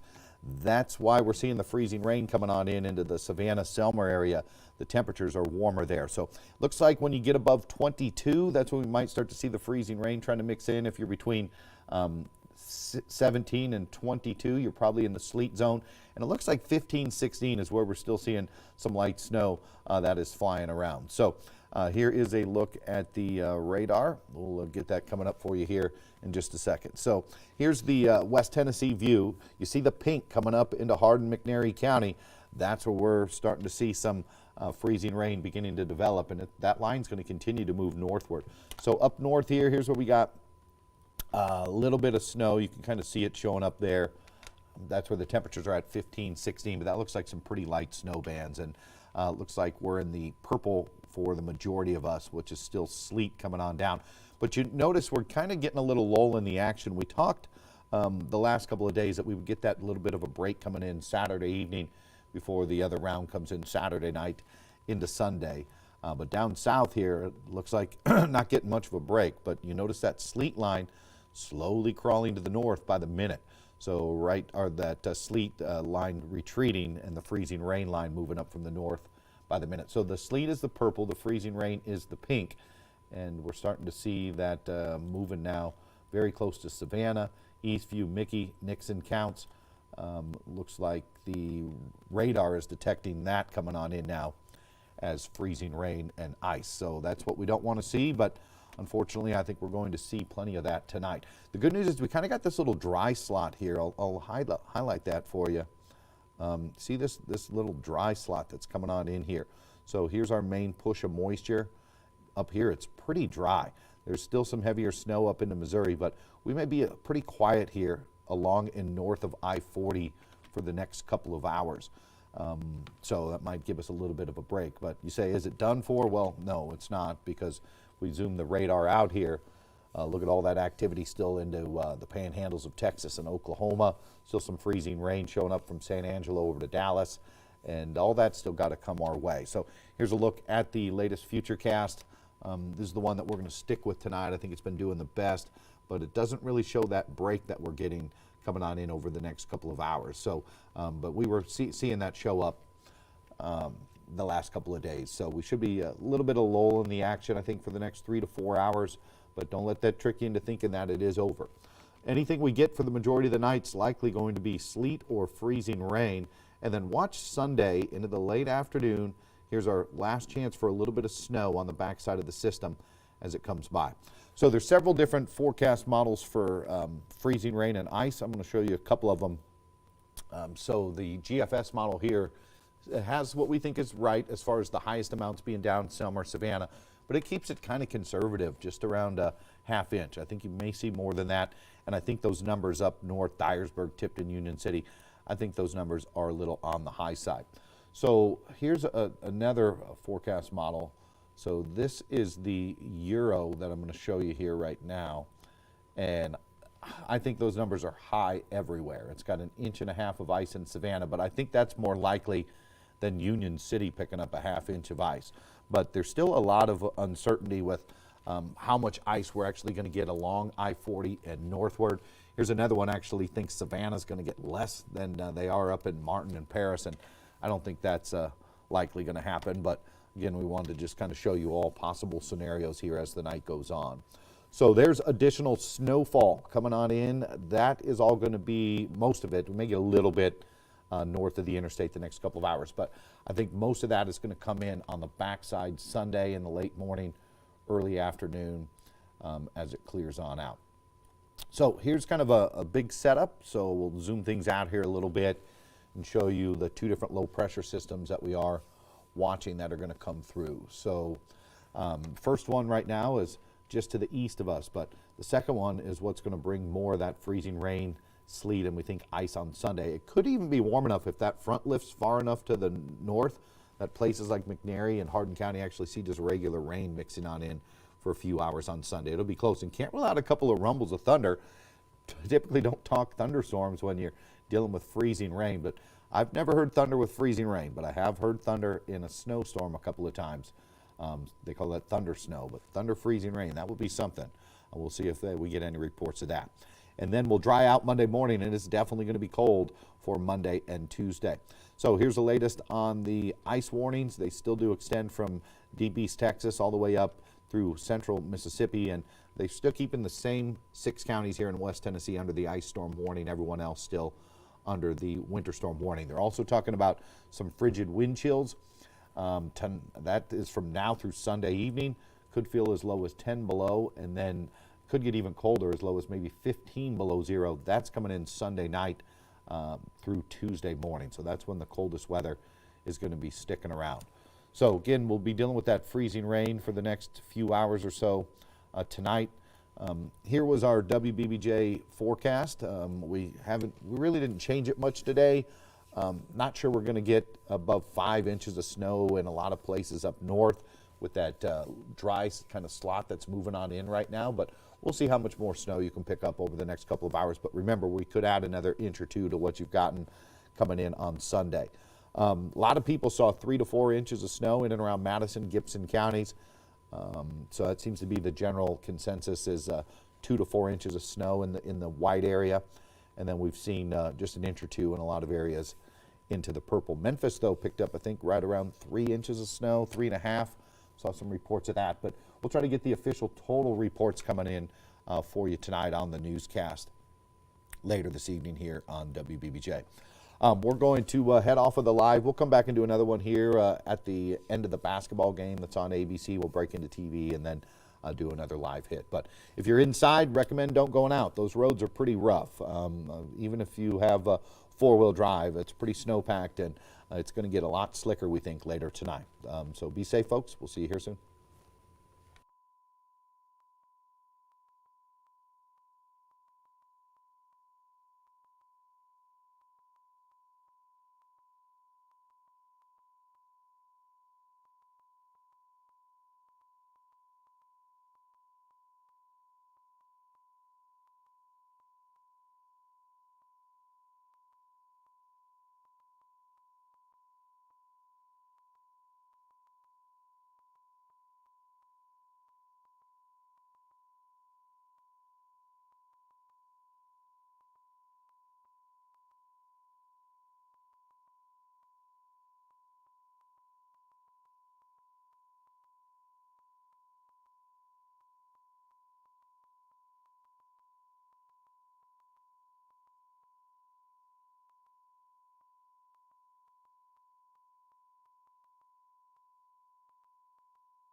Chief Meteorologist Joel Barnes here just with a quick couple-minute update on TV, and then we'll do a little bit more extended coverage on our live platforms. This is Savannah, where we're starting to see some freezing rain moving into southern Hardin County, getting awful close to Savannah, and that freezing rain line is going to increase tonight as the night goes on, as temperatures begin to warm. The latest reading we got out of Savannah is 28 degrees. Most areas, though, are into the low 20s in that area. We're working on our website. We're going to have a full update on that coming up as well. You're going to want to read that. That'll be out in about 15 minutes on our WBBJ website. Here's the current wind chill, though. Temperatures around 0 up north, feels around 7 in Jackson, and the wind chill is going to continue to be a factor through Tuesday morning. Current temperatures are 16 up north. This is the snow area. If you're colder than 17, it looks like everything's going to be snow with this system, at least tonight. You get 17 to 22. That's our sleet zone. Now 23, that's when we're starting to see some of that ice develop and that sleet turn over to freezing rain. And here's the forecast in Jackson tonight. Temperatures are actually going to warm up as we get closer to midnight. And sometime between probably 10 p.m. and midnight, that's when I think anything that's fallen in our area is going to try to turn over to that freezing rain. And we're still under the major impact zone southeast of Jackson. And then the main concern for the highest amounts of ice again is going to be Selmer and Savannah. Some locations down there could end up with an inch of ice by the time the system's done. We're kind of getting a little bit of lull in the action.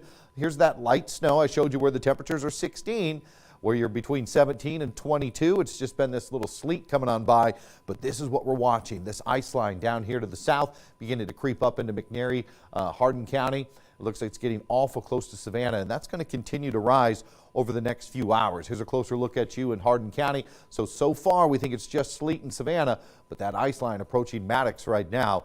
If we zoom things out, though, again, I think we got a little bit of a lull coming on in for a few hours, but there's still a lot more precipitation that is on the way. If you look down here into Texas as well as Arkansas, and that's all going to be moving on in overnight tonight into tomorrow. We're going to head back to the basketball coverage on TV, but join us on our live platforms right now. We'll give some more extended coverage on the radar and event.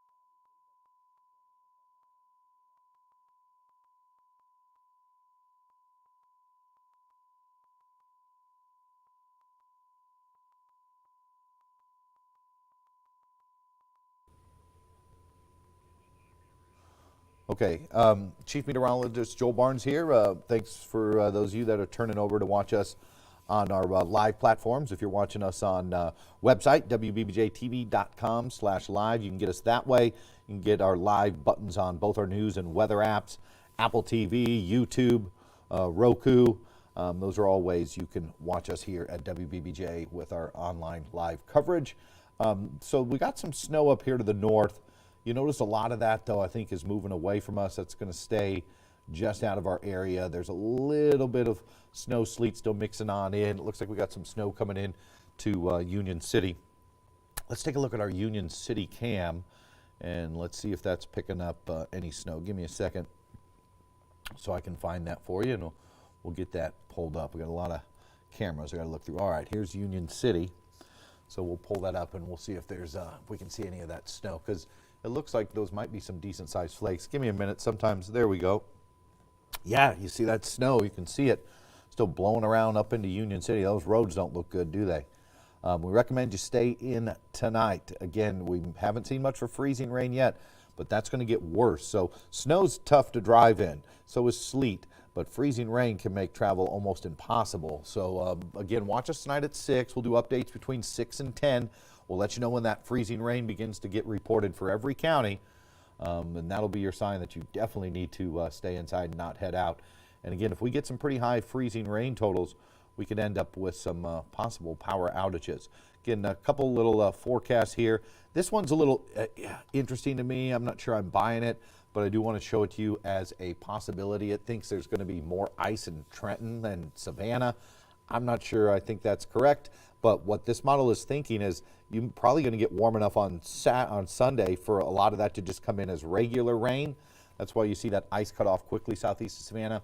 I'm not sure you get that warm, so we're going to put that aside for now. That would take a major warm nose to get you up into the mid to upper 30s. If that happens, you'll end up with some probably some thunder, freezing rain, which is pretty rare. So this one I think is pretty close, although I think the numbers in Union City, Tiptonville, Dyersburg are a little high.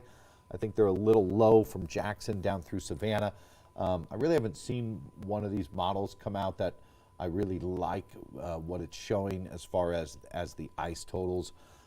They've each kind of had something I liked, something I didn't. Here's additional snowfall. This is all coming in Saturday afternoon on the backside of the system. We may get a little bit of a push there. You notice if we go back, and so it doesn't really think there's going to be much more tonight. Maybe just a dusting up north there with that light snow we're seeing. But I think you might get a little bit more than that maybe into northern Dyer County, Tiptonville, Union City, maybe Martin. But here's a look. You notice the timing. Looks like in the mid to late morning on the backside of that system, could get another inch or two of snow up north. And by the time things are all said and done, we're still waiting on some totals. Everything I've seen has shown a lot of 3 to 4 inch totals that came in a couple hours ago. I've heard some reports of around 4 in Gibson County, Madison County, but we'll wait and get these official numbers. But you may want to measure your snow, because if we get, obviously, the sleet and freezing rain could impact your snow totals, especially freezing rain. Some of that rain may melt the snow as it comes on down, so you might not be able to get a great reading. But still, the most likely place of having significant impacts, according to the National Weather Service, from this possible ice storm is going to be you folks down into McNairy and Hardin County. I do want to show you, I've shown this graphic a couple times already today. If you've seen it already, sorry, but for those of you that haven't, this is from the National Weather Service. This is what they call their Winter Storm Severity Index. Should get that to populate here in just a second. Let's see if I can maybe get it to, if I come back this way to get it to come up. Well, it looks like it's being stubborn, so give me a minute. There's a couple of ways I might be able to get this up. All right, we'll go back to this here in a minute. This is why I think we're going to get freezing rain developing later in Jackson.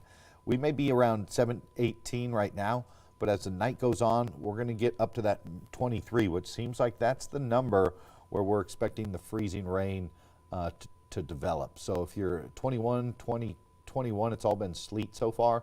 22, 23 is when it starts to get to that freezing rain. So I guess my winter severity index doesn't want to show up right now, unfortunately, but we got that for you online.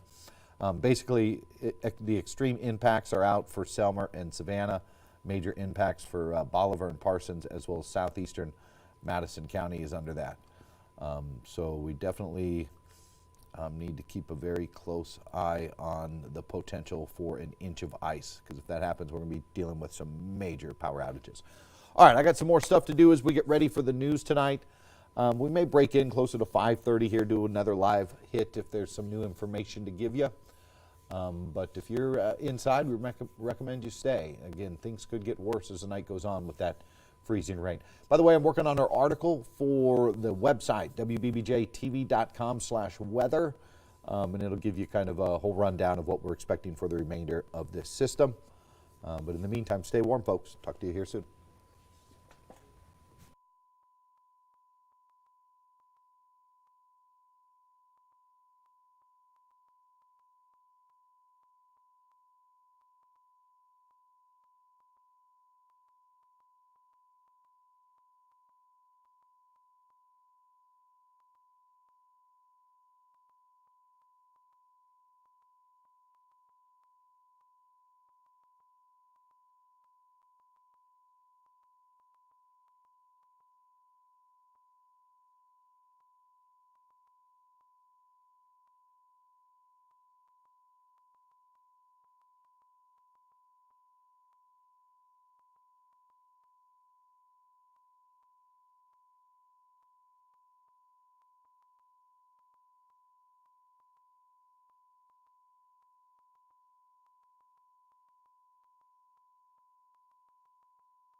Mic check 1 2. Mic check.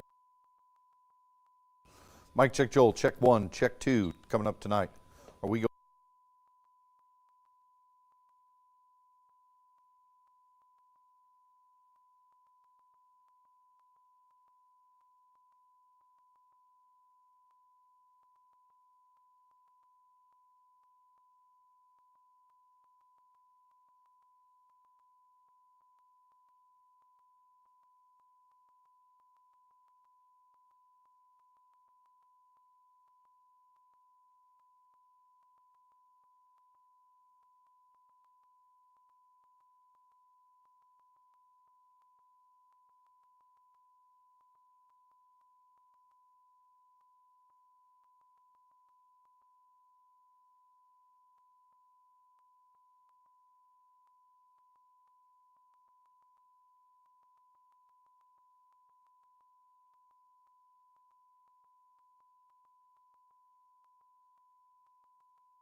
All right, mic check 1. Mic check 1, mic check, mic check, mic check, mic check 1, mic check 2, mic check 1, mic check. Okay.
Looks like we've got a wintry mix on the way the next couple of hours, and that freezing rain line, it's going to creep up as the night goes on, and a lot more coming tomorrow. We'll get to it all coming up.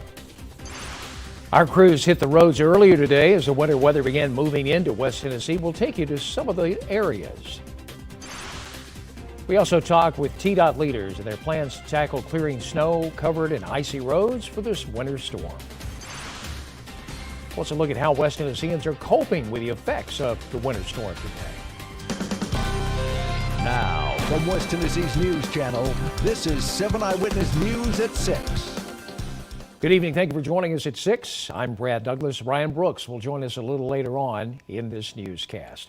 Well, we have a major winter storm that's impacting all of West Tennessee, leaving behind snow, sleet, icy roads, and bitter cold temperatures, along with very dangerous wind chills. Let's check in now with Chief Meteorologist Joel Barnes for the latest on what we can expect this evening. Joel? Yeah, good evening, Brad. A lot of people dealing with snow on the ground. Looks like a winter wonderland in Lexington. On average, we picked up about 3 to 4 inches of snow and sleet. There was a couple of higher totals and a little bit lower down to the southeast. But the magic number we're watching tonight is 23 degrees. At 19, we're getting sleet tonight. But once it gets up to around 23, that's when we're starting to see that freezing rain move on in. And the temperatures in Jackson are actually going to go up as the night goes on, as that warm nose extends on through. The wind chill is going to stay in the single digits or below zero all night long. You'll notice where it's at 20 degrees or warmer down through Selmer and Savannah. But over the next few hours, temperatures in Jackson, look at this. We're expected to warm up to around 22, 23, maybe as early as 10, 11 p.m. We might not see that sleet turn over to freezing rain until maybe after midnight, but that 23, 24, you see all those hours there? That's where we could have ice coming on down. Jackson is just to the southeast of the major impact. The extreme impacts, that's for Selmer and Savannah. That's when we're expecting the highest ice amounts from this system, and that's where it's starting to ice right now. Up north, we got a little bit of snow up north, and then it looks like this is all sleet still showing up along the I-40 corridor, and that's where we've got that ice coming on in tonight down into Savannah. And we're going to see that ice line spreading to the north as the night goes on. We're going to have obviously your full forecast coming up here, and we'll break down additional ice and additional snow totals. But if you're heading out this evening, it'll be cold, and the showers continue to fall as sleet and then freezing rain.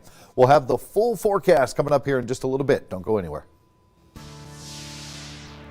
All right, thank you, Joel. A developing story tonight. Firefighters work in below freezing temperatures today to battle a structure fire. This is a photo sent in to us from firefighters as they responded to the fire that was on West 10th Street in Trenton today. Crews from the Dyer Fire Department, Trenton Fire Department, Trenton Police Department, Gibson County Fire Department, Humboldt Fire Department, Gibson County EMA, and Gibson County EMS faced 14-degree weather with wind chill of 4 degrees below zero as the firefighters took on that blaze. The cause of the fire is under investigation. Well, our teams went out through a few areas across West Tennessee today to check on the road conditions firsthand. Storm Team 7 meteorologist Jordan Hubbard has the recap. We started this morning at the Christmasville Road exit of I-40 in northeast Jackson. Visibility was low before sunrise and the snowflakes were small, but then out came the sun around 6:30 a.m. Snowflakes nearly tripled in size here in the hub city as temperatures began to climb up into the upper teens. After spending some time in the hub city, we headed north targeting Milan to check the conditions on Highway 79. While in Milan, we noticed that it had stopped snowing and we were beginning to see a mix of sleet and freezing rain. From this point on, road conditions deteriorated quickly. From Milan, we then headed south along a very slippery Highway 45, now targeting Henderson. Henderson and Chester County are under an ice storm warning, along with several other of our southern counties. Road conditions along Main Street and White Avenue in Henderson were treacherous. Several drivers were seen fishtailing as they made turns after the sleet and bursts of freezing rain took over. As we headed back to the north, Highway 45 was just as slippery. We made it back to Jackson around noon, and downtown was very slippery. The North Island roundabout was partially cleared on the north and southbound lanes, but the east and westbound portions of the loop were piled high with snow. Back in the warmth in East Jackson, Jordan Hubbard, WBBJ 7 Eyewitness News. We will be doing another first-hand check of the roads starting tomorrow morning. New at 6, our crew is out traveling the roads to see what drivers can expect for the winter weather weekend. WBBJ 7 Eyewitness News reporter Ryan Brooks is live right now with more on that story. Ryan? That's right, Brad. We're actually out here right now. We're in the midst of all the accumulation that we have actually just experienced over the weekend. I actually have some people behind me, right here beside me, that have been out in this as well with us, just traveling the roads. Of course, according to TDOT, we've experienced a little over 2 feet of snow. I know that they've practiced just trying to clear it out of the area just so people have a safe way on the roadway, especially on roads like I-40 here in the course around the roundabout here in Jackson. Just, I mean, what you've experienced so far, I mean, how have you been able to travel throughout the roadway? Well, the roads haven't got too bad. They said it's gonna ice over. Right now, it's not horrible. I still advise stay at home, but wouldn't be horrible. But I see it's gonna get worse. Yeah, and of course we've been out here, so if you're going to be out in those cars, of course, make sure you have those blankets, make sure you have food, water, a med kit, just some necessities just to get you through. And we also spoke with a TDOT official just about what you can expect if you're out there on the roadway. Below freezing temperatures has really just made it hard to get the snow off, and we've been dealing with refreeze. But we are fortunate on I-40, we were able to get one lane at least clear for travel, and we've been trying to get on the secondary routes as well.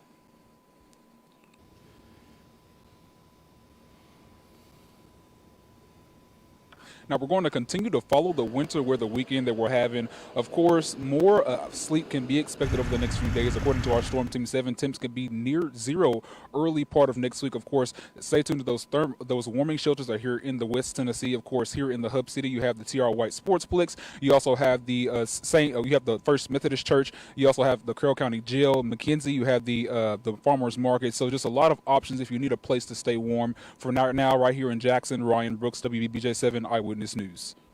All right, thank you, Ryan. Well, as the severe winter weather conditions continue to deteriorate, we talk with a few West Tennesseans on how they're coping today. WBBJ 7 Eyewitness News reporter Ashley Jones Sykes tells us more. We are out here in the Walmart parking lot, and it looks like we have some last-minute shoppers that forgot their milk, bread, and eggs last week. Good thing that they're getting them today. If Walmart has anything left, we're not sure. But those folks are out here. It looks like that they have their windshield wipers stuck up just to protect their wipers from that ice accumulation on top of their cars. And it is still sleeting. We are still getting that significant severe weather right now. I wouldn't drive out yet. The roads aren't plowed yet. I wouldn't come out yet either. We're just kind of, I guess, young and dumb. We just try it. But no, I wouldn't come out yet. It's still, the roads are pretty bad. At least wait for the roads to be plowed. We are in the parking lot in between Walmart and the Sam's Club right off of Van Drive. As you can see behind me, we do have a truck that is trying to plow that parking lot, keeping it as safe as possible. And in this same parking lot, we also have a couple cars that are trying to have a good time out here. Don't know if they're taking safety into mind, but that is what we see a couple cars out here doing. That was Ashley Jones Sykes reporting. Now, for more updates and coverage, be sure to check the Scene on 7 section with the QR code on your screen or visit our website at wbbjtv.com. Across the state, the Tennessee Highway Patrol also taking to their Facebook page today, urging drivers to avoid travel if at all possible. Everyone, and I do mean stress, if you do not have to drive, please stay home. The roads are treacherous. Our TDOT partners are doing an outstanding job in keeping the roadways clear as fast as they can, but we're starting to see a transition from light snow to sleet.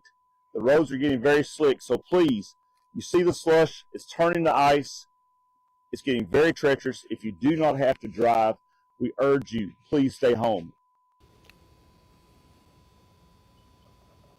Now, with the latest road conditions across the state, you can call 511.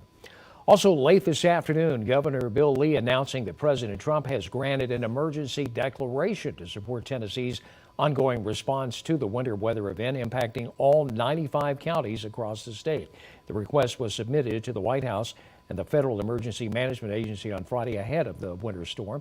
The emergency declaration grants federal assistance to support immediate emergency protective measures and coordination of resources as state and local officials continue their response operations related to hazardous winter weather conditions. Well, our Storm Team 7 weather team will be watching this winter storm all weekend long. We encourage you to download the free WBBJ Storm Team 7 weather app to stay up to date with road conditions, power outages, and more. It's available in the App Store and on the Google Play Store. Also, the latest closings and cancellations will be crawling from time to time at the bottom of your screen. You can also find them at WBBJTV.com. We'll have constant updates live on air and on our website at WBBJTV.com and also on social media. Well, that major winter storm is not only impacting West Tennessee, but having major impacts on other areas of the country as well. That's coming up next.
Across the country, you already know winter weather is affecting us here in West Tennessee, but that major winter storm is also blanketing much of the U.S. this weekend.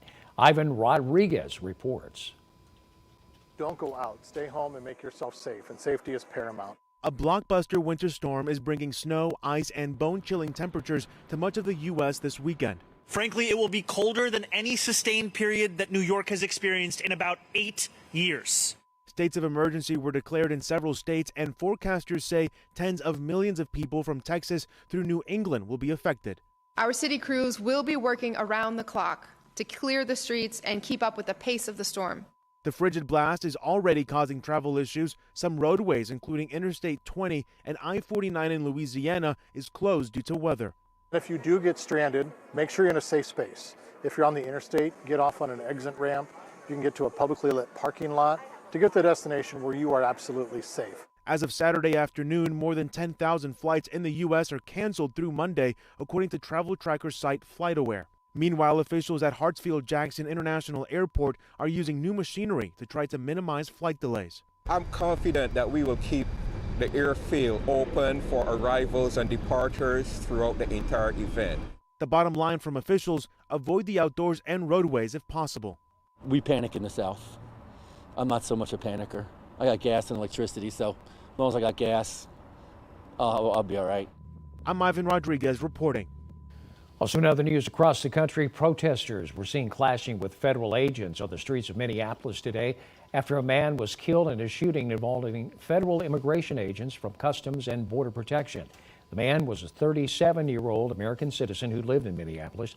According to the city's police chief, Brian O'Hara, O'Hara said police believe he was a lawful gun owner with a permit to carry. Two Department of Homeland Security officials telling CBS News that the man had a firearm and 2 magazines. Protesters chanted through tear gas deployed by federal agents. Well, most of West Tennessee picked up between 2 and 5 inches of snow already. Some of us could pick up another 1 to 2 inches of snow, but it's going to be the freezing rain that's going to be the big hazard, I think, later tonight into the day on Sunday. But there's still going to be some sleet pockets mixing in as well. We'll have the full report coming up next.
Now, WBBJ Storm Team 7 weather with Chief Meteorologist Joel Barnes.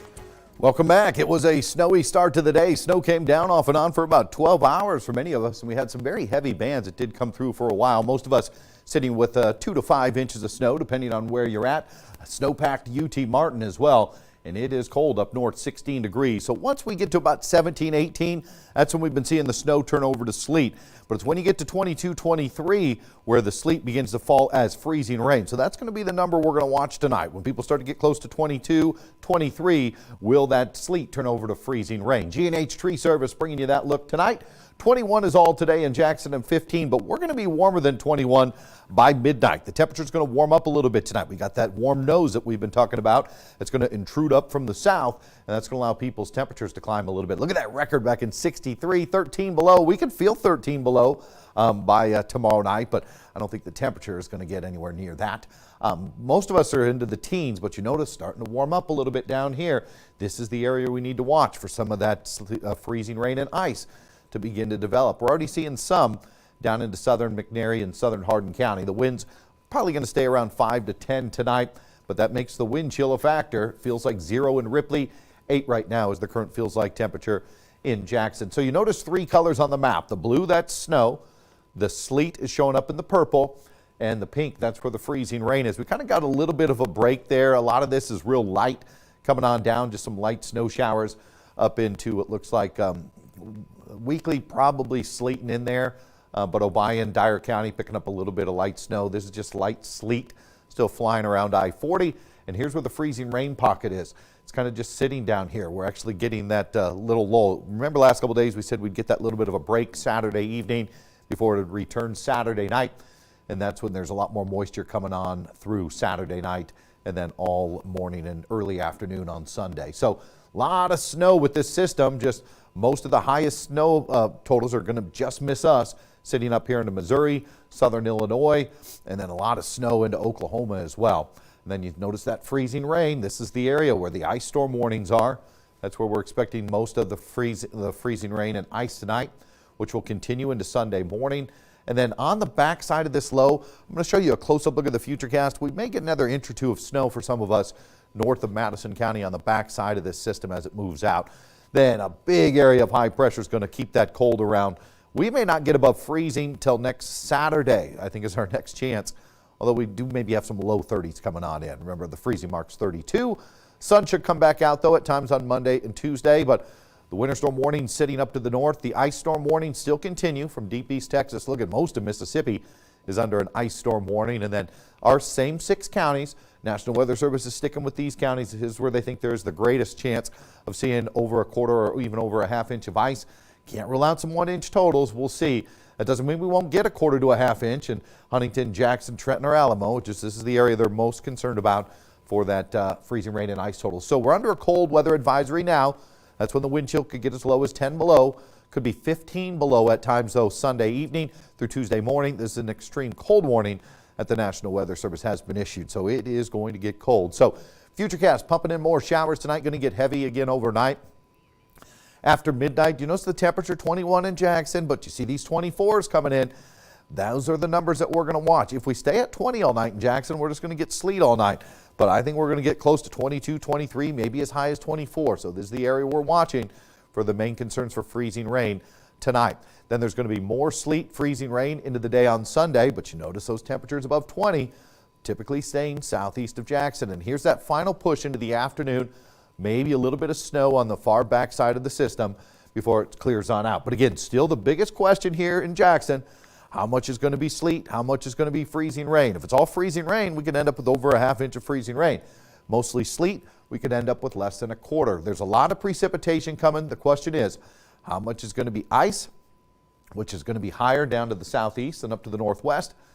And we're certain there's not going to be a lot more snow coming in if you're south of I-40, maybe just a dusting, excuse me, up to a quarter, a half inch.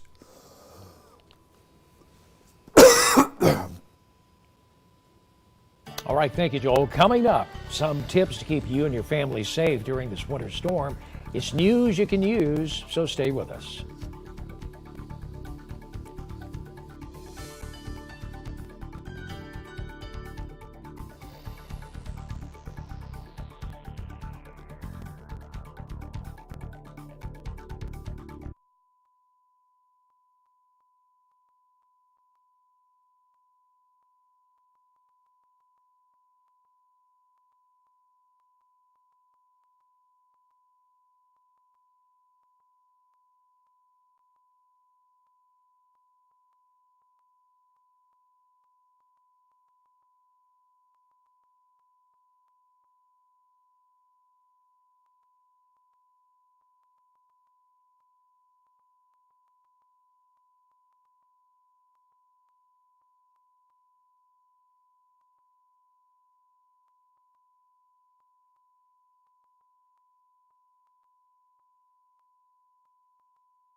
In news you can use with the extremely cold weather, we have a list of a few warming shelters in the area. The men seeking shelter should meet at the T.R. White Sportsplex. That's at 304 North Hayes Avenue in Jackson.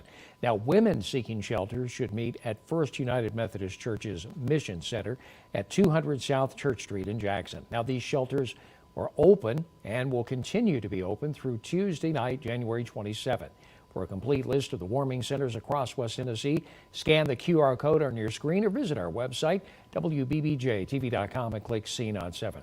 Also, a little further to the south in Hardin County, they're under an ice storm warning, as Joel was telling us. The emergency leaders are telling residents that there is more winter weather to come. In fact, it'll be happening over the next 24 to 36 hours. Significant ice accumulations and impassable roadways are anticipated, along with the very cold temperatures. Power outages are possible, so they're offering these safety tips. If you do lose power, keep your fridge and freezers closed. Also check on the elderly and pets. Close off unused rooms, block drafts under doors, and if you're running the generator, keep it at least 20 feet away from the house. When using space heaters, keep them at least 3 feet away from any flammable material, and if you don't have to get out, avoid travel if possible. Well, with the extremely cold weather, the American Society for the Prevention of Cruelty to Animals has a few reminders for you with the cold weather and the tips for pets. Here's the first one. Check before you rev. Cats and wildlife sometimes sleep under car hoods to stay warm. Bang loudly on the car hood to give animals a chance to escape. Also, never leave your pets outdoors in this extreme cold. The early warning signs of hypothermia in pets include extreme lethargy, trouble breathing, pale and blue gums, and weakness. Plus, if you see a pet left outside without proper shelter, call your local law enforcement. Animals left in extreme temps are at risk of hypothermia, frostbite, or death. For more tips, you can scan the QR code on your screen or visit our website, wbbjtv.com, and click Scene on 7. And with this winter storm, we'll tell you how you can keep up with all things weather. Stay with us.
Just a reminder, we encourage you to download the free WBBJ Storm Team 7 weather app available in the Apple Store and Google Play. Joel has a final look at our forecast. Yeah, we missed that 7-day forecast at the end of my weather. I do want to show you we could stay below freezing until next Saturday.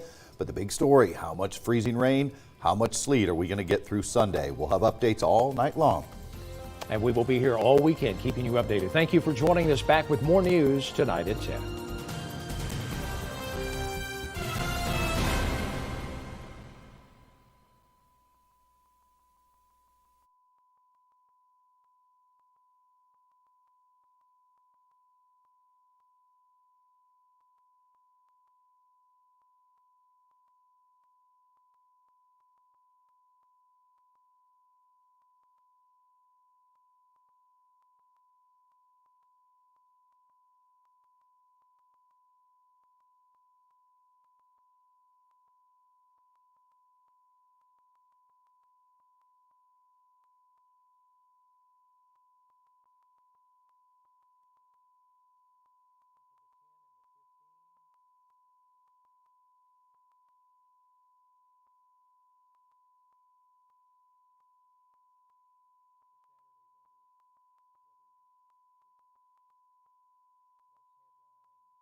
Good evening. Thank you for joining us. I'm Brad Douglas. Coming up tonight at 10, we talk with leaders with TDOT about their plans to tackle clearing snow-covered and icy roads.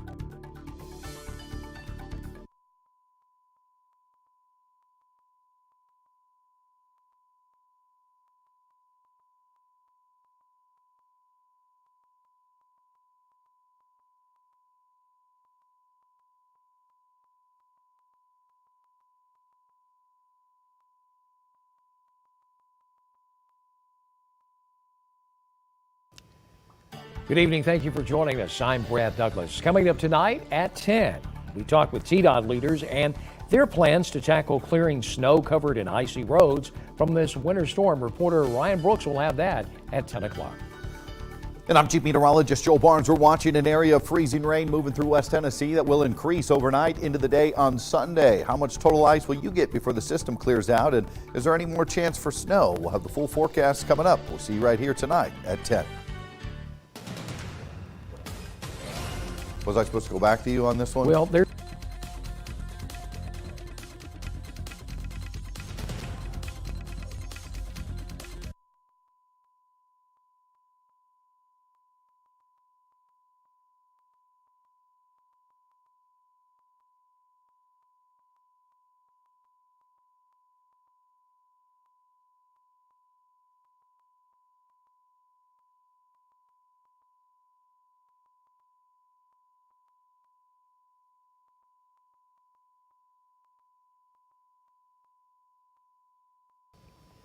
Good evening. Thank you for joining us. I'm Brad Douglas. Coming up tonight at 10, we talk with TDOT leaders and their plans to tackle clearing snow-covered and icy roads from this winter storm. Reporter Ryan Brooks will have that at 10. And I'm Chief Meteorologist Joe Barnes. We're tracking some freezing rain and sleet still moving through West Tennessee tonight. Who will see the most ice before the system clears out? Any chance for snow moving in on the backside? And how cold is it going to get as it moves on out? We'll have all the details coming up tonight at 10. More news coming up later, right after 48 hours here on CBS 7.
Coming up next at 10, we talk with TDOT leaders and their plans.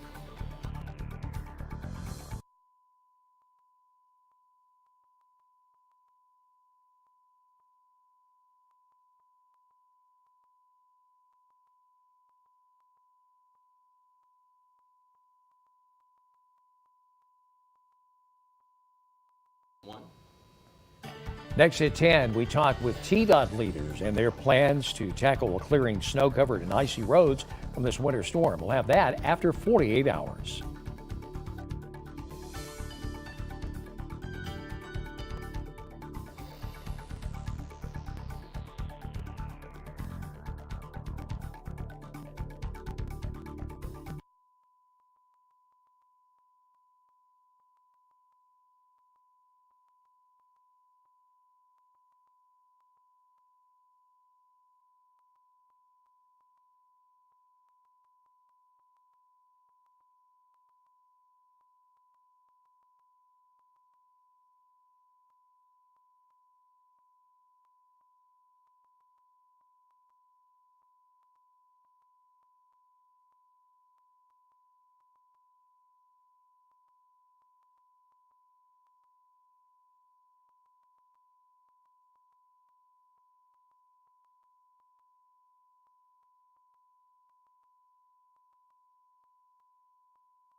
Hey, at the top of the hour, we're just going to give you a quick update here on the weather situation. Nothing too bad right now, but we're starting to see another round of precipitation developing around Memphis, and I think it's going to start to fill in these holes over the next few hours.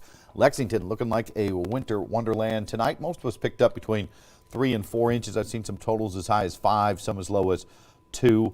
There's still a chance for a little bit more snow tomorrow afternoon as the system clears out, but focus is going to be mostly on sleet and freezing rain tonight. I think the worst of the freezing rain is going to get going south of I-40 here in the next couple of hours, and then that line's going to move to the north as the night goes on. The wind chill, everyone besides Selma and Savannah, 10 degrees or cooler, with some of us down near 0.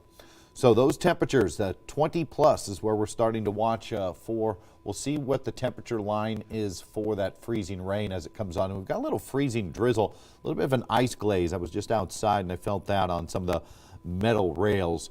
So we might be in the right temperature zone for ice as this rain intensifies over the next few hours.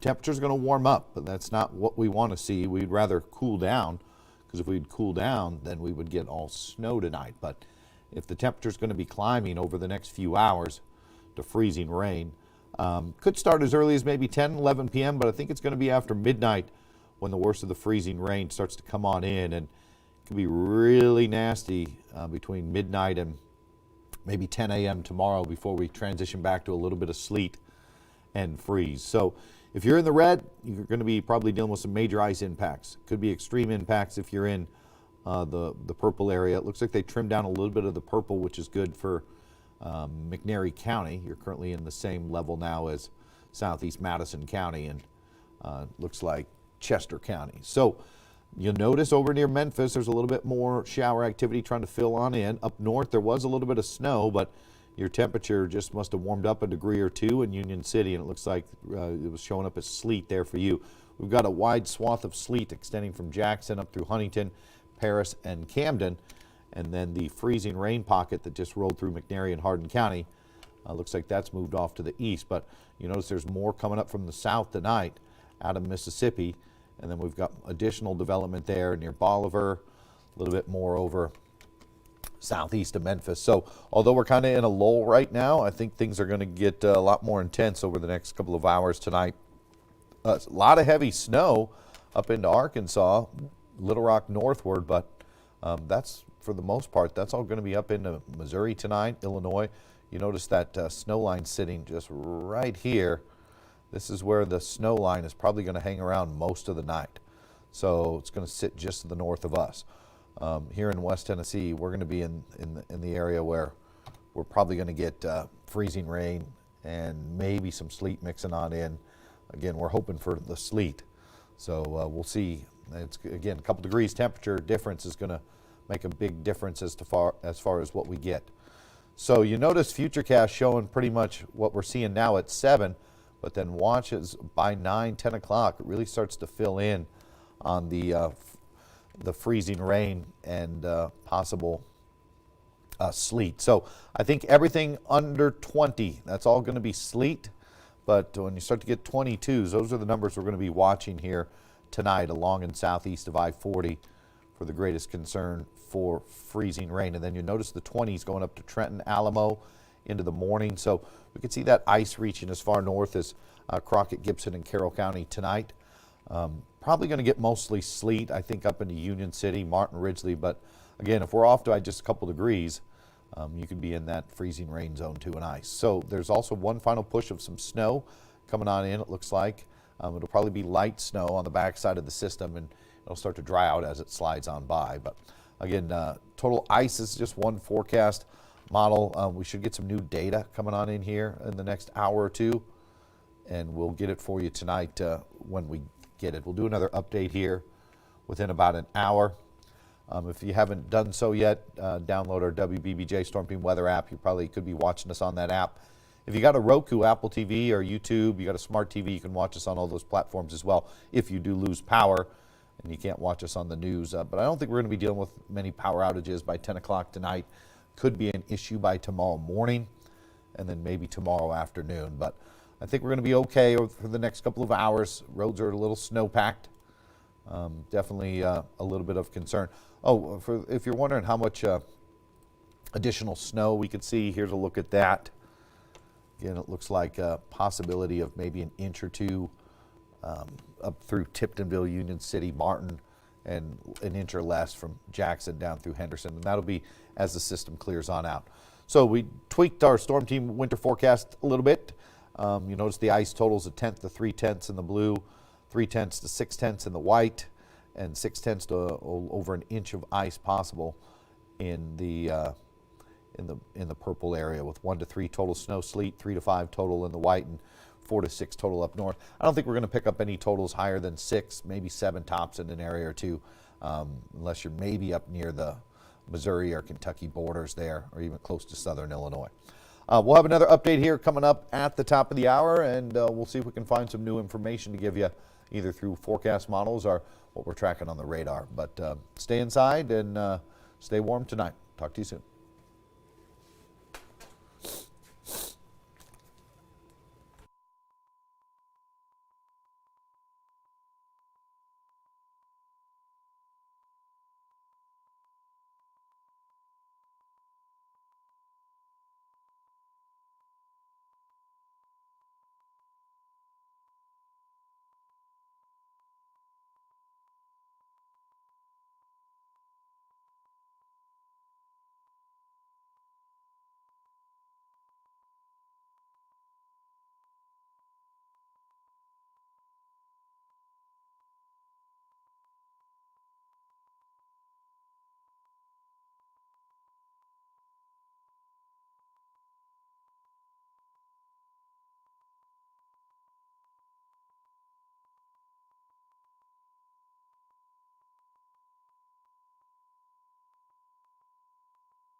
Chief Meteorologist Joel Barnes, a little after 8 p.m., just with another update as we're starting to see another round of sleet and freezing rain trying to move through West Tennessee. And we've got a new mesoscale discussion from the Storm Prediction Center. We'll tell you what that mesoscale discussion says and what they're predicting for us here in West Tennessee in just a minute. So this is Henderson. Our radar is detecting that as freezing rain. It's tough to tell by looking at it what it is, but it looks maybe like sleet if you're watching us from Henderson.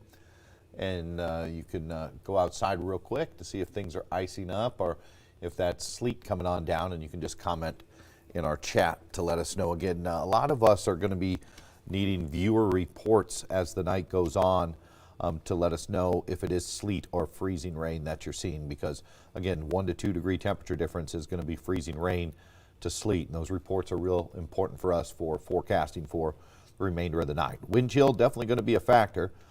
Temperatures, anyone below 20 degrees, I think it's going to be tough for you to get any sort of freezing rain. I think probably going to be sleet, definitely below 19 is going to be sleet. Probably got to get below 15 for snow, so I'm thinking it's going to be mostly sleet and some freezing rain. But according to the forecast, we are going to warm up tonight here in Jackson.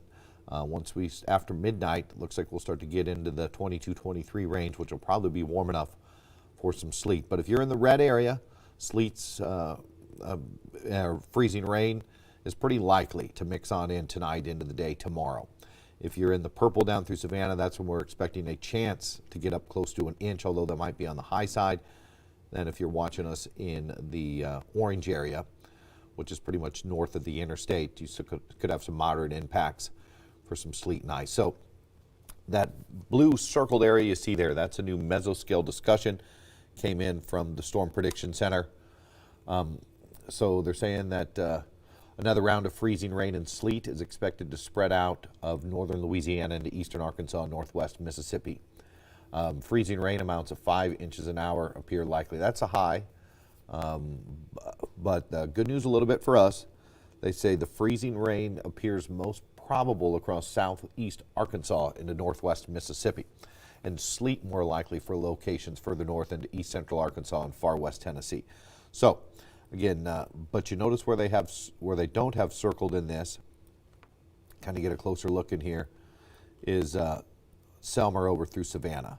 So if we are going to get some sleet or some freezing rain tonight, I think it's most likely going to be in this area. So this is where the temperatures will probably be warm enough for some freezing rain. If you're up to the north here a little bit, north of Jackson, so this is the area they were talking about that's probably going to be sleet for the most part tonight, is areas up in here. So you want to be in the sleet zone. You don't want to be in the freezing rain zone. So if you're south of the interstate, as we've been saying for 4 days now, if you're south of the interstate, your ice numbers are probably going to be higher. More likely you're going to get freezing rain down into that area. But you notice there is already freezing rain and ice tonight into Mississippi. Some of that is trying to work its way into southeast of Jackson. But southwest of Little Rock, that's coming out of East Texas through the Arklatex. If you're wondering where that is, that's over here. This is what we call the Arklatex. This is where it's going to start developing and coming this way, which means it'll probably be moving into West Tennessee. That looks at least a couple hours out. I'd say 10 to 11 p.m. approaching Memphis.